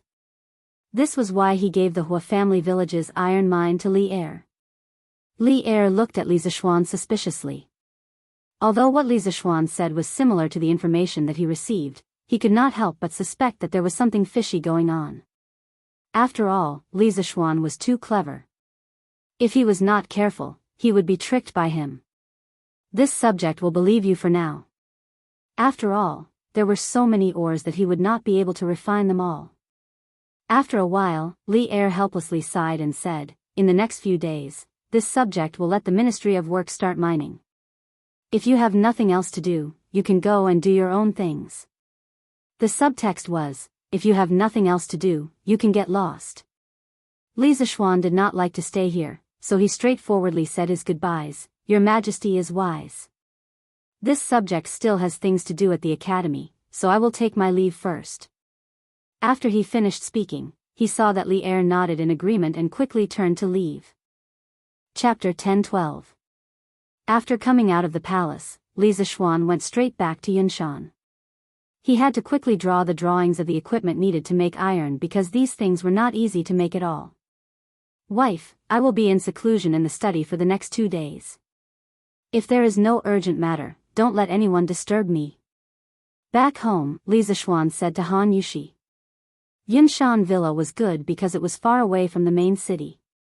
Usually, there were few people and it was very quiet. Moreover, there were beautiful mountains and clear waters here. It was a treasured place for self-cultivation. But husband, don't tire yourself out. We don't lack anything now. Why do you have to work so hard? Han Yushi obviously understood what Li Zishuan was going to do.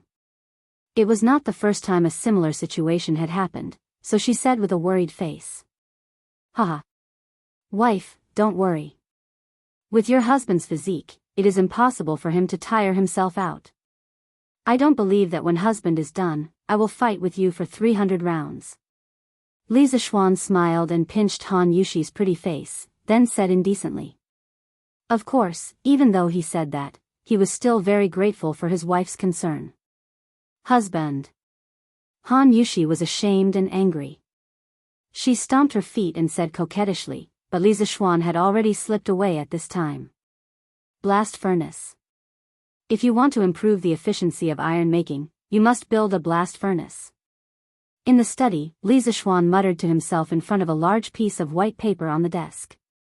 In modern industry, the methods of iron making included blast furnace method, direct reduction method, melting reduction method, plasma method, and so on. Blast furnace iron making was the main method of iron making in modern society. Its output accounted for more than 95% of the world's total pig iron production. Blast furnace iron making was a complicated process. The raw materials used were iron ore, limestone, and coke. The reaction in the blast furnace was mainly divided into 3 parts. The first part was the process of preparing the reducing agent, the second part was the main principle of iron making, and the third part was the process of removing impurities and forming slag.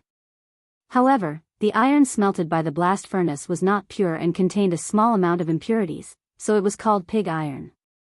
In the process of smelting iron ore, raw materials such as iron ore, coke and limestone are layered into the blast furnace, iron smelting furnace, according to a certain proportion. A large amount of oxygen-rich air heated by the hot blast furnace is blown into the blast furnace through the air inlet, so that the coke is burned to form carbon dioxide. The carbon dioxide then reacts with the hot coke on the upper layer to reduce into carbon monoxide. Carbon monoxide was added from the top of the furnace and reacted with the falling iron ore. The iron oxides were gradually reduced to liquid iron, commonly known as molten iron. After the restored liquid iron accumulated to a certain extent, it was released from the bottom of the furnace. When smelting iron, limestone was added to create slag. Its purpose was to cause the iron ore with a high melting point, its main component was silica, to react with limestone, forming calcium silicate and the like floating on top of the molten iron, forming slag and separating it from the molten iron. In fact, blast furnaces were not a patent of modern people. As early as the Song dynasty, this method of smelting iron was popularized. According to historical records, during the Yuanfeng period of the Northern Song dynasty, the imperial weapons supervisor set up blast furnaces on both sides of the Bian River. The red light of smelting iron was reflected in the sun, day and night. At the peak of production, the annual iron and steel production in northern China alone reached more than 70,000 tons. One must know that the British Empire only reached 70,000 to 80,000 tons of iron and steel production 700 years later. At that time, it had already started the Industrial Revolution. From this, one could see how powerful the Song dynasty was at that time. It was just that at that time, there were some famous generals and sages missing. If Li Er's team of civil and military officials were sent to the Song dynasty, perhaps they could really create a super prosperous era. TSK, luckily I traveled to the Tang dynasty. If I had traveled to the Song dynasty or after the Song dynasty, how would I be able to use blast furnaces to show off? Li Zishuan's thoughts had already flown off to God knows where, only to hear him muttering to himself. In some later YY novels, the protagonists traveled to the Song dynasty or the Ming dynasty and built blast furnaces to show off. Those were all pure nonsense. If the protagonists really did that, they would be slapped in the face instead of showing off. Shaking his head, Li Zishuan shook off those messy thoughts in his mind. After pondering for a while, he began to draw a blueprint. At this time, he already had a three-dimensional model of the blast furnace in his mind, and naturally, he had become a human printer. He intended to completely replicate the blast furnaces that were often used in modern ironworks, and then modify them according to the current conditions of the Tang dynasty. This was not an easy job. The structure of blast furnaces was not very complicated. In the Great Movement at the end of the 1950s, people all over the country were called to smelt iron and steel. Even some elementary school students, villagers, and non-staple store clerks formed groups to build blast furnaces to smelt iron and steel. But the structure of blast furnaces was by no means simple. The technical level of blast furnaces in modern China was about the same as that of the Song dynasty. In theory, they could smelt iron, but the technical mastery was not up to standard, so most of them were left unfinished. Li Zishuan wanted to build a blast furnace, not a defective one. If he wanted to build one, he wanted to build the best one. Generally, a complete blast furnace was composed of a shell, a throat, a body, a waist, a belly, a hearth, a bottom, a foundation, a lining, and a throat guard plate. The shell referred to the outermost layer of the blast furnace. Its main function was to stabilize the blast furnace and protect the furnace body from leakage. The body of the blast furnace iron ore was mainly in the body of the blast furnace for indirect reduction. The throat of the blast furnace was the uppermost part of the blast furnace body. It was shaped like a cylinder. The raw materials for smelting iron were added from the throat of the blast furnace. The gas was also discharged from the throat of the blast furnace. The throat guard plate referred to the protection plate of the throat of the blast furnace. The waist of the blast furnace was the largest in diameter. It connected the body and the belly of the blast furnace. The belly of the blast furnace was in the shape of an inverted cone. It was the main area of the blast furnace for melting and making slag. The hearth was used for fuel combustion, slag and iron reaction, storage and gas emission. It was shaped like a cylinder. The bottom of the blast furnace was located at the bottom of the blast furnace. The bottom of the blast furnace was subjected to the static pressure of the charge, slag, and molten iron. It was also subjected to the high temperature, mechanical, and chemical corrosion of 2000 to 4500 degrees Celsius. The main function of the furnace base was to evenly distribute the weight borne by the blast furnace to the ground. Its shape was also gradually expanded from top to bottom. Generally, there were circles or polygons to reduce the uneven distribution of thermal stress. Time passed bit by bit. Even though Li Zixuan had the super speed of a humanoid printer, it was already dark when all the internal and external structures of a blast furnace were drawn. Bang, bang. Just as Li Zixuan was intoxicated by the sea of construction machinery, there were 2 knocks on the door, followed by a series of footsteps. Li Zixuan frowned at first, but then he relaxed because he knew that Han Yushi pushed the door and came in just by listening to the footsteps. Although they had been married for less than a year, the husband and wife had already engraved everything about each other in their hearts, including the sound of footsteps. Husband, let's eat something first. It's not a big deal anyway. Your health is the most important. Han Yushi put the food box on another table and turned back to speak to Li Zixuan. Li Zixuan put away his thoughts, clapped his hands, got up, and walked toward Han Yushi. Haha. Thank you for the meal, my wife. Sigh. I didn't feel hungry at first, but when I smelled the aroma of the food, the gluttonous worm in my stomach began to make a ruckus.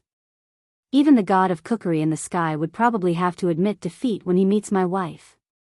Li Zixuan sat down and said with a smile when he saw Han Yushi take out 2 plates of fragrant dishes from the food box. Husband, stop fooling around. Hurry up and eat. Han Yushi glanced at him and said coquettishly. Haha. Eat, eat, eat. Aren't we eating? Wife, do you want to eat some too? No, husband, eat. I've already eaten.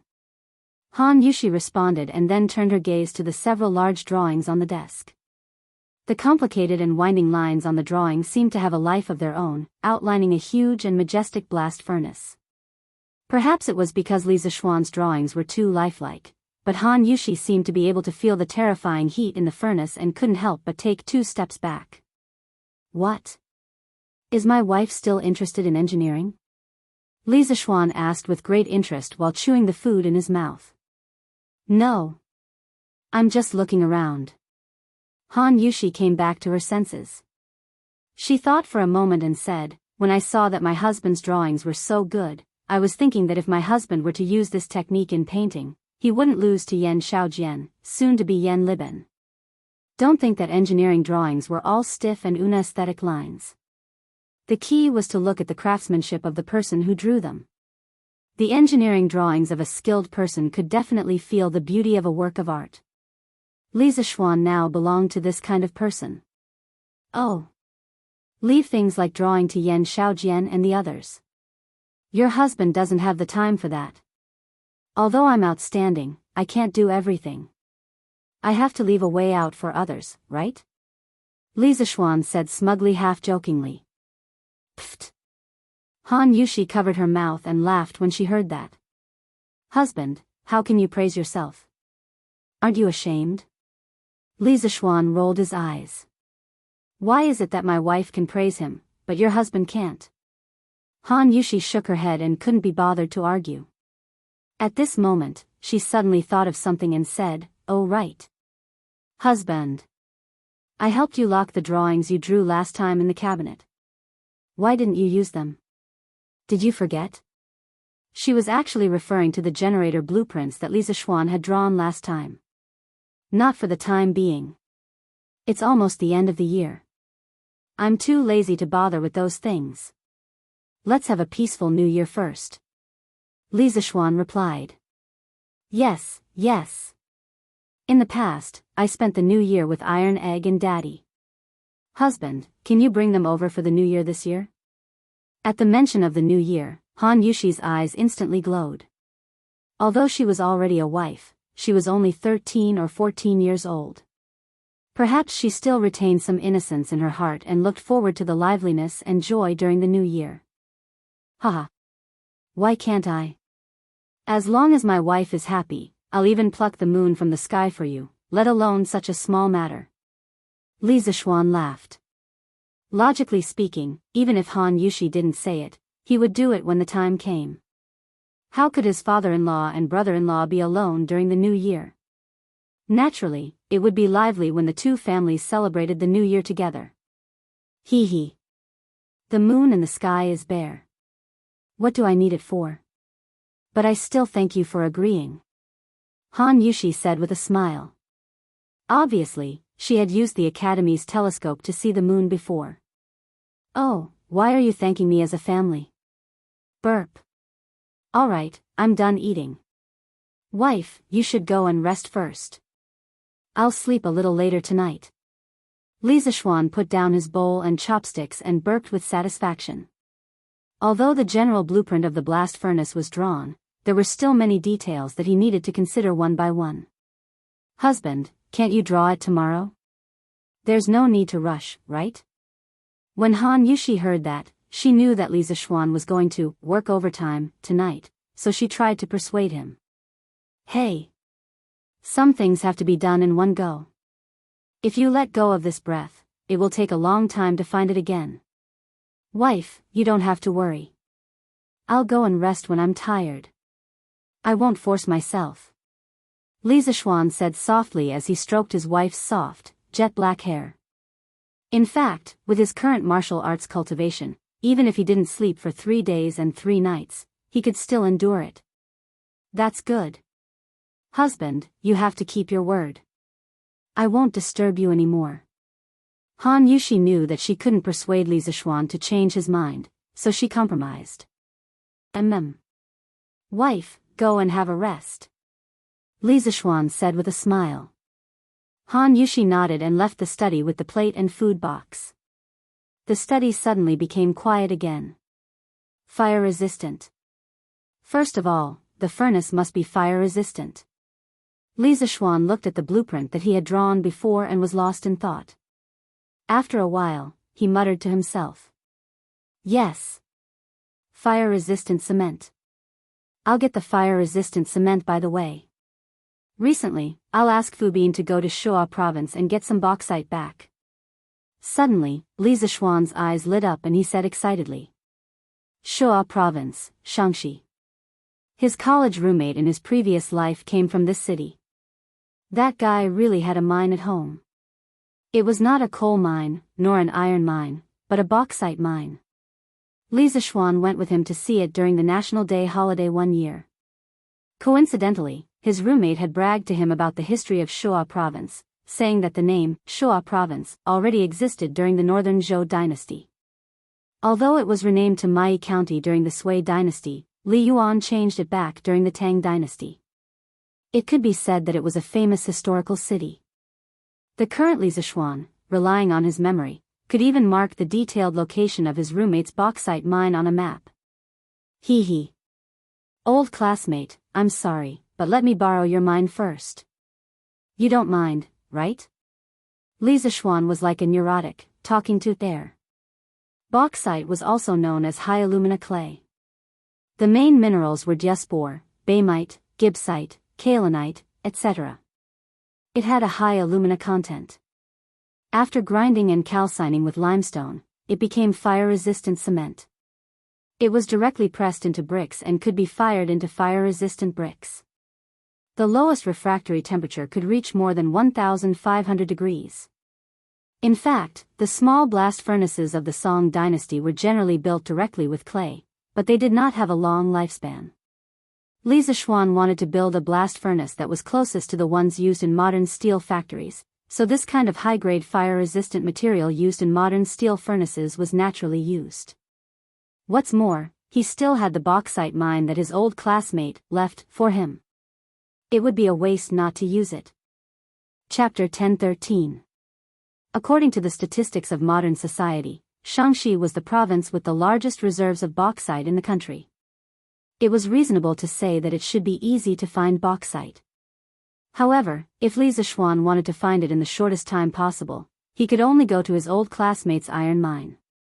Who asked him to go to that bauxite mine? Who asked the modern Shuazhou to still be called Shuazhou in the Tang dynasty? There were so many coincidences in this world. After solving the material problem of the furnace lining, Li Zishuan was faced with another problem, which was the heat dissipation problem inside the furnace. The melting point of iron was around 1,500 degrees Celsius, and the interior of the furnace was a relatively enclosed space. If the heat wasn't released in time, this thing was undoubtedly a time bomb. Once the heat accumulated to a certain degree, destroying the equipment was a small matter, but the damage to the personnel after the explosion was a big deal. Modern furnaces use special fans with powerful horsepower. Naturally, the cooling effect was great. However, in this era, there was no electricity. Even if there was a fan, it could not be turned. In fact, when it came to cooling fans, one had to talk about the ancient water drains. Many people thought that the water drains had the word water in them, so they should be irrigation tools.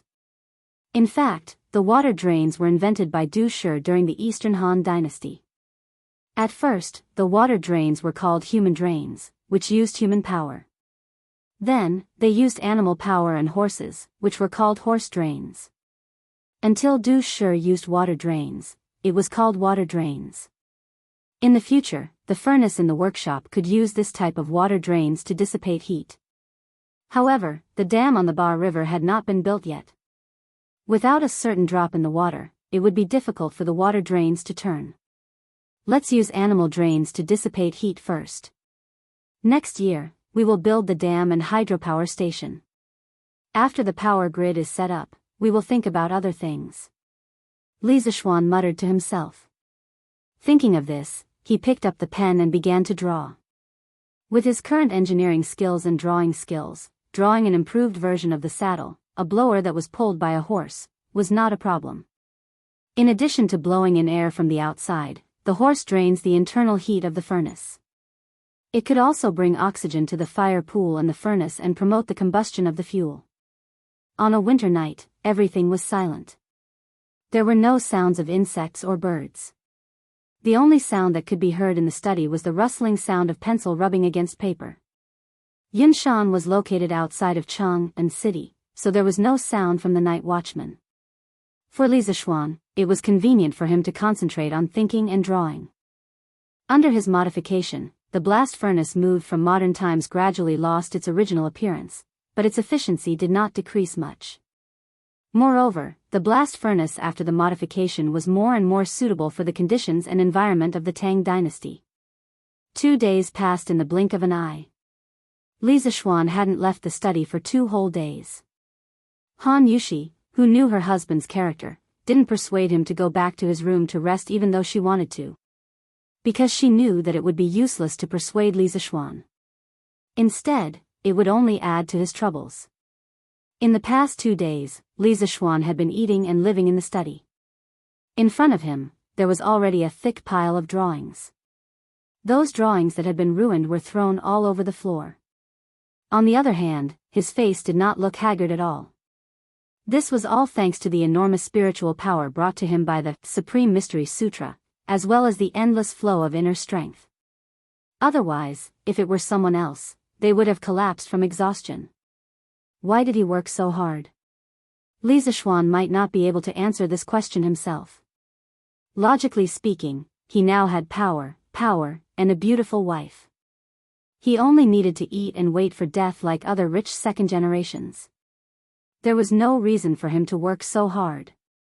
If there was a reason, perhaps it could only be said that this was the stubbornness of an engineering nerd. Phew. Haha. Done.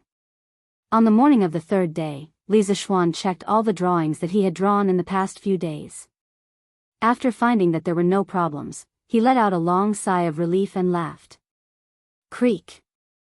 Almost at the same time, Han Yushi pushed the door open and entered. Her eyes were red as she said with heartache, "Husband. Since you're done, quickly go and rest. Leave this place to this concubine." Judging from her speed, it was obvious that this woman had been waiting outside the study all this time. Li Zishuan was a little touched. This little woman. How heartbreaking. Haha. Your husband isn't as delicate as you think. Don't worry, my wife. Why don't we go to the room to study the art of the boudoir? Li Zishuan touched his wife's smooth cheeks and said with a smile. Han Yushi said angrily, Husband. Why are you still thinking about this at a time like this? Go to sleep. If you're still not asleep after 15 minutes, I'll just kill myself. To be able to say such things, it seemed that she was really anxious and angry. Li Zishuan quickly said, Okay. Your husband will go to sleep now. Wife, don't say such things in the future. Sigh. It seems that I have to wait a little longer before I can rest. Just as he was about to move to the bedroom, he suddenly stopped and said. Husband. You. Haha. Wife, don't be anxious.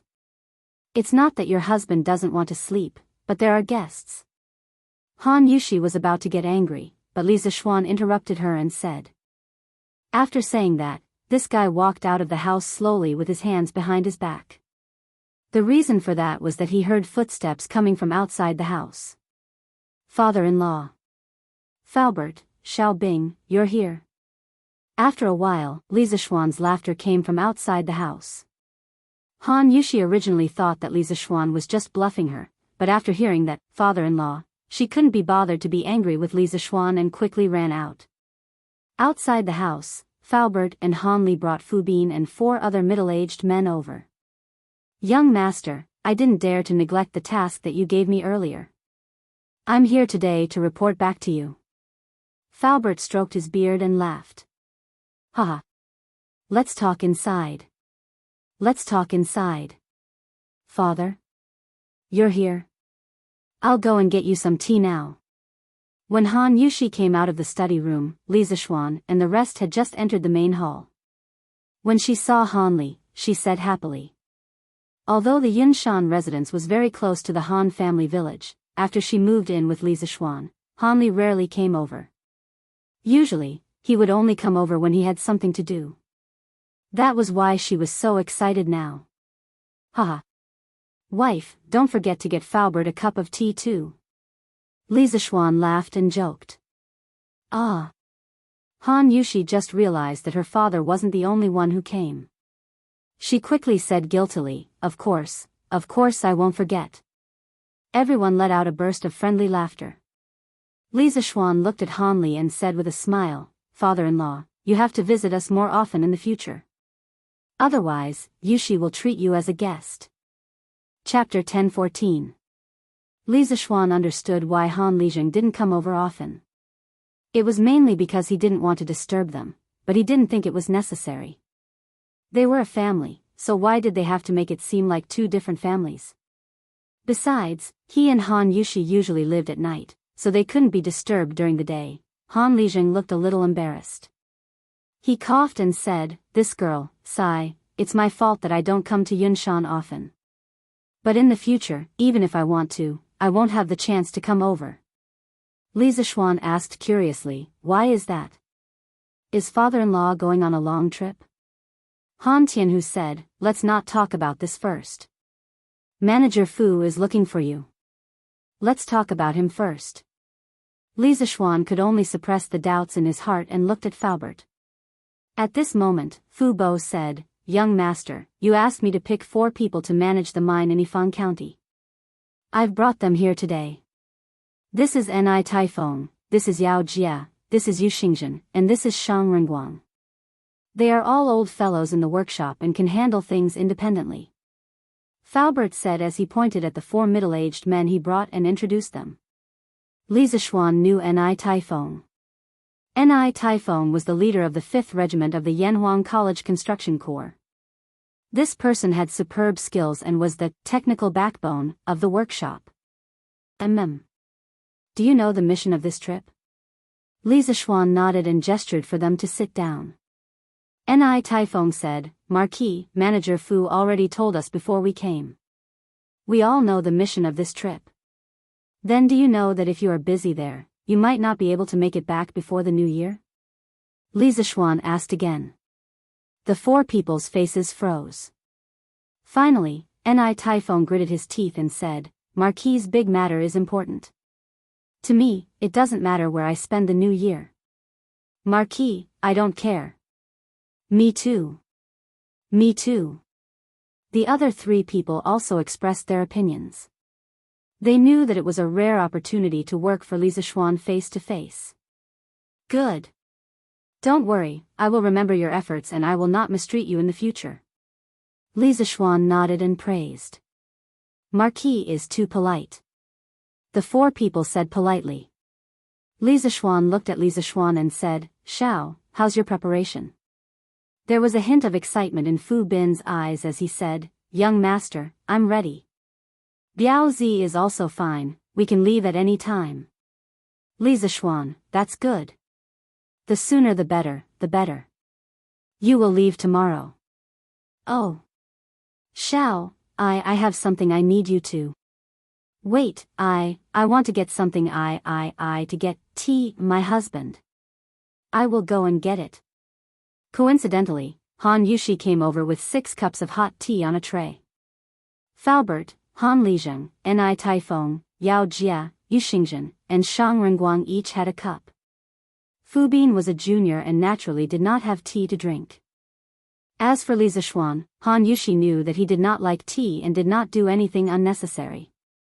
When she heard Li Zishuan and Fu Bin's conversation, she quickly agreed to this task. After a while, she took out a stack of drawings and a map from the study. She then passed the map to Li Zishuan and said, My husband, do you want this? Not only did she know that Li Zishuan wanted Fu Bin to mine bauxite, but she also knew that Li Zishuan was going to hand over the drawings to Falbert. That was why she took them out. As for how she knew about these drawings, it was because Li Zishuan told her. Yes. This is it. Li Zishuan took the map and praised it. He then turned to Fu Bin and said, Come, Xiaobing. Look here. Fu Bin curiously looked over and stared at the map for a while before asking. Young master, why are you showing me the map of Shuazhou? Hey. Of course, it is to mine. Li Zishuan remembered that he was going to mine his old classmate's mine and could not help but laugh. He used a pencil to draw a circle on the map of Shuazhou and said. Here. Yes. It should be here. Tomorrow, the few of you will go to Shuazhou first. It should be near the place I drew. There should be some white or grayish-white soil. Dig some back for me as soon as possible. Dig. Dig? Young master, did I hear wrongly? When Fu Bin heard this, he was dumbfounded. He asked again with uncertainty.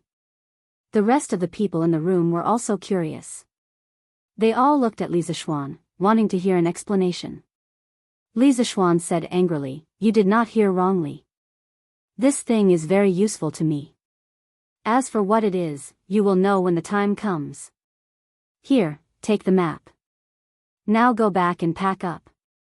Tomorrow morning, you will leave with Biaozi and the rest. Fu Bin had a stomach full of questions and replied in a muffled voice, Yes. Young master. Then he said goodbye to Falbert and left. Ni Typhon and the other 3 also said goodbye when they saw that there was nothing else for them to do. Only the 3 of them were left in the room. Young master. Why are you so sure that there is a bauxite mine there? Falbert finally could not hold back the questions in his heart and asked. At this time, no one used aluminum. The history of aluminum use in China should have started in the late Qing dynasty. Therefore, Falbert naturally did not know the term bauxite. He could only use bauxite mine as a replacement. If I said that I dreamed about it, Falbert, you would definitely not believe me. Then I'll tell you the truth. I did dream about it. Li Zishuan pretended to think for a while, then he suddenly, mischievously. Falbert's mouth twitched. He really wanted to pinch Li Zishuan's ear and ask, What kind of education did you receive? Why are you so mischievous? Cough, cough. The premise was that he had to know what mischievous meant. Xiao Xian, this time I will go with them to Yifan County, right? Han Lijing, who had been silent for a long time, suddenly said. Ah. Father, you. Han Yushi opened her small mouth in shock. Her face was full of confusion. When Li Zixuan heard this, he finally understood what Han Lijing meant when he said, even if this old man wants to come here in the future, I won't have many chances to come here. He hurriedly rejected, don't. Father-in-law. We already have enough people. You can just stay at home and enjoy your life. Why do you have to travel so far and tire yourself out? Han Tianhu slapped his daughter's hand away and said, haha. I am taking advantage of the fact that I can still do some work to help my dear son-in-law reduce your burden. Besides, now that Iron Egg has entered Yanhuang College and Yushi is married to you, I have no more worries. I can go to Hedong Road to help you look after the mine. What about the village? Li Zixuan did not want his father-in-law to go so far to work, so he tried to find an excuse. Han Tianhu said, you don't have to worry. I have already handed over all the affairs of the Han village to Brother Hanyun. There will be no trouble. Chapter 10-15. Father. Your leg is not good, how can you go so far away? Yinshan Residence, Li Family Main Hall. Han Yushi heard that her father was determined to go to Hedong Road and couldn't help but speak up. Han Lijing smiled and said, Yushi, your father is not so delicate. Besides, I'm going to Hedong Road to help Xiao Xian manage the mine, not to fight. The old injury on my leg is not a problem. Li Zixuan also wanted to persuade him a little more, but he heard Han Lijing continue. In the war between the Tang Empire and the Tujue, countless soldiers were buried in the Hedong Road. So many years have passed, this old man can still see my old comrades in my dreams. This time, this old man will also bring a few jugs of good wine to pay respects to my brothers. In the 5th year of Wuda, Shili Khan tore up the peace treaty with the Tang Empire and sent out tens of thousands of soldiers. Together with the exiled Lu Haida, they attacked the new city of Hedong Road. Li Yuan sent out 3 armies. Crown Prince Li Jianqing went to Changzhou Road and Prince Qin Li Shimin went to Qinzhou Road to resist the 2 armies of the Turks. In addition, he sent Yunzhou supervisor Guozai to Yunzhong to ambush Shili Khan's army. Left Wuwei General Duan Dicao went to Xiazhou to cut off the Turks' retreat. At that time, Qin Xiong was a general under Li Shimin and naturally went to battle with him. As Qin Xiong's personal guard, Han Tianhu naturally had to accompany him. It was also in that battle that Han Tianhu was shot in the thigh by the enemy in order to save Qin Xiong and completely became a cripple. Even so, he was considered lucky because in that battle, the Tang Empire lost thousands of soldiers. He was lucky to be able to keep his life in the end. In ancient times, when a war was over, it was impossible to transport all the bodies of the fallen back, and this was also unrealistic. In normal circumstances, the dead soldiers of one side would be collectively buried, and only the bodies of high officials and generals would be brought back to the imperial court. Thus, the soldiers who had died in battle had all been buried at the border between the Hedong circuit and the Turks. Li Zixuan listened silently and finally stopped trying to dissuade him. In this world, other than family, friendship, and love, there was also a purer and hot-blooded feeling, and that was the friendship of a soldier. They were people who had been on the battlefield together, and they were closer than real brothers. They could truly trust each other with their backs without any scruples. After a pause, Li Zixuan looked at Han Yushi. Although the latter's face showed reluctance, there was more understanding and relief. He then turned to Han Lijing and said, Father-in-law, you can go.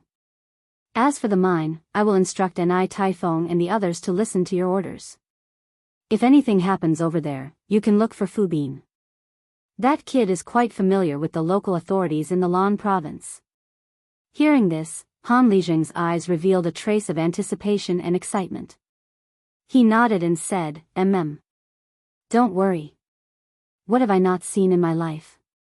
It's just a long trip. It's not a big deal.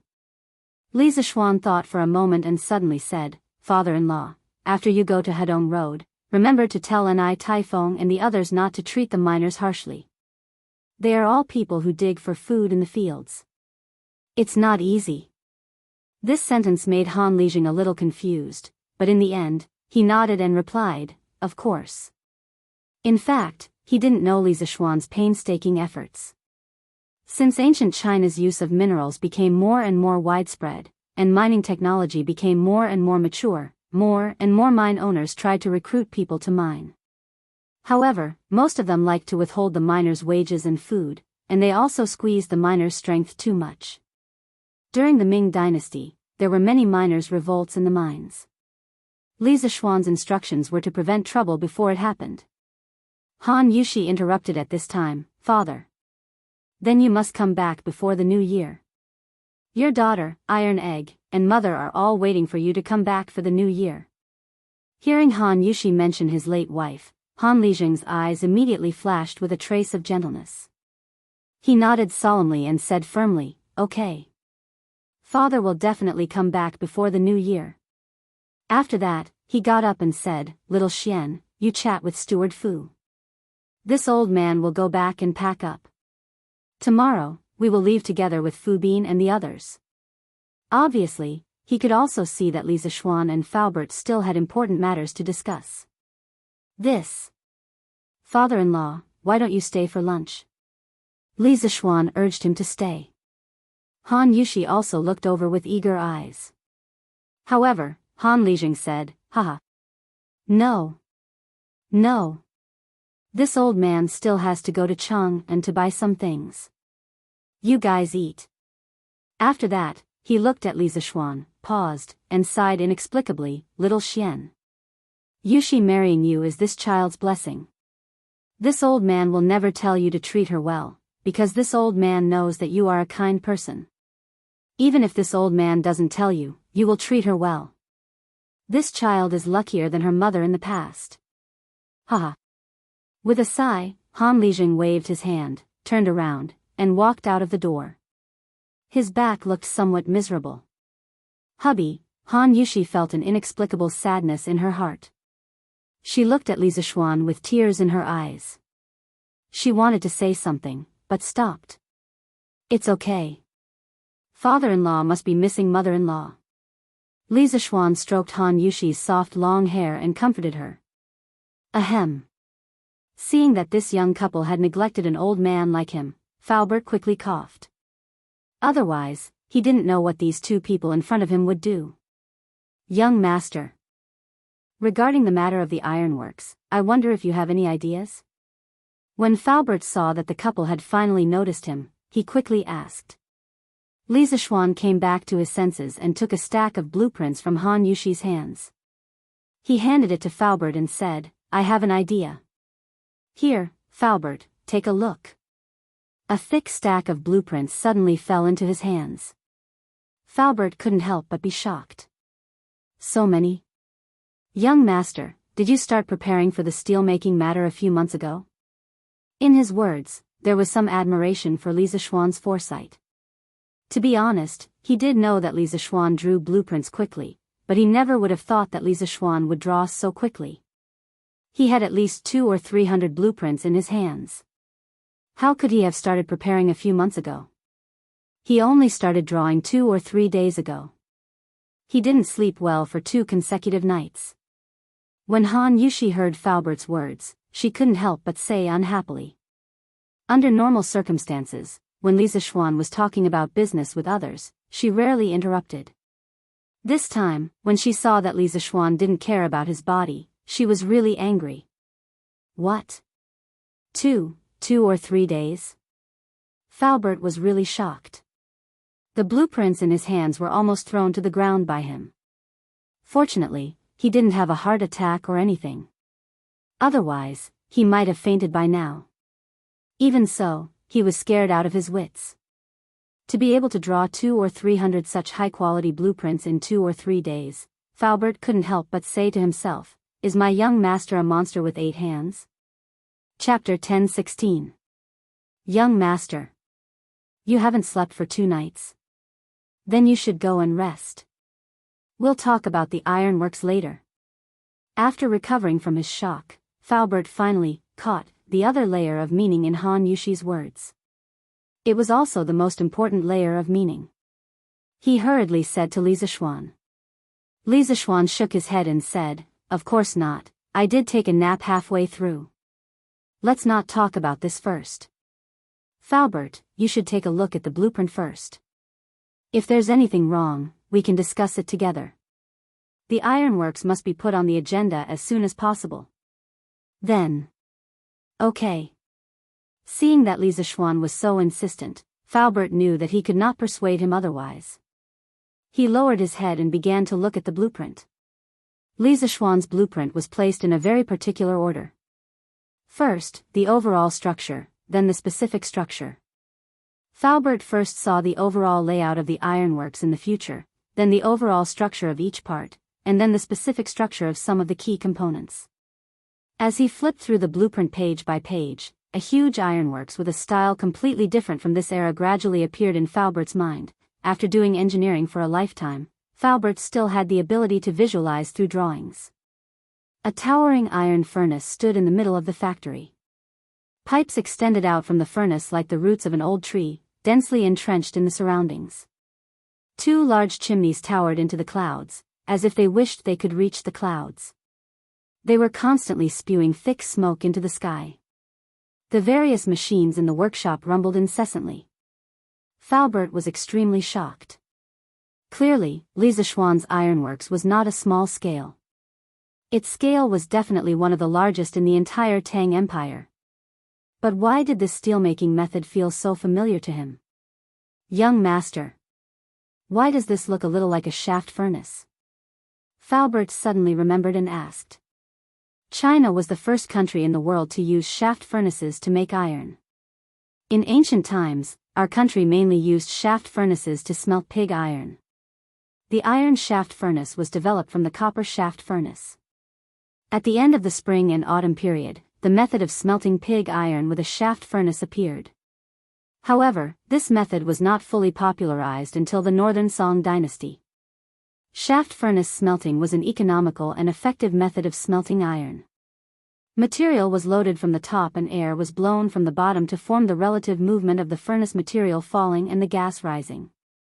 The high-temperature gas produced by the combustion passes through the layer of material and ascends to transfer the heat to the furnace material. The carbon monoxide contained in it also had a reduction effect on iron oxide. In this way, the heat and chemical energy of combustion could be fully utilized. The lower layer of the furnace material was gradually reduced and melted, while the upper layer of the furnace material was slowly lowered from the top of the furnace. The furnace material was preheated to a higher temperature. Blast furnace ironmaking was born out of shaft furnace ironmaking. However, due to certain structural optimizations, the efficiency and quality of blast furnace ironmaking were far superior to shaft furnace ironmaking. Li Zixuan said with a smile, "This is not completely a shaft furnace. Faubert, if you look carefully, you should be able to tell the difference. I call this furnace a blast furnace." Faubert closed his eyes and pondered for a moment. Then he opened his eyes and said, "There are indeed many differences. But this old man doesn't know whether these differences are good or bad." Li Zixuan confidently said, "Of course they are good." With that, he pointed to a drawing and said, "For example, the air inlet of this blast furnace. Before it enters the furnace, I put it together. There is a fire pool below that is separated from the air inlet. It contains coal. Before the air enters the furnace, it will be heated to a very, very hot temperature.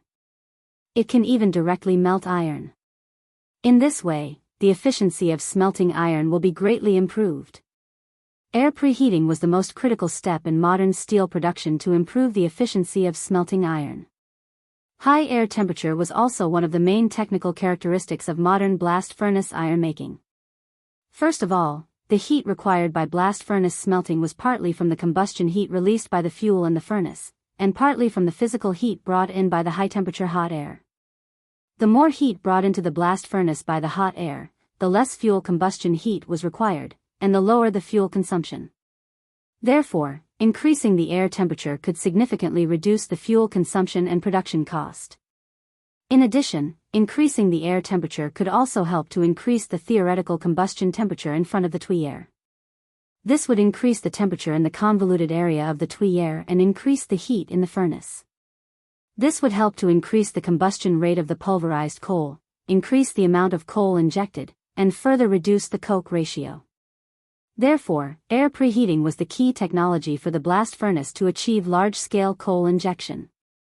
It was also an important technological advancement in the history of blast furnace iron making. In Li Zixuan's impression, no one in the world had mastered this technology before the Industrial Revolution. Faubert seemed to understand something. He thoughtfully nodded and said, "What young master said seems to make sense. Maybe we can give it a try." Li Zixuan laughed and said, "Actually, the benefits of this blast furnace are more than this. Faubert, you will slowly realize it in the future. Now, the most important thing is to build this iron-making factory. As for the interior of the furnace, I intend to use the white earth ores from Shuozhou to make the refractory material. We will wait for Xiaobing to transport the earth back. Faubert, your main task now is to look at the blueprints and see if there are any problems with the iron-making factory." Li Zixuan did not intend to build the first blast furnace on a large scale. The effective volume of the blast furnace on the blueprints was only about 100 cubic meters. In modern society, the world's largest effective volume blast furnace was Shagonghuasheng's blast furnace in China. The effective volume was 5,860 cubic meters, and the annual production of steel was close to 30 million tons. So, his iron-making factory was only a small workshop in modern times. But in ancient times, it was definitely a giant. There should not be any big problems. At most, it will be a little troublesome. I will gather the craftsmen to plan this as soon as possible. Young master, you should have a good rest first. Don't tire yourself out. Faubert looked at the blueprints again and said after pondering for a long time. Li Zixuan finally heaved a sigh of relief. In fact, compared to most transmigrators, he was definitely considered lucky. This was because he had a workshop and had many excellent craftsmen by his side. Many new ideas, he only needed to draw out the blueprints, and the craftsmen behind him would think of ways to realize his ideas. He only needed to spend a little effort to draw the blueprints. Haha. Thank you for your concern, Faubert. My body is still fine. But you should also take care of your body. Don't tire yourself out. Li Zixuan smiled warmly and said. Faubert shook his head and got up. Young master, you don't have to worry about me. My old bones are getting stronger the more I move. If I lie in bed all day, I will fall sick. Young master, you should rest first. I will go back to the workshop to make arrangements. Li Zixuan hurriedly got up to send him off. After a moment, Faubert disappeared from the sight of the couple. Han Yushi said, "Hubby, why aren't you resting? Do you want me to find?" Before she could finish the words, Li Zixuan had already covered her mouth with his hand. Hey! You! What nonsense are you talking about? Let's go. Let's go back. Sleeping alone is better than sleeping. Haha. No way. Chapter 10:17. Li Zixuan slept from noon until the morning of the next day. It was true that his internal strength was profound and his spiritual power was strong. It was also true that he could maintain high-intensity work for a long time. However, it didn't mean that he didn't like to sleep, because everyone would feel tired. It was just that people like him who practiced martial arts were more resistant to fatigue. Oh. Cool. It's still better to sleep on the bed. Haha. Li Zixuan was awakened by the sunlight. He couldn't help but stretch and sigh at the top of his lungs. The person who slept next to him was no longer there. She must have woken up a long time ago. Husband. You're awake? Han Yushi heard the sound from the bedroom. She pushed the door open and looked at Li Zixuan with a gentle smile. Yes. I'm awake. Wife, what time is it now? Li Zixuan rubbed his numb face and asked. Husband, it's almost noon. I'll get you some water to wash your face. After washing up, quickly eat. You've slept for almost a day and a night. Han Yushi said and turned to get water. Li Zishuan wanted to stop her, but it was too late. After washing up, Li Zishuan asked, "Wife, where's father-in-law?" Han Yushi's brows furrowed slightly and she replied, "Daddy set off with Fu Bin they all when it was daybreak. Iron Egg is still at the academy." He didn't even have time to say goodbye. It was obvious that she was very worried about Han Lijing. Li Zishuan patted Han Yushi's shoulder and comforted her softly, "Don't worry, my wife. Father-in-law can be considered someone who has been on the battlefield for a long time. Now that he's just going on a long trip, he'll definitely be fine. As for Iron Egg, I'll bring him to Chang'an City. I heard that he has become the husband of Lin Wenyuan's eldest son.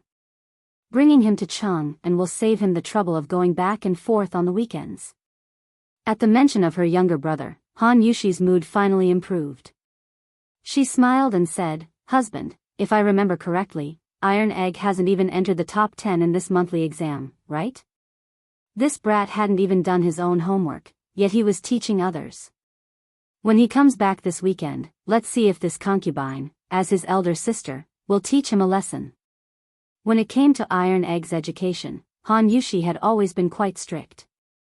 Their mother had passed away early, so Han Yushi felt that she had the obligation to nurture Iron Egg into a talent. Most of the time, Li Zishuan couldn't even get a word in. As for how she found out that Iron Egg had become a tutor, wasn't it because Big Mouth Old who accidentally revealed it? Haha. Clean up, clean up. As long as you're happy. Li Zishuan didn't care about it at all.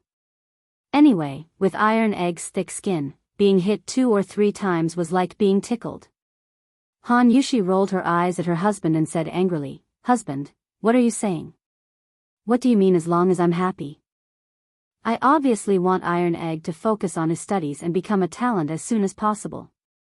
Li Zishuan waved his hand and admitted defeat, "Yes, yes, yes. My wife is right. Let's eat. Let's go eat." In the afternoon, Li Zishuan received news that the first batch of bean sprouts in his residence in Chang'an had already grown. He naturally didn't bother to make a trip personally for such a small matter, so he directly ordered San Bao, who came to deliver the news, to send part of the first batch of bean sprouts to Zuaxian Restaurant and another part to Yanhuang College. San Bao accepted the order and left. Li Zishuan looked at San Bao's back with an inexplicable expression. "My wife, when the bean sprouts become popular, do you think someone in our residence will sell the method of making bean sprouts to other merchants for money?" After a moment, Li Zishuan turned to look at Han Yushi and asked. Of course, he didn't care about the little profit that the bean sprouts could bring. In fact, his main purpose was to use the bean sprouts to test the loyalty of the servants in the residence. Otherwise, he wouldn't have directly told all the servants in the residence about the method of making bean sprouts. Han Yushi frowned and thought for a moment before saying, "I don't think it's possible. We have always been kind to the servants in the residence, especially our father and mother. For so many years, they have rarely been harsh to the servants. The hearts of people are made of flesh. If we are good to them, they will certainly not betray us." Li Zishuan smiled and didn't deny it. "Haha. I hope so." After saying that, he turned and walked down the mountain. He had given all the drawings to Faubert before, so he had to go and see if the blast furnace had started. Oh. If this old man's eyes are not blurry, there is a new dish today. Brothers are connected by heart. Why is the name of this dish so strange? The next day, at the Drunken Immortal Inn. After receiving a batch of bean sprouts from the Li estate yesterday, Manager Lu asked the chef to try this dish overnight.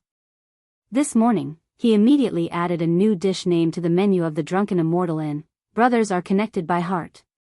Soon, the regular customer of the Drunken Immortal Inn, Feng Zhihua, noticed the new addition to the delicacies in the restaurant, so he asked with interest. When Manager Lu heard this, he was very proud because the name of this dish was something that he had thought of for a long time last night. No matter what, it was more vivid and more elegant than stir-fried bean sprouts, right? Haha. Boss Feng has good eyesight. This is the new signature dish of this restaurant. You must have never eaten it before. Why don't you try it today? This old man guarantees that this brothers are connected by heart will absolutely not disappoint you. I guarantee that after you eat the first plate, you will want to eat the second plate. Manager Lu narrowed his eyes and started to promote with all his might. Feng Zhihua laughed and said, "Haha. Then let's have a plate first." In any case, the dishes of this drunken immortal and have never disappointed this old man. Now that he had become a righteous merchant personally conferred by Li Er, his life was even more carefree. Searching for delicacies everywhere could be considered as one of his usual hobbies. As for the price of these delicacies, he didn't care in the slightest. All right. Moneymaker, quickly go and instruct the kitchen to give Boss Feng a plate of brothers' hearts. Manager Lu smiled and shouted at the waiter. All right. Manager. The waiter responded and went to the kitchen to instruct. After approximately 7 minutes, the waiter came out with a plate of sparkling and translucent bean sprouts that emitted a faint fragrance, and then walked towards Feng Zhihua's location. Boss Feng, your brother's hearts. This. Why does this look like bean sprouts? No. It's winter, how could there be bean sprouts? After Feng Zhihua saw clearly what was on the plate, he spoke in surprise. Haha. Boss Feng, this isn't bean sprouts, you'll understand after you try it. Don't worry, you absolutely won't regret it after you eat it. Manager Lu was afraid that Feng Zhihua would misunderstand. After all, a plate of bean sprouts was sold for over 600 copper coins, so he hurriedly came over to explain. Chapter 1018. Haha. Since Manager Lu praises such a delicacy, this old man naturally has to give it a try. In the Drunken Immortal restaurant, Feng Zhihua chuckled as he glanced at the sparkling and translucent bean sprouts on the plate. Finished speaking, he picked up his chopsticks and directly picked up a small handful of bean sprouts without waiting for the other dishes. The pure white bean sprouts were suffused with a clear oily sheen, causing Feng Zhihua to involuntarily swallow a mouthful of saliva. He didn't hesitate any longer and hurriedly put the bean sprouts into his mouth. Fragrant and juicy, crispy and sweet, with a trace of sour taste, causing one's appetite to be greatly aroused. I didn't expect to be able to eat such fresh and tender vegetables in this harsh winter, too unbelievable. Too delicious. The moment the bean sprouts entered his mouth, Feng Zhihua couldn't help but squint his eyes in comfort. After swallowing all the bean sprouts in his mouth, he opened his eyes and praised to Manager Lu who was beside him. Eating vegetables in the winter had always been the patent of the imperial family. Some ministers who were in the emperor's favor, if they were lucky, might be able to get some vegetables as a reward from the emperor. But in any case, merchants like them would never be able to eat them. In this era where imperial power reigned supreme, there were many things that couldn't be bought with money. Being able to eat vegetables in the Drunken Immortal restaurant today made Feng Zhihua extremely surprised, and he thought in his heart, the Drunken Immortal restaurant is truly a magical place, they actually sell vegetables in winter. Haha. It's fine as long as Boss Feng is happy eating. You can eat first, this old man won't disturb your meal. Manager Lu said with a grin. AI. Manager Lu, take care, this old man still has something that I don't understand. Feng Zhihua hurriedly put down his chopsticks and urged him to stay. Oh.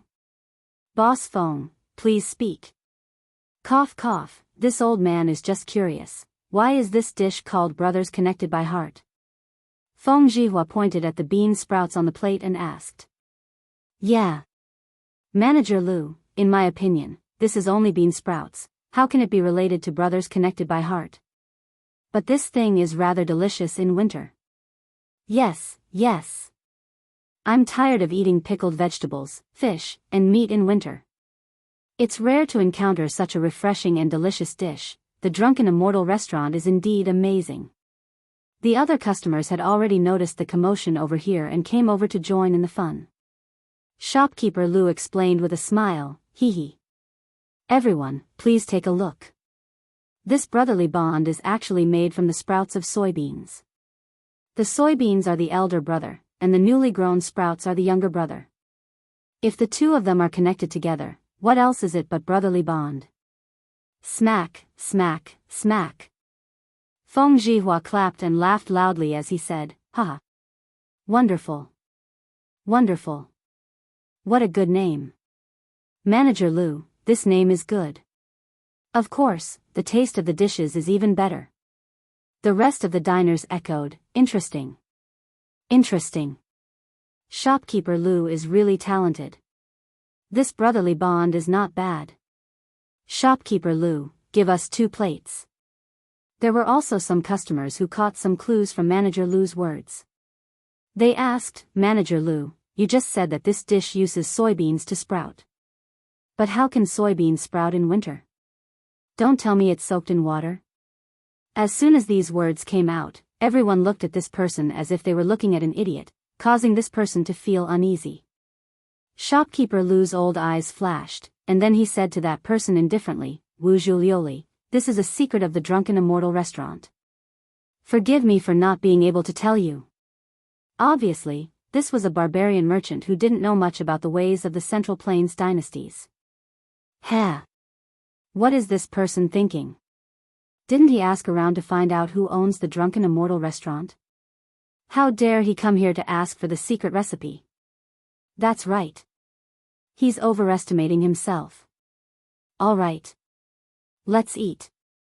These bean sprouts are a rare delicacy. We must eat our fill today.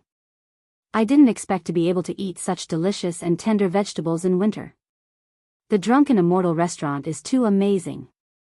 That barbarian merchant's face turned green and white when he heard everyone's discussion. In the end, he apologized to shopkeeper Lu and left. After a while, Feng Zhihua had eaten his fill. He stood up and prepared to pay the bill, but he couldn't bear to part with the delicious bean sprouts he just ate. He walked to the counter of the restaurant and asked shopkeeper Lu in a low voice, "Shopkeeper Lu, other than selling these brotherhood-linked hearts in the restaurant, can this old man bring back some raw ones?" Shopkeeper Lu narrowed his eyes and glanced at the diners in the hall. Then he said in a low voice, "Others naturally can't, but since Boss Feng requested it, this old man will naturally give face to Boss Feng. When this old man returns, this old man will have someone send one. 5 caddies of freshly soaked brotherhood-linked hearts to Boss Feng's residence." Feng Zhihua was overjoyed. He cupped his hands and said excitedly in a low voice, "Many thanks, shopkeeper Lu." Yanhuang College's cafeteria also released a new dish today. However, unlike the elegant name of the Drunken Immortal restaurant, there were only 4 words added to the menu: stir-fried bean sprouts. At first, the students who came to the cafeteria to eat after class didn't notice that there was a new dish in the cafeteria today. The main reason was that the same meat was served every day. No one would have thought that fresh vegetables would suddenly appear. Moreover, even if someone noticed the words, stir-fried bean sprouts, on the menu, they wouldn't know what kind of dish it was, so they wouldn't order it. However, there was one person who did know, and that was Li Tai. The little fatty came to the cafeteria after school. When he saw the new, stir-fried bean sprouts, on the menu, he was shocked at first, then ecstatic. He didn't hesitate at all and directly ran to the window that sold bean sprouts. "Master, give me 3 servings of stir-fried bean sprouts and 2 bowls of rice," Li Tai hurriedly said when he arrived at the window. He was afraid that the dishes would be snatched away by others if he was late. In fact, he had ordered too many dishes. Until now, he was the only one who was willing to buy bean sprouts. "Okay. It's a total of 900 copper coins," the waiter said as he finished ordering the dishes. The bean sprouts were sold at the Drunken Immortal restaurant for 666 copper coins a plate. At Yanhuang College, it was only 300 copper coins. As for the rice, it was free. Here you go." After the little fatty paid, he immediately carried the tray and planned to find a seat to enjoy the meal. Li Ku, Ching Chimo, and a few others who followed behind him surrounded him. Ching Chimo said, "Wow. Ching Ke, your appetite is so good today. You ate so much. What kind of dish is this? Why haven't I seen it before? Oh. It smells so good. Qingke, where did you get this dish? What's its name? Tell us quickly. Li Ke sniffed with his nose and immediately said with a face full of excitement. Sun Zifen licked his lips and chuckled. That's right. Qingke. Tell us quickly, we can't enjoy the delicious food alone. Li Tai placed the tray on the empty seat beside him, pointed at the window where he had just gotten his meal, and said, Here. It's at that window. The dish is called stir-fried bean sprouts. Cho Nyo, you guys go quickly. Chapter 10:19. Damn. Delicious. Delicious. I didn't expect to be able to eat vegetables in the academy during winter. It's so good. At Yanhuang College, Ching Chumo and the others each bought a serving of bean sprouts and sat beside Li Tai. After tasting it, Ching Chumo immediately opened his eyes wide and exclaimed.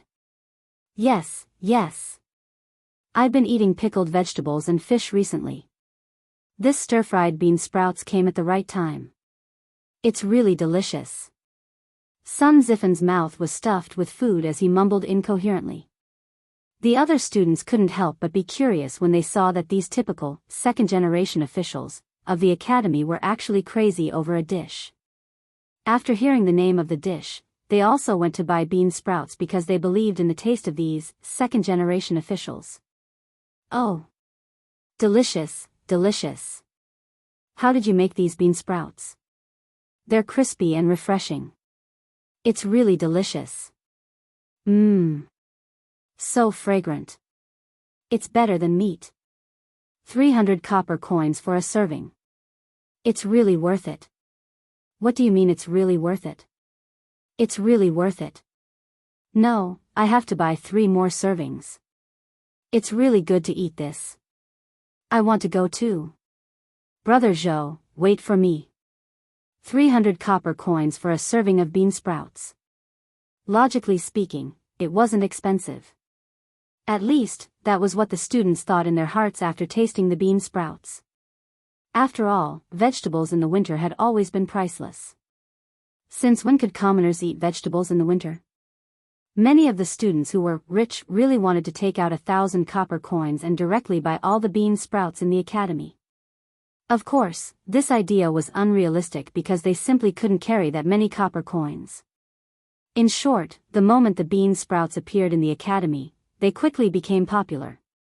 The previously deserted window that sold bean sprouts was instantly filled with long queues. In order to increase the efficiency of the meal, the cafeteria manager had no choice but to let all the windows start selling bean sprouts, which slightly relieved the pressure of the meal. However, not everyone could afford to eat stir-fried bean sprouts that cost 300 copper coins per serving. For those poor students, spending 300 copper coins on a meal was really too extravagant. Fortunately, Yanhuang College provided many part-time jobs for them, and the salary was quite good. Overall, they could afford to eat bean sprouts once a week. And it wasn't just bean sprouts, it was enjoyment. After all, in the past, only the royal family could eat vegetables in the winter. For this lunch, the 200 caddies of bean sprouts prepared by the academy's cafeteria were all snatched by the students' tea. In contrast, the popular meat dishes in the past, such as gnawed chicken, dongpa meat, and so on, were difficult to sell.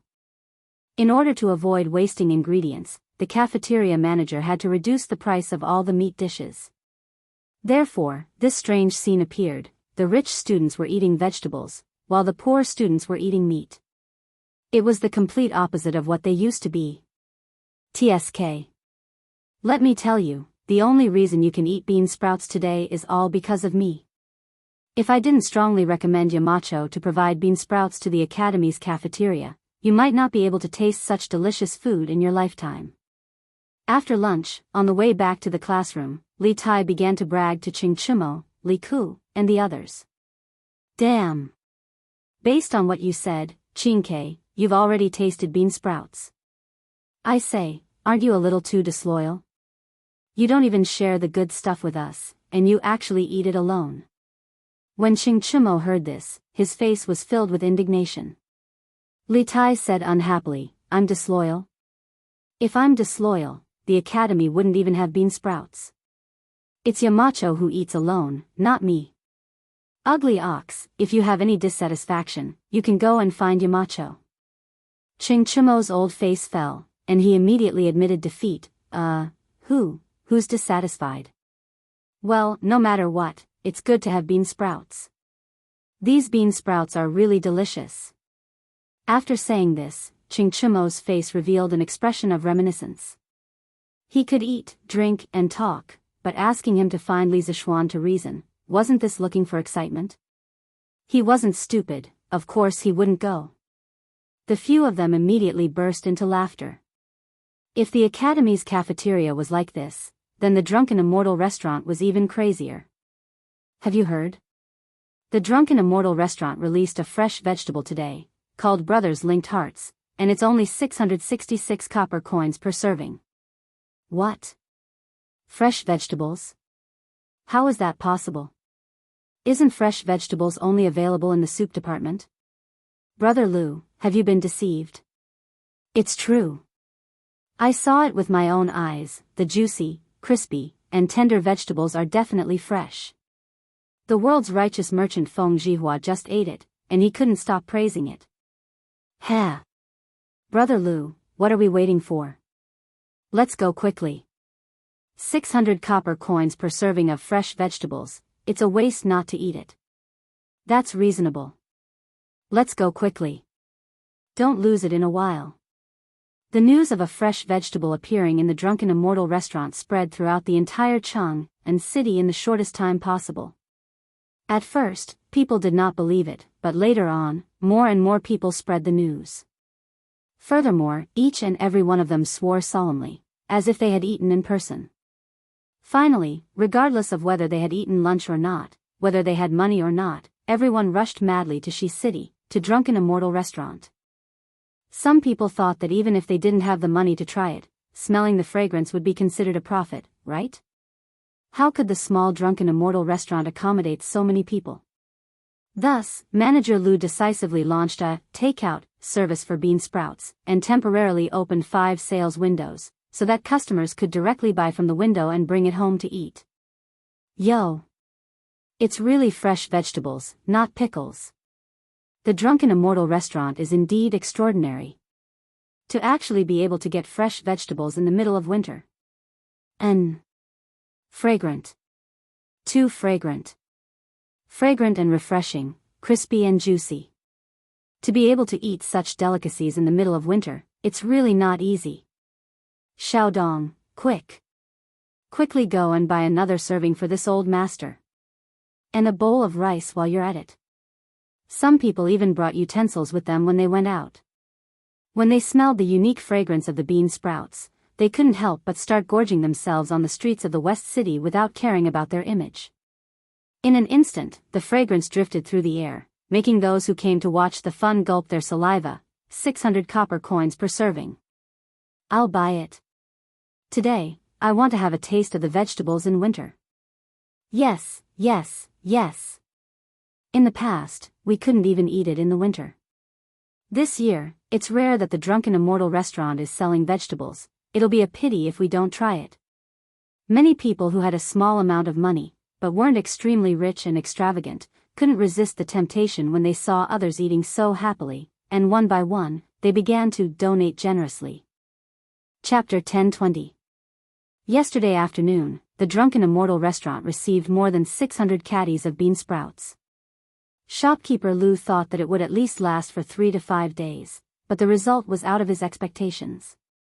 Because the 600 caddies of bean sprouts only lasted for 4 hours in the Drunken Immortal restaurant. Yes, you didn't hear wrong. It only lasted for 4 hours. From the time when the first plate of bean sprouts was served to the time when the bean sprouts were all stir-fried, it really only took a little more than 4 hours. All of the chefs in the Drunken Immortal restaurant's hands were sore from cooking. No, Shopkeeper Lu. It's only 3 in the afternoon and your brother's heart is already sold out? Some of the people who heard the news late were told that the bean sprouts were already sold out when they finally got in line.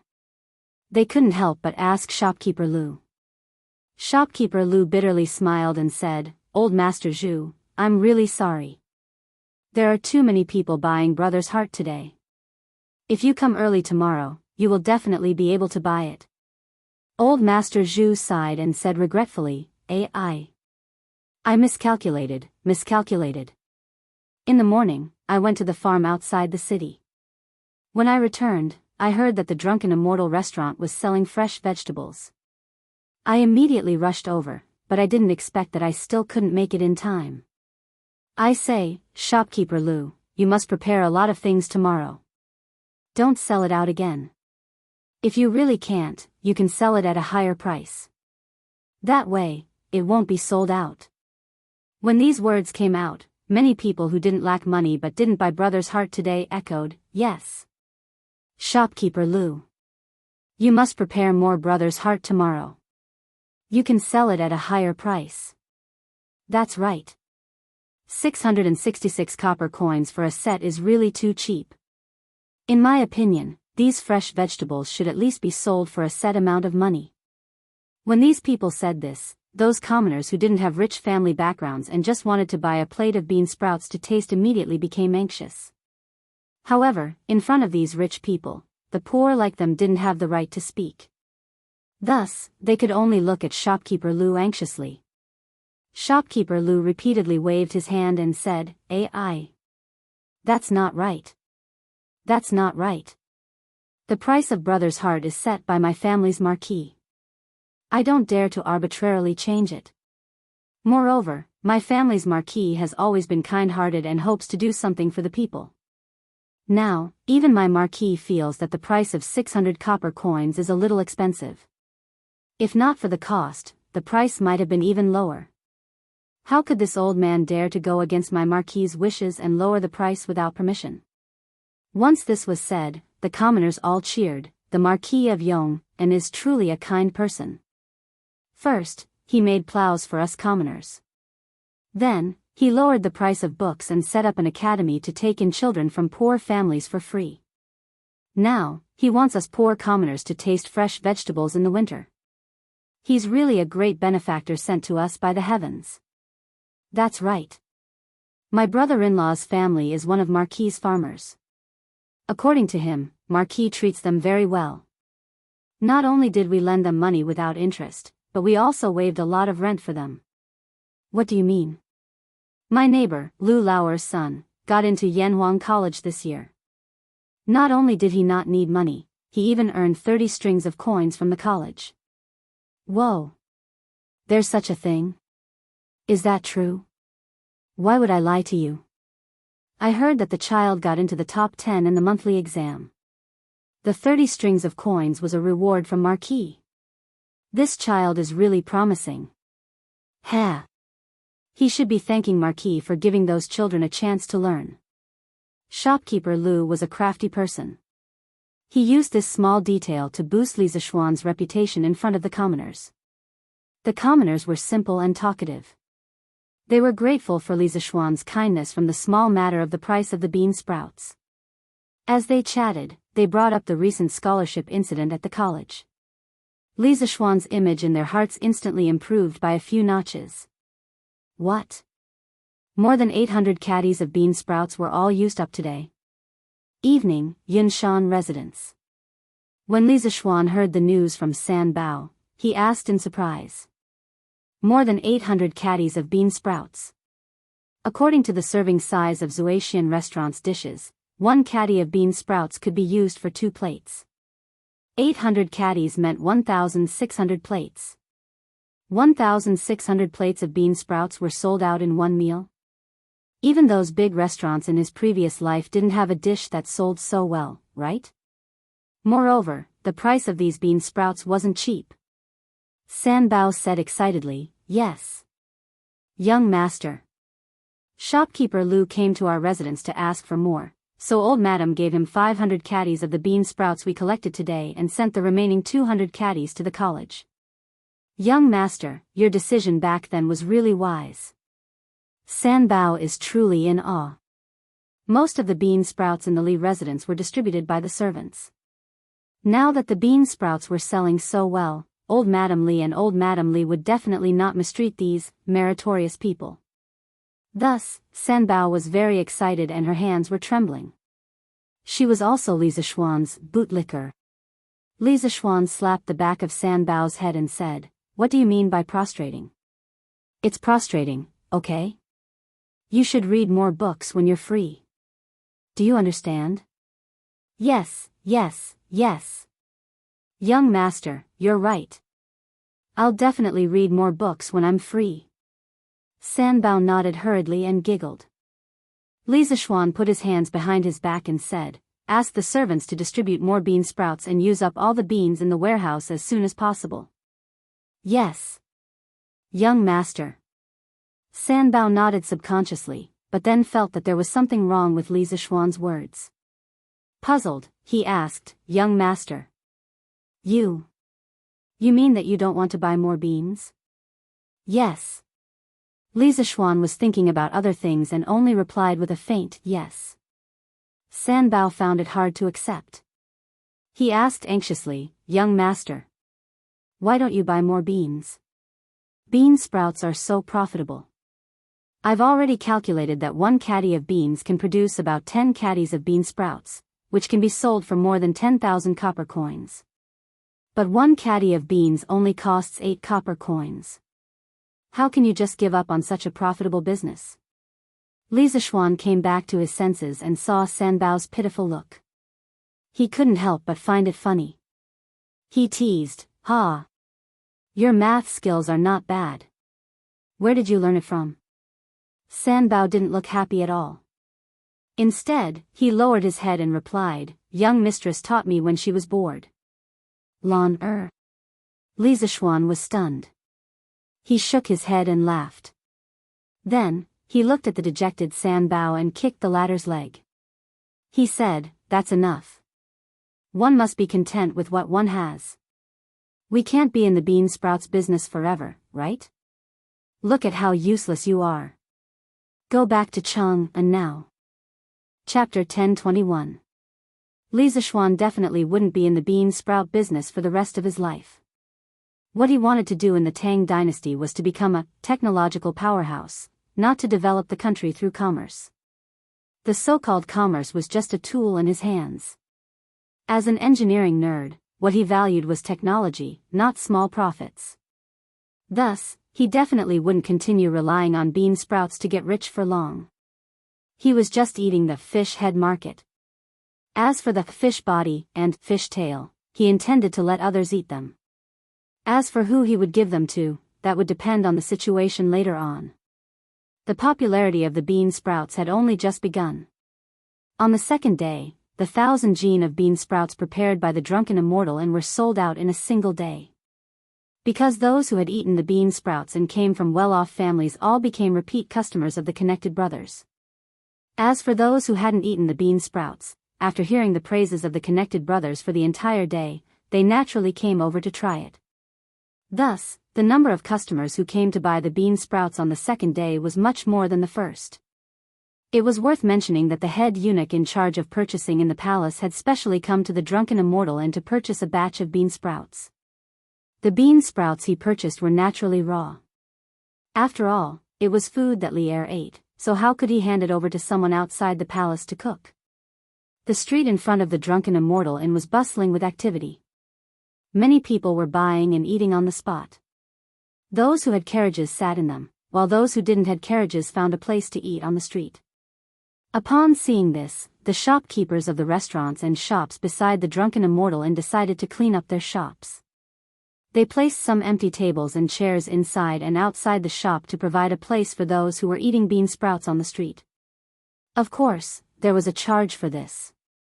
Outside the shop, it was cheaper at 5 copper coins per seat.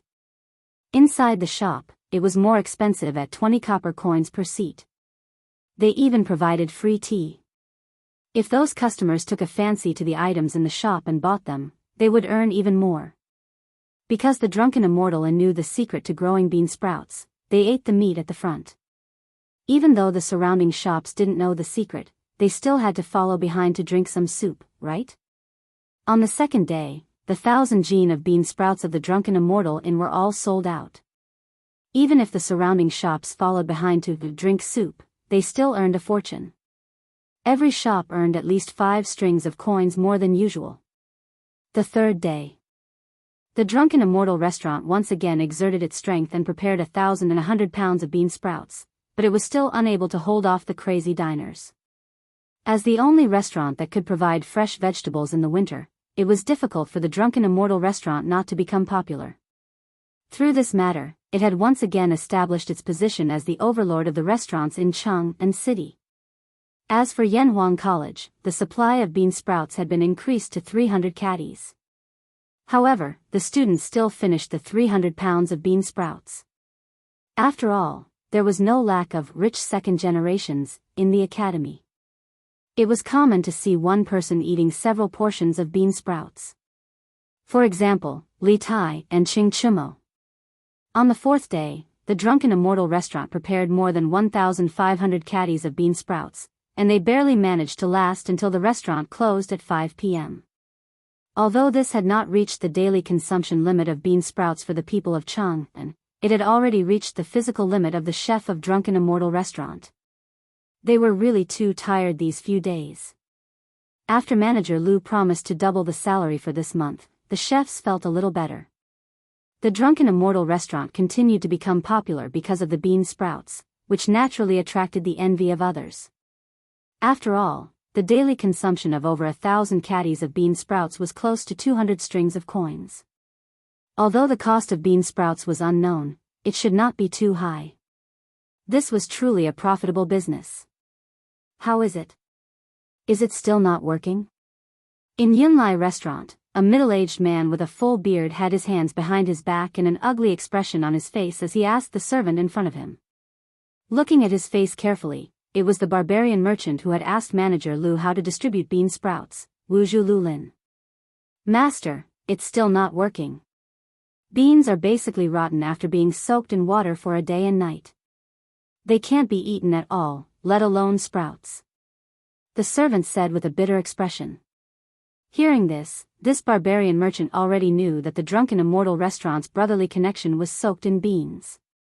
In fact, this barbarian merchant was not the only one who knew that the brotherly connection was soaked in beans. Basically, anyone with half a brain would be able to figure it out. There were even more people who secretly distributed bean sprouts. This was also one of the reasons why Li Zishuan did not expect the bean sprouts to make a lot of money. Because this kind of low-tech thing could be easily understood by others. It was just a matter of time. Take the nibbled chicken for example. 2 months after it was released, there were already imitations on the market. If he did not want others to imitate it, he could only raise the technology of the product. This was why he had always paid attention to technology. The workers in the workshop were currently receiving the best treatment in the entire Great Tang. Bastard. This old man has spent so much money to raise you, but you can't even do such a simple thing. You're all a bunch of trash. The middle-aged barbarian merchant roared. With a paw, he smashed the vase on the table beside him. At this moment, a beautiful barbarian woman with a seductive figure and revealing clothes walked over. That barbarian woman walked over and grabbed the barbarian merchant's hand. Then, she placed it on one of her peaks for warmth and said coquettishly, "Master.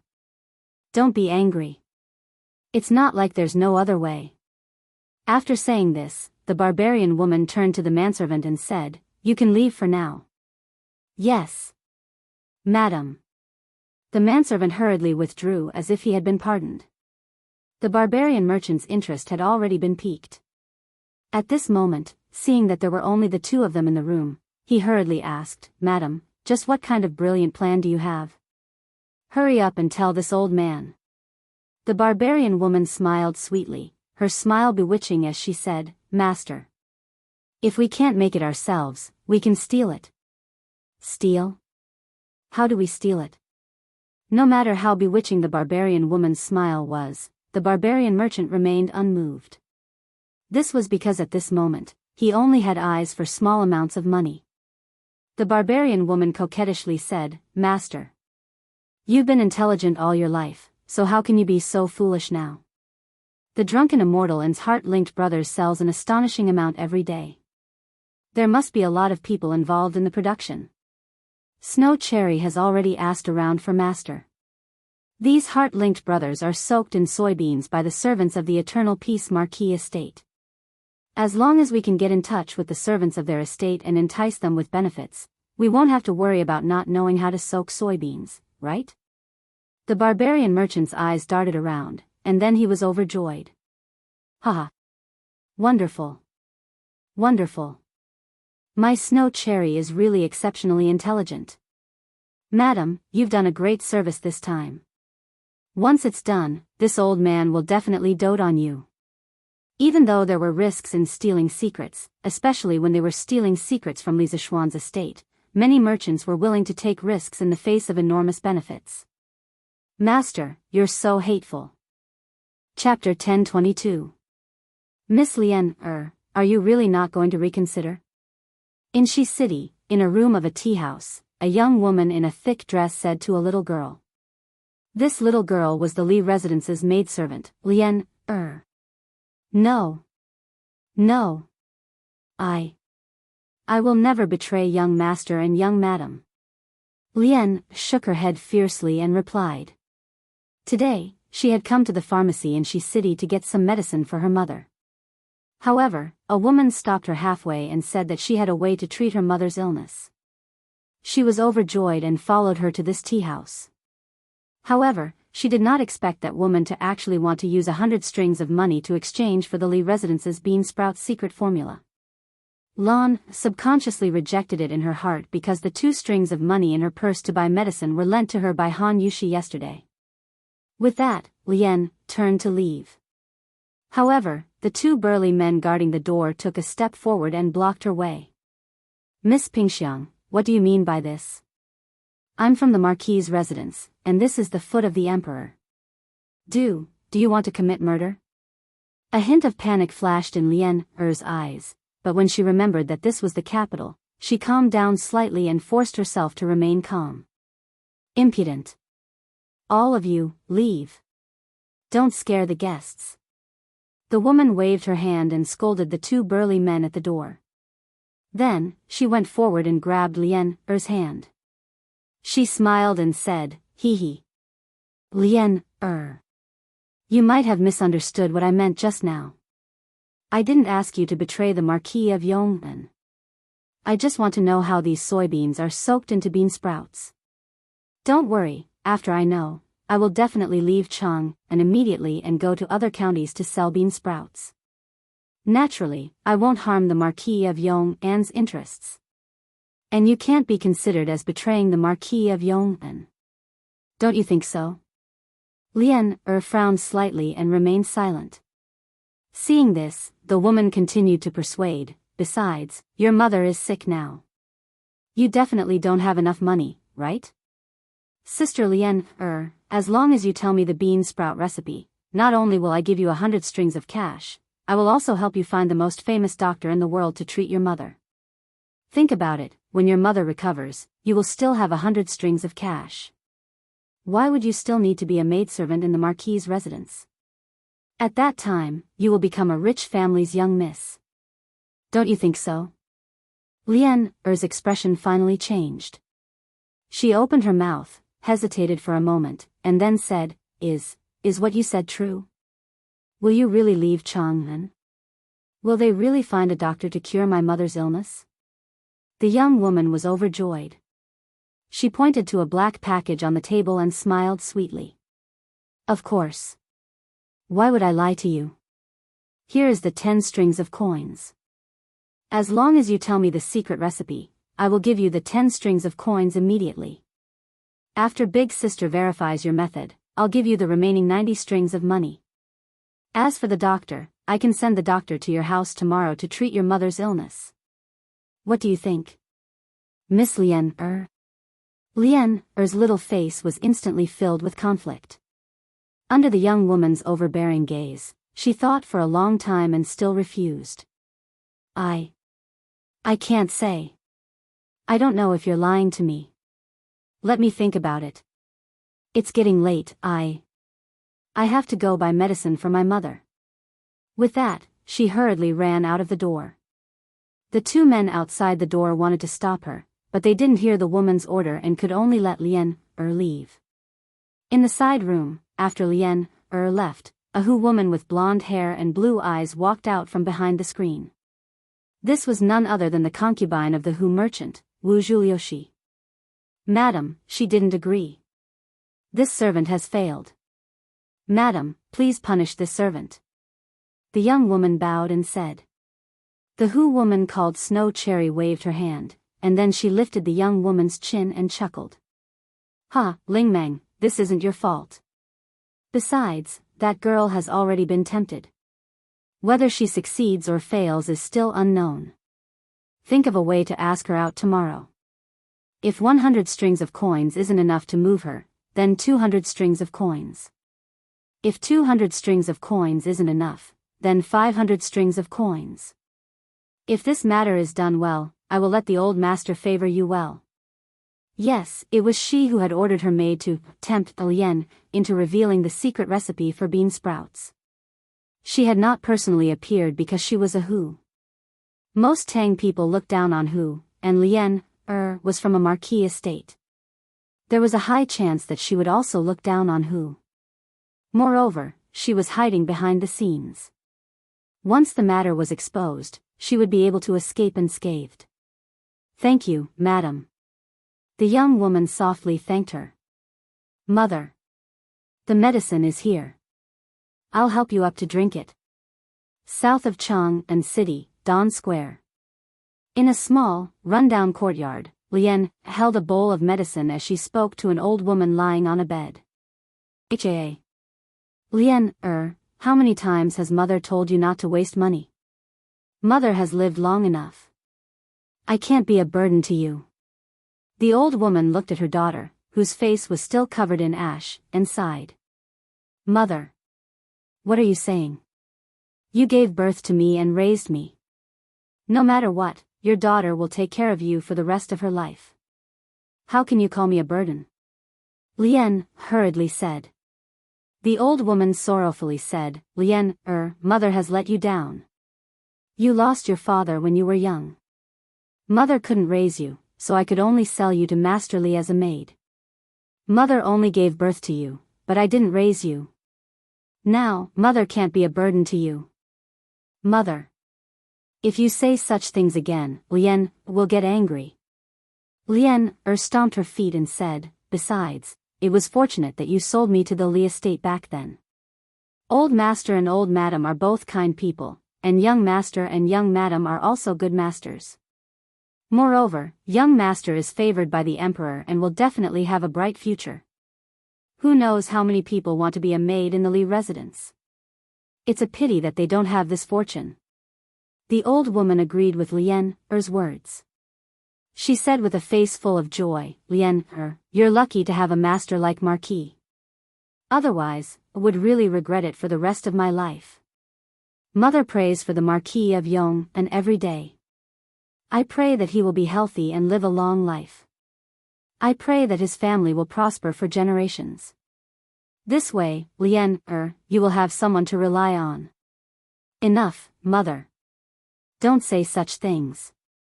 The medicine is getting cold. Quickly drink it." Lien hurriedly said with some complicated feelings in her heart. "All right. But Lien, you're not allowed to secretly buy medicine behind mother's back next time. Mother's illness is actually almost healed." "I understand, mother." Only then did the old woman drink the medicine in the bowl. Then, she muttered to herself, "This Marquis of Yong'an's wife is really kind. She lent you money and actually didn't set a time limit for you to return it. She and the Marquis of Yong'an are really good people. If anyone dares to harm such good people, mother will definitely turn into a vengeful spirit and seek revenge after death." Lien's body couldn't help but tremble. The face of the young woman who came looking for her during the day involuntarily appeared in her mind. Almost instantly, she made a decision in her heart. Chapter 1023. Marquis, Yunshan Residence, Li Family. Pang Feiji whispered something into Li Zishuan's ear. Li Zishuan's face darkened and his eyes flashed with a cold light. He muttered, 12. Ha. There are so many people who don't want to be left out. Pang Feiji cupped his fists and said, Marquis, do you want me to capture all these servants and send them to the imperial governor's office? Li Zishuan pondered for a moment and waved his hand. No need. Give them one more chance. Let's see if they can rein it in. Today, I will return to Chang'an with you. Pang Feiji did not understand, but he still cupped his fists and said, Yes, sir. Not long after, the master and servant rode towards Chang'an city. As for Han Yushi, she returned to Chang'an on the first day of the bean sprout sale to take charge of the situation. Young master. You're back. The little bootlicker, San Bao, who was guarding the entrance of the Li residence, said excitedly when he saw Li Zishuan return on his horse. Yes. Have you been reading a lot lately? Li Zishuan threw Whitey's reins to San Bao and asked casually. San Bao took the reins and scratched his head. I've been studying. San Bao is still studying when he's in the toilet. Li Zishuan did not know whether to laugh or cry. He shook his head and went straight to the front hall. Little Xian is back. Although Chang'an was not far from Yunshan residence, as long as they did not see each other every day, Madame Li was still worried about her son. When she saw Li Zishuan return, her face immediately revealed a look of warmth. Yes. Li Zishuan agreed and sat down to chat with his parents for a while. At this time, Yi Guizhong happened to pass by the door. After glancing at Li Zishuan in the room, he stopped in his tracks and said, Yo. Little Xian is back.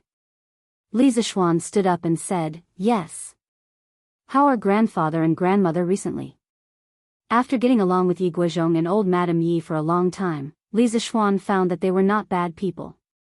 Old Madame Yi, needless to say, had always been very kind.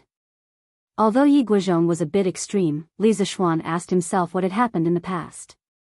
If he were in Yi Guizhong's position and knew that his daughter's sweetheart was destined to be a jinx, he would probably do something to break up the couple. Now that this old man had stepped down from his position as the patriarch of the Yi family, his personality had also become more open-minded. After all, he had once managed a large family clan. His vision and experience were still very sophisticated. Many times, he could give Li Zishuan a lot of pertinent suggestions, which benefited Li Zishuan a lot. Yes. Everything was good. Little Xian, come out. Grandfather has something to say to you. Yi Guichan nodded and waved his hand. Li Zishuan naturally agreed. After informing his parents, he followed Yi Guizhong to an old ginkgo tree in the northwest corner of the courtyard. Little Xian. Recently, our family's bean sprouts have been selling very well in Chang'an. You should know about it, right? Yi Guizhong asked Li Zishuan with his hands clasped behind his back. Li Zishuan understood and roughly understood why Yi Guizhong called him out. He replied, Of course I know.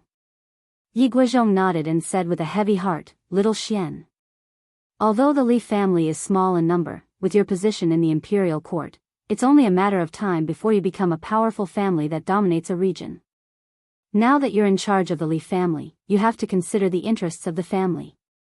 For example, bean sprouts are a profitable business, but once others learn how to make them, you'll be in a passive position, Little Xian. In recent days, this old man has noticed that some servants in your residence have been leaving the residence very frequently. I reckon that it's very likely that other restaurants, merchants, or families want to get the secret recipe of bean sprouts through them. But you actually turned a blind eye to it and hid in Mount Yunshan to live a leisurely life. You're really.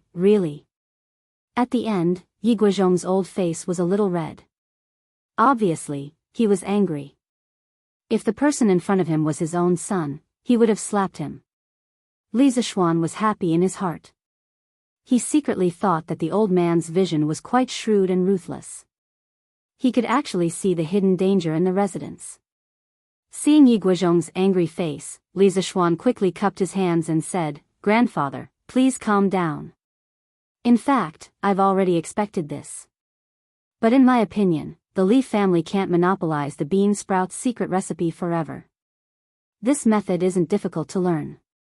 During the process, you just need to pay attention to changing the water and air of the bean sprouts.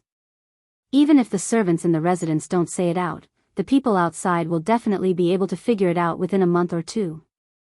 Grandfather, don't you think so? Yi Guizhong pondered for a moment and sighed. He nodded and said, according to what you said, it's really possible. But if you strictly ordered the servants not to leave the residence at will from the beginning, perhaps the Li family could earn a few more months' worth of bean sprouts. But now, I estimate that in less than 5 days, other restaurants in the city will definitely start selling bean sprouts. It's obviously you who thought of this thing, but it's benefiting others so quickly. Alas. Li Zishuan couldn't help but laugh and said, haha. Grandfather. This matter hasn't reached the end yet. It's still uncertain who will benefit from who. You just watch carefully. Let's see who will have the last laugh between your grandson and those secret thieves. Yi Guizhong was startled. He, who was old and experienced, instantly understood that Li Zishuan definitely had a backup plan. He sighed and said, haha. Looks like grandfather has underestimated you. Fine, this old man won't meddle in other people's business. I'll wait outside for your good news.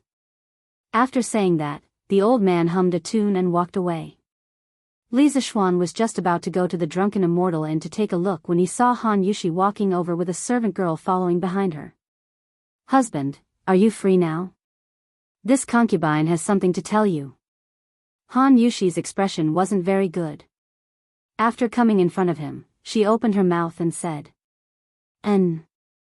Wife, if there's anything, just say it. But, husband, why don't we go inside and talk?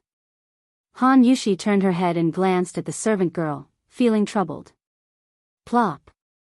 Young madam, there's no need. Lian did something wrong and should be punished. Young madam, you and young master don't have to give Lian any face. Before Li Zishuan could speak, the servant girl knelt on the ground with a plop and then kowtowed to Li Zishuan with tears in her eyes. Lian, After Li Zishuan heard the name, his heart skipped a beat, but his expression didn't change. He pretended to be surprised and said, Madam, what does this mean? What did she do wrong? Han Yushi looked around and wanted to say something but hesitated. Lian, cried and said, Young master. Lian has let you down. I'm sorry, old master, madam. Lian betrayed the Li family. I beg young master to send Lian, to the authorities for punishment. Li Zishuan hurriedly said, quickly get up. What kind of nonsense is this? Let's go. If there's anything, let's talk in the study. Although there were very few people who came to the place where they were standing now, it didn't mean that there weren't any.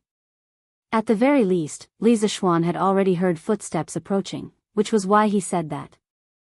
Chapter 1024. Young master, that's what happened. Lian has let young master and young madam down. In the study, Lian told Li Zishuan everything that had happened in Shi City the day before. When she was done, her tears began to flow uncontrollably again. Li Zishuan said solemnly, that's enough. Stop crying. From what you're saying, you haven't told that person the secret recipe for bean sprouts? Lian shook her head and said, No. At that time, Lian felt sorry for young master and young madam and hoped that woman would help find a doctor to cure my mother's illness. At that time, Lian's heart was in a mess. I really didn't know what to do, so I ran out. They didn't stop you? Li Zishuan asked again. Lian looked up and replied, No. Oh. No, when Lian wanted to leave at first, 2 men wanted to stop Lian but they were scolded by that woman and left. But later, Lian was confused by that woman's words, so they didn't stop her. Old master, old madam, young master, and young madam usually treat Lian so well, but Lian's heart wasn't strong enough and almost betrayed young master. I beg young master to send Lian to the authorities for punishment. Han Yushi hurriedly pleaded with Li Zishuan, husband, Lian hasn't leaked the secret, so don't punish her. Besides, the reason why she was greedy was because of her filial piety to her mother. Don't send her to the authorities, okay? Woo-woo. Young madam, don't say any more. Lien doesn't have the right for you to plead for mercy. Lien deserves to die. Lien kowtowed to the ground and cried bitterly. Han Yushi lent her money yesterday to buy medicine for her mother, but for a moment, she wanted to betray the Li family. From last night until this morning, the more she thought about it, the more she blamed herself. In the end, when she saw Li Zishuan return from Yunshan, she finally mustered the courage to surrender. Li Zishuan patted his wife's shoulder and looked at Lien who was kneeling on the ground, and said, "All right. Get up. Since you can rein in the horse at the edge of the cliff, what reason do I have to punish you? Get up." But, young master. Enough. Say no more. Just get up when I tell you to. Don't tell me you won't even listen to me. Lien still wanted to say something, but Li Zishuan reprimanded her with a straight face. Thus, Lien hurriedly got up from the ground. Han Yushi's face lit up and she hurriedly said, "Many thanks, husband." Li Zishuan waved his hand and shook his head as he said, "Lien although you didn't commit any major mistakes, you should also be punished for minor mistakes. I cannot expel you from the mansion, but you must do something for me to make up for your mistake. Do you agree?" Lien said with a look of joy. Lien agrees. As long as young master doesn't chase Lien out, Lien will agree to do anything. Han Yushi looked puzzled, but Li Zishuan smiled and whispered, "How about this? I heard what you said just now. That woman clearly wants to cast a long line to catch a big fish. Go to Shi City again tomorrow and tell that woman that you've thought it through and can give the secret recipe to them." Lien covered her mouth in shock and shook her head desperately. "No. Don't. Even if I die, Lien won't betray young master." This silly girl thought that Li Zishuan was deliberately testing her. Li Zishuan said helplessly, "Stupid girl. Young master, naturally have my reasons for letting you do this. Just do as I say. I have a backup plan. You can give the secret recipe to them, but they must give you 1,000 strings of coins in one go. If they don't agree, then you can sell the secret recipe to others, understand?" Lien saw that Li Zishuan said it in a serious manner and didn't seem to be bluffing her, so she was slightly relieved.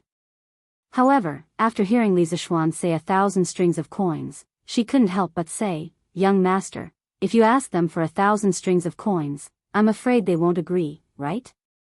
Li Zishuan smiled faintly and said, "Don't worry, this secret recipe is definitely worth 1,000 strings of coins. If they aren't willing to pay you so much money in one go, just say that our manor has been very strict recently. This young master has already sent several spies to the authorities.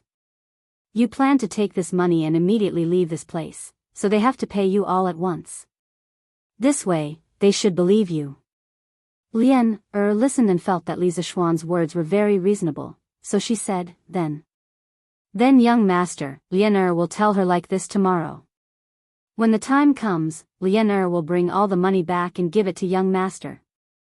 Li Zishuan laughed and said, "Haha. Don't worry, if you do it well, I will reward you handsomely. Lien doesn't ask for a reward, I just want to make up for my mistakes. Young master, young madam, Lien will leave first." Lien wiped her tears and then left. In the study, Han Yushi looked at Li Zishuan and finally asked the question in her heart, "Husband, I don't understand why you want Lien to deliberately leak the secret recipe?" Li Zishuan stroked his wife's long hair and said with a smile, "I have a backup plan. Wife, just watch carefully." Seeing that Li Zishuan was keeping her in suspense, Han Yushi was too lazy to get to the bottom of it. However, she said worriedly, "But there is a loophole in what husband taught Lien to say just now. If those people go to the authorities to investigate and find out that we haven't sent any servants to the authorities recently, then wouldn't Lien's words be exposed?" Li Zishuan's gaze turned cold and said, "Who said that we haven't sent any servants to the authorities? We'll send them out before dark today." Han Yushi was stunned and immediately understood the meaning in Li Zishuan's words. Her face couldn't help but turn cold. Husband, you mean, N? That's right. There is more than one spy in our residence. After dealing with Lianer's matter, Li Zixuan waited for another 2 servants and 3 servants to surrender in the afternoon. For those who surrendered, Li Zixuan gave them the same instructions as he had for Lianer previously. However, according to the information provided by Pang Feiji, there were a total of 12 servants in the residence who had recently been in contact with the outside world. In other words, there were still 6 people who wanted to get away with it. At 5:15 p.m., in the study room, Li Zixuan was half leaning on the armchair. He was resting with his eyes closed, but he suddenly opened them and said to Pang Feiji, "Go, arrest them." Pang Feiji's spirit was lifted. He was finally going back to his old profession. He bowed and cupped his fists, saying loudly, "Yes, Marquis." After saying that, he strode out of the door. Not long after, the entire Li residence was in chaos. Where is Zhao Si? Feeding the horses in the backyard. Go to the backyard. That's Zhao Si. Go. Arrest him for me. Hey, hey, hey. Brother Pang, why are you arresting me? Humph. Then you should ask yourself. Look after him. The rest of you, follow me to arrest Han Xiaoyang. Chapter 1025. The next day. The news of the Marquis Yong, and sending 6 servants to the capital office for investigation spread like wildfire, causing quite a stir in Chang'an. Many people did not understand why the usually easygoing Li Zixuan would suddenly make things difficult for a group of servants. This was against the rules. But there were some who had ulterior motives. When they thought of what they had done recently, their hearts sank. Those with backgrounds quickly destroyed the evidence and cut ties with Li Zixuan. Those without backgrounds planned to quickly liquidate the restaurants under their names, pack up their valuables, and flee Chang'an before Li Zixuan came looking for them. However, no one noticed that Han Yushi had brought a few servants and maids back to the Han Manor under the escort of Pang Feiji. Sigh. What should we do now? The Marquis Yong is now in the royal court, and the military officers in Chang'an are all familiar with him. If he really wants to investigate, it won't be long before he finds me. This is bad. In Yunlai restaurant, Wuzhu Luhui sat on the couch with a frown and sighed. Obviously, he had also heard about the Li residents sending servants to the capital office last night. Old master, you don't have to worry too much. You didn't show up from the start. No matter how powerful the Marquis Yong is, he won't find you in a short time. Huji Yingxue consoled. Wuzhu Luhui shook his head and sighed, this is a matter of time. Just because he didn't find out now doesn't mean he won't find out in the future. I have to consider moving the restaurant to another state capital. What's hateful is that after all our efforts, not only did we not get the bean sprout recipe, we even offended the Marquis Yong. Sigh. Old master, madam, the maid from the Marquis residence called Lian, is here again. At this moment, a woman in a long dress walked in and bowed. This Han Chinese woman was Ling Meng, who had come in contact with Lian. A trace of panic appeared on Wuzhu Youhui's face. He subconsciously thought that Lian had brought the Marquis residence's guards to capture him. Huji Yingxue was rather calm. She turned and asked, "Is she alone?" Ling Meng replied, "In reply to madam, she came alone and is currently at the tea house next door. She said that she has something important to discuss with this servant." Snow Huji's eyes lit up as she said excitedly, "Old master, this maidservant might have thought it through. As long as we get the secret formula from her, we can leave Chang'an immediately and head to other counties. We can still make a fortune." Wuzhu Luchu closed his eyes and thought for a while, then said, "All right. Ling Meng, go and get in touch with that maid again. You must get the bean sprout recipe. Since we've offended the Marquis of Eternal Peace, then we can't return empty-handed."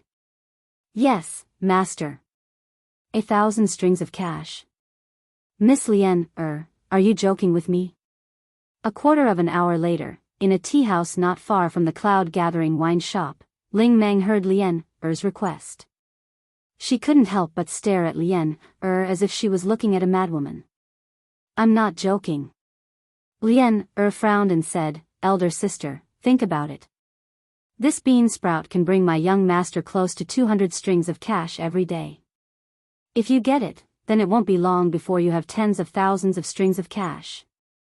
I took the risk to come and tell on you.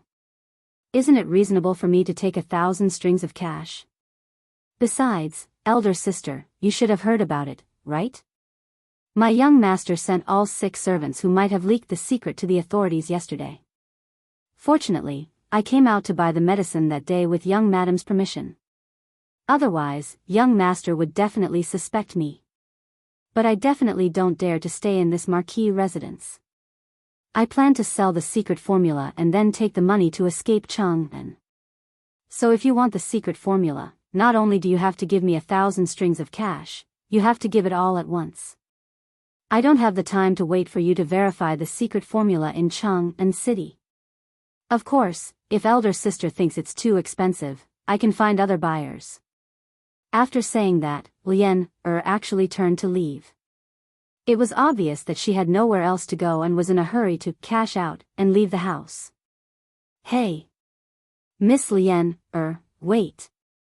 Ling Meng was shocked and hurriedly said, elder sister sympathizes with Miss Lian's experience, but 1,000 strings of cash is really too expensive. I'm afraid it's difficult for elder sister to make the decision alone. So, Miss Lian, please wait for a moment. I will discuss with my lord, my husband, before we make a decision. Lian frowned and made a very difficult expression. After a while, she finally nodded and said, all right then. Elder sister, hurry up. I must leave Chang'an City today. NN. Don't worry, Miss Lian, elder sister will be back soon. 1,000 strings of cash. This girl really dares to ask for an exorbitant price. Wuzhu Luhui and Hu Ji, Snow Cherry, were actually in another wing of the tea house. After Ling Meng reported Lian's request to them, Hu Ji sneered and then looked at Wuzhu Luhui and suggested, Master, why don't we capture this girl and torture her? When the time comes, we don't have to be afraid that she won't tell us the secret formula. Wuzhu Liuhui's face darkened and he waved his hand and said, this is not the time to complicate things. If things get out of hand, I'm afraid we won't even be able to leave Chang'an City. Besides, this secret formula is indeed worth 1,000 strings of cash. Hu Ji, Snow Cherry, could not help but say, Master, what if the girl tells us a fake secret formula? Wuzhu Liuhui's eyes flashed with a cold light and he sneered, then if she's heartless, don't blame me for being unjust. But looking at her current situation, it's unlikely that she will come out to deceive others and cause more trouble for herself. Ling Meng, go and promise her that in the afternoon, you will send the money to her house. Hand over the money and the secret formula. Ling Meng bowed and said, yes, master. Similar scenes were happening in different parts of Chang'an City today. In the afternoon, around 5 in the afternoon.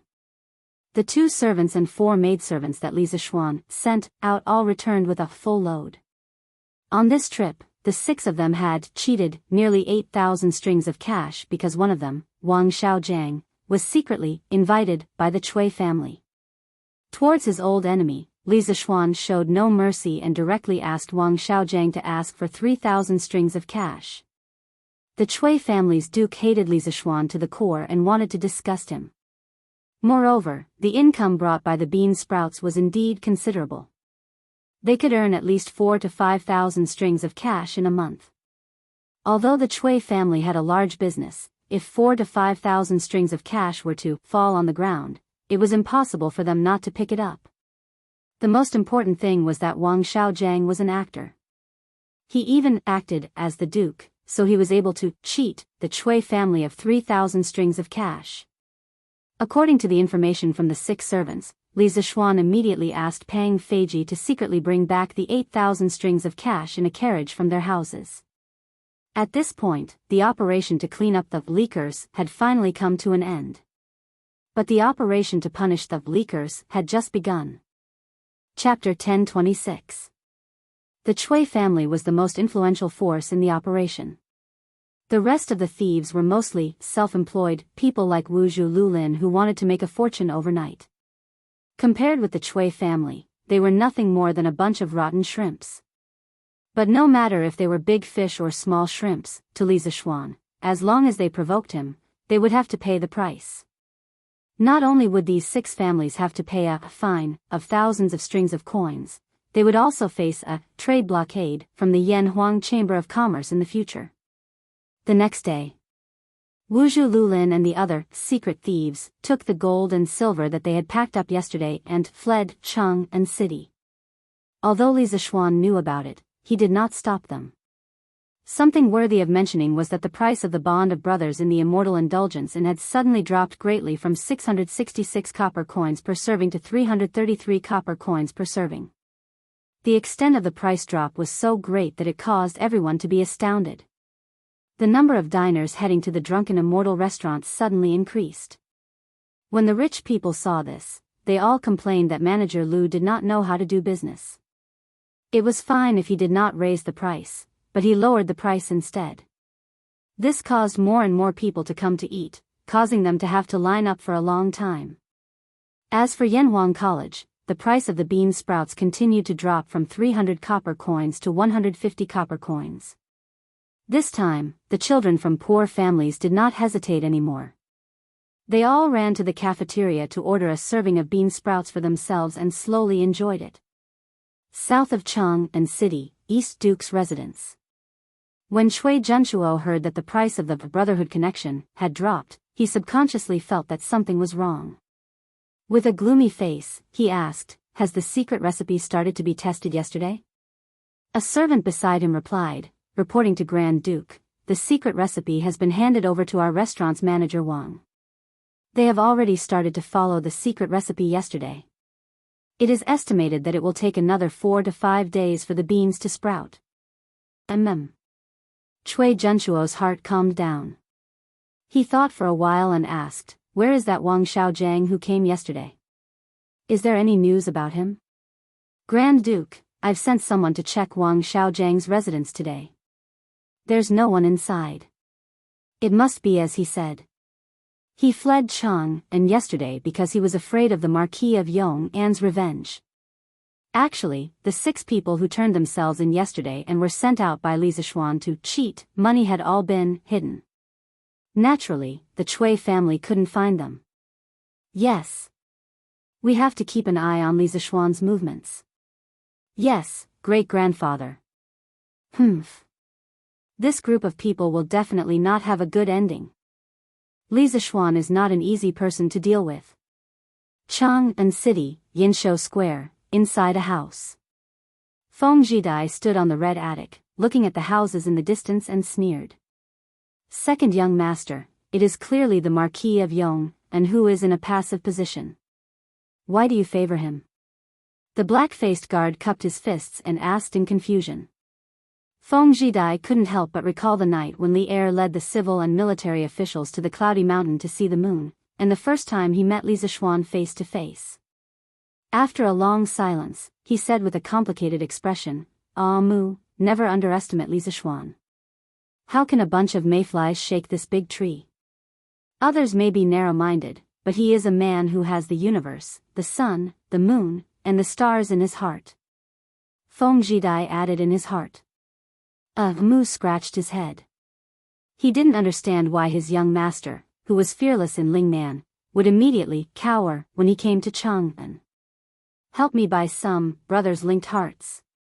Lingnan really can't compare to Chang'an. This is called living. I've even put on some weight recently." Feng Jidai let out a long sigh and said contentedly. Although he was a hostage, he didn't have to worry about food and drink here. As long as he didn't leave Chang'an, no one would restrict his freedom. He had good food and wine every day, and he was so happy that he forgot about home. "Yes. Young master." On the first day of the bean sprouts price reduction, Yanhuang College and Drunken Immortals sold a total of 2,500 jin of bean sprouts. The Li family's remaining soybeans could only produce 7,000 jin of bean sprouts. In other words, it could only support the consumption for 3 days. However, Li Zishuan still didn't have any intention of buying soybeans. But if someone paid attention, they might notice that many farmers had entered the city to buy large amounts of soybeans. On the second day, the price of bean sprouts was slightly reduced again.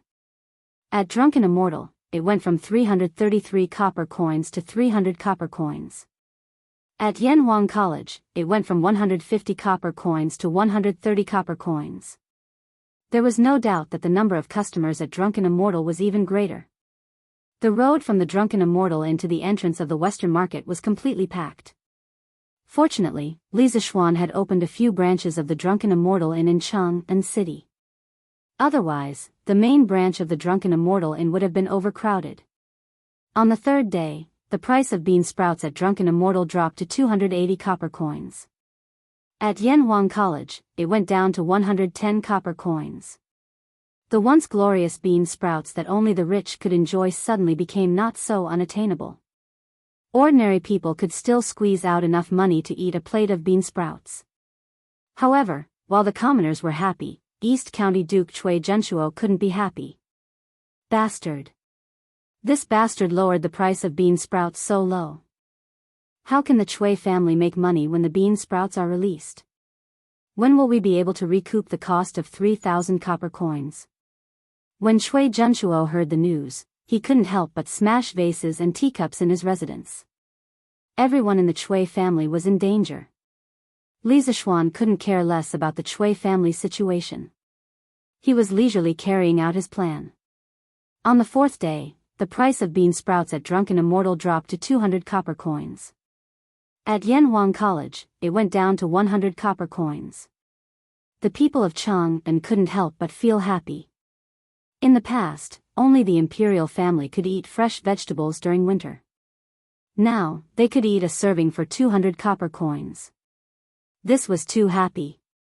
However, on this day, the Li family's bean sprouts were all used up. If Drunken Immortal wanted to sell Brother Connected Heart in the future, they could only buy it from elsewhere or ask shopkeeper Lu to make it himself. When shopkeeper Lu first heard the news, he couldn't help but be anxious. However, Li Zishuan only said one word to him, buy. At that time, he really wanted to cry. Because where would he go to buy something like that? But on the second day, a miracle happened. Shopkeeper Lu. I have more than 50 kilograms of bean sprouts. Do you want them? If you do, I can sell them to you at a cheaper price. That morning, when the door of Drunken Immortal opened, a burly man carrying a basket came in. It was Hu Hanyun from the Han family village. Shopkeeper Lu recognized him and was shocked. He said in disbelief, Old Hu? It's you? No, why do you have so many bean sprouts? Chapter 1027. Shi City, Drunken Immortal Restaurant. Shopkeeper Lu, you don't know? I thought you knew. He. Hu Hanyun scratched his head and chuckled at the shocked shopkeeper Lu. Shopkeeper Lu's face darkened. What do I know? Is there something I should know? Hurry up and tell me. Old Hu, shopkeeper Lu was about to ask when a few more villagers came in. Some were from the Han village, some were from Plum village, and some were unfamiliar to him. Shopkeeper Lu, do you want bean sprouts? I have more than 25 kilograms here. They're fresh. I have 70 kilograms here. Shopkeeper Lu, do you want some? While listening to the villagers shouting and yelling, Shopkeeper Lu seemed to have understood something. He looked at Old Hu and asked uncertainly, Old Hu, did young master teach you all the methods of growing bean sprouts? At this point, it seemed that this was the only reasonable explanation. Old Hu nodded and said, yes. Young master told young madam to teach us the method of growing bean sprouts 4 days ago. After the villagers bought the beans, they didn't go anywhere and just stayed at home to grow bean sprouts.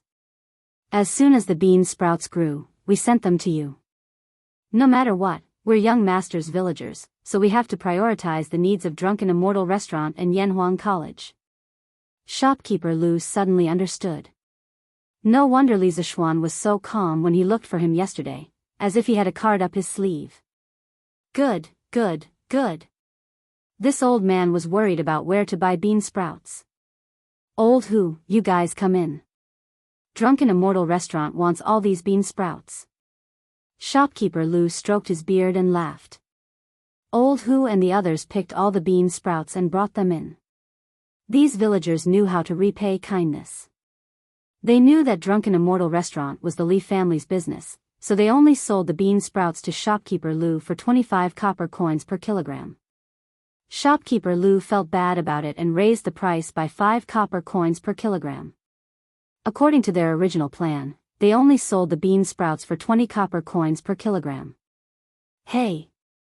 Old Hu. Marquis really treats us well. Just by selling this batch of bean sprouts, I'll be able to make at least half a year's worth of money. On the cement road back to the Han village, a villager from the Liujia village couldn't help but sigh to Old Hu.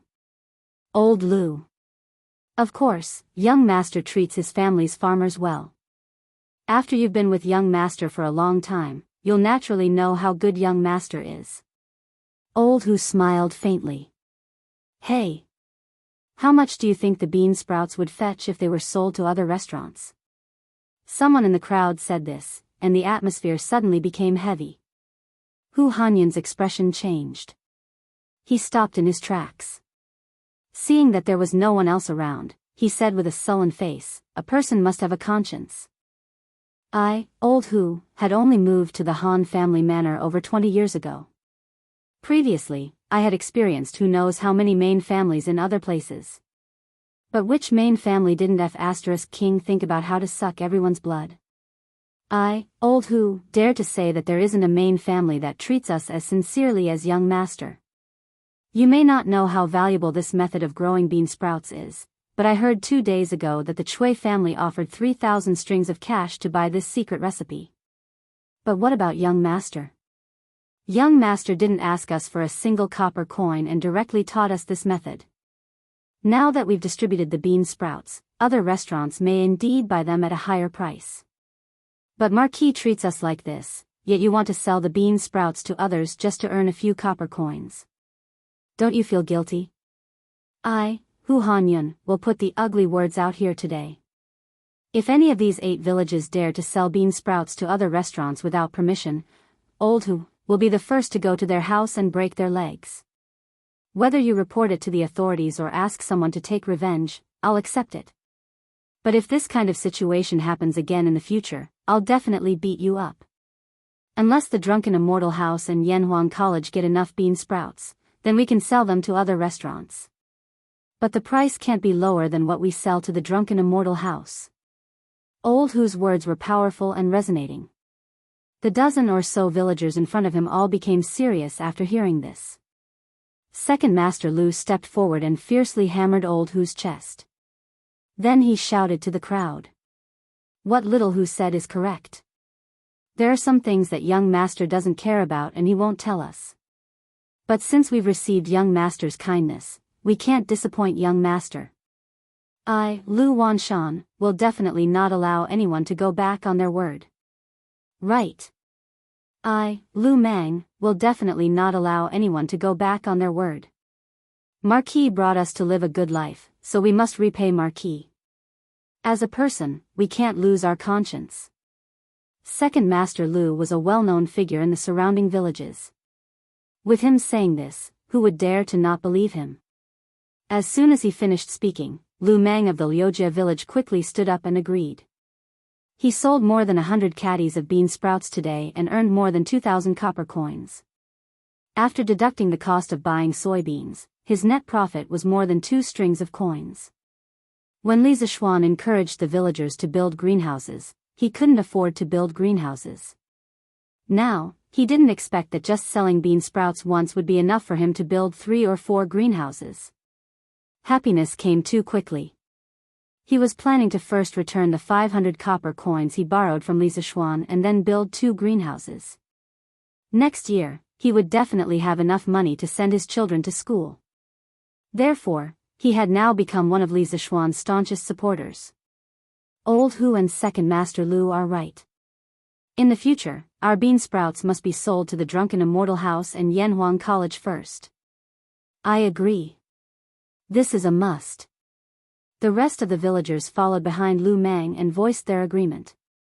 Second Master Lu nodded his head in satisfaction and said, also, all of you, when you go back, keep your mouths shut. Also, keep your wives' mouths shut. Although the young master didn't tell us to keep it a secret, the less people from the other villages know about the bean sprouts, the more money we can earn. If everyone knows about it, the bean sprouts will definitely be sold at a cheaper price. Old Hu agreed and said, yes. Keep your mouths shut, just like the greenhouses. No matter who comes to the village, don't let them see it. Also, don't mention this to the other villages. If you do, you'll be destroying everyone's rice bowls. That's right. Whoever says it will feel bad for all of us. Yes. We must keep it a secret. Under the mobilization of Old Hu and Second Master Lu's propaganda, the villagers of the 8 villages smoothly formed an alliance of interests and agreed to keep the secret. In Chang'an, the drunken immortal house's brotherhood connection continued to be popular. But today, there was a disruptor. The Chui family's restaurant in the Eastern Market also introduced a dish similar to the brotherhood connection. They directly called it stir-fried bean sprouts. The price was still reasonable, 190 copper coins per serving. It was 10 copper coins cheaper than the drunken immortal house's brotherhood connection price yesterday. Why was it yesterday's price? Because today, the drunken immortal house's brotherhood connection price was lowered by 10 copper coins. Therefore, the two prices were the same.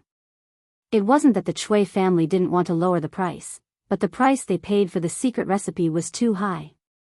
They had to get the original price back first, right? Otherwise, when the bean sprouts were overflowing, in the future, the price would be even lower, and the profit margin would be even smaller. Obviously, after experiencing Li Zishuan's indiscriminate bombardment these days, Cui Zhenshuo had already predicted the future trend of the price of bean sprouts. However, he didn't expect that Li Zishuan would secretly teach the method of making bean sprouts to the farmer. As a result, the price of bean sprouts in Chang'an City would fall at an even faster rate. What? There are people selling bean sprouts in the Western Market and the Eastern Market? In the Eastern Duke's Mansion, south of Chang'an City. When Cui Zhenshuo heard the news, his heart sank. At this time, he completely understood that he had been tricked by Li Zishuan. Yes, great-grandpa. They should be villagers outside the city. Each of them has a lot of bean sprouts. The servant of the Cui family bowed and said, villagers? How could they know the secret recipe of bean sprouts? Did you find out which village they came from? Cui Zhenshuo's face was gloomy. Although the Cui family was rich, they wouldn't ignore such a profitable business like bean sprouts. Moreover, the current situation was very obvious. The Cui family had been cheated by Li Zishuan for a whole 3,000 strings of coins. As a top aristocratic family, how could he tolerate this? I think I saw a villager from Plum Village. I don't know the rest. The servant replied. Today, shopkeeper Lu had bought more than 2,000 caddies of bean sprouts from the villagers. If he bought more, the drunken immortal restaurant wouldn't be able to eat it all. Therefore, the remaining villagers were either sent to other restaurants to sell or brought to the Western Market and the Eastern Market to sell. After the other restaurants bought the bean sprouts, they hurriedly asked their chefs to study the method of making bean sprouts. They planned to join the ranks of selling bean sprouts tomorrow. When the people of Chang'an City saw the villagers selling bean sprouts, they would usually buy 2 caddies of bean sprouts so that their wives could try it. If this continued, the number of people eating bean sprouts in the restaurants would decrease greatly. The sales of bean sprouts in the restaurants would definitely not be as prosperous as in the drunken immortal restaurant. It could be said that the most popular stage of the bean sprouts business had passed.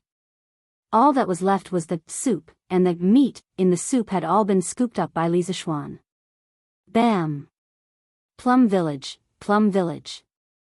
Damn it. This brat is so ruthless. He actually resorted to a life and death struggle move. This is so infuriating. Cui Zhenshuo immediately understood when he heard Plum Village. He slammed the teacup on the table onto the ground and said angrily.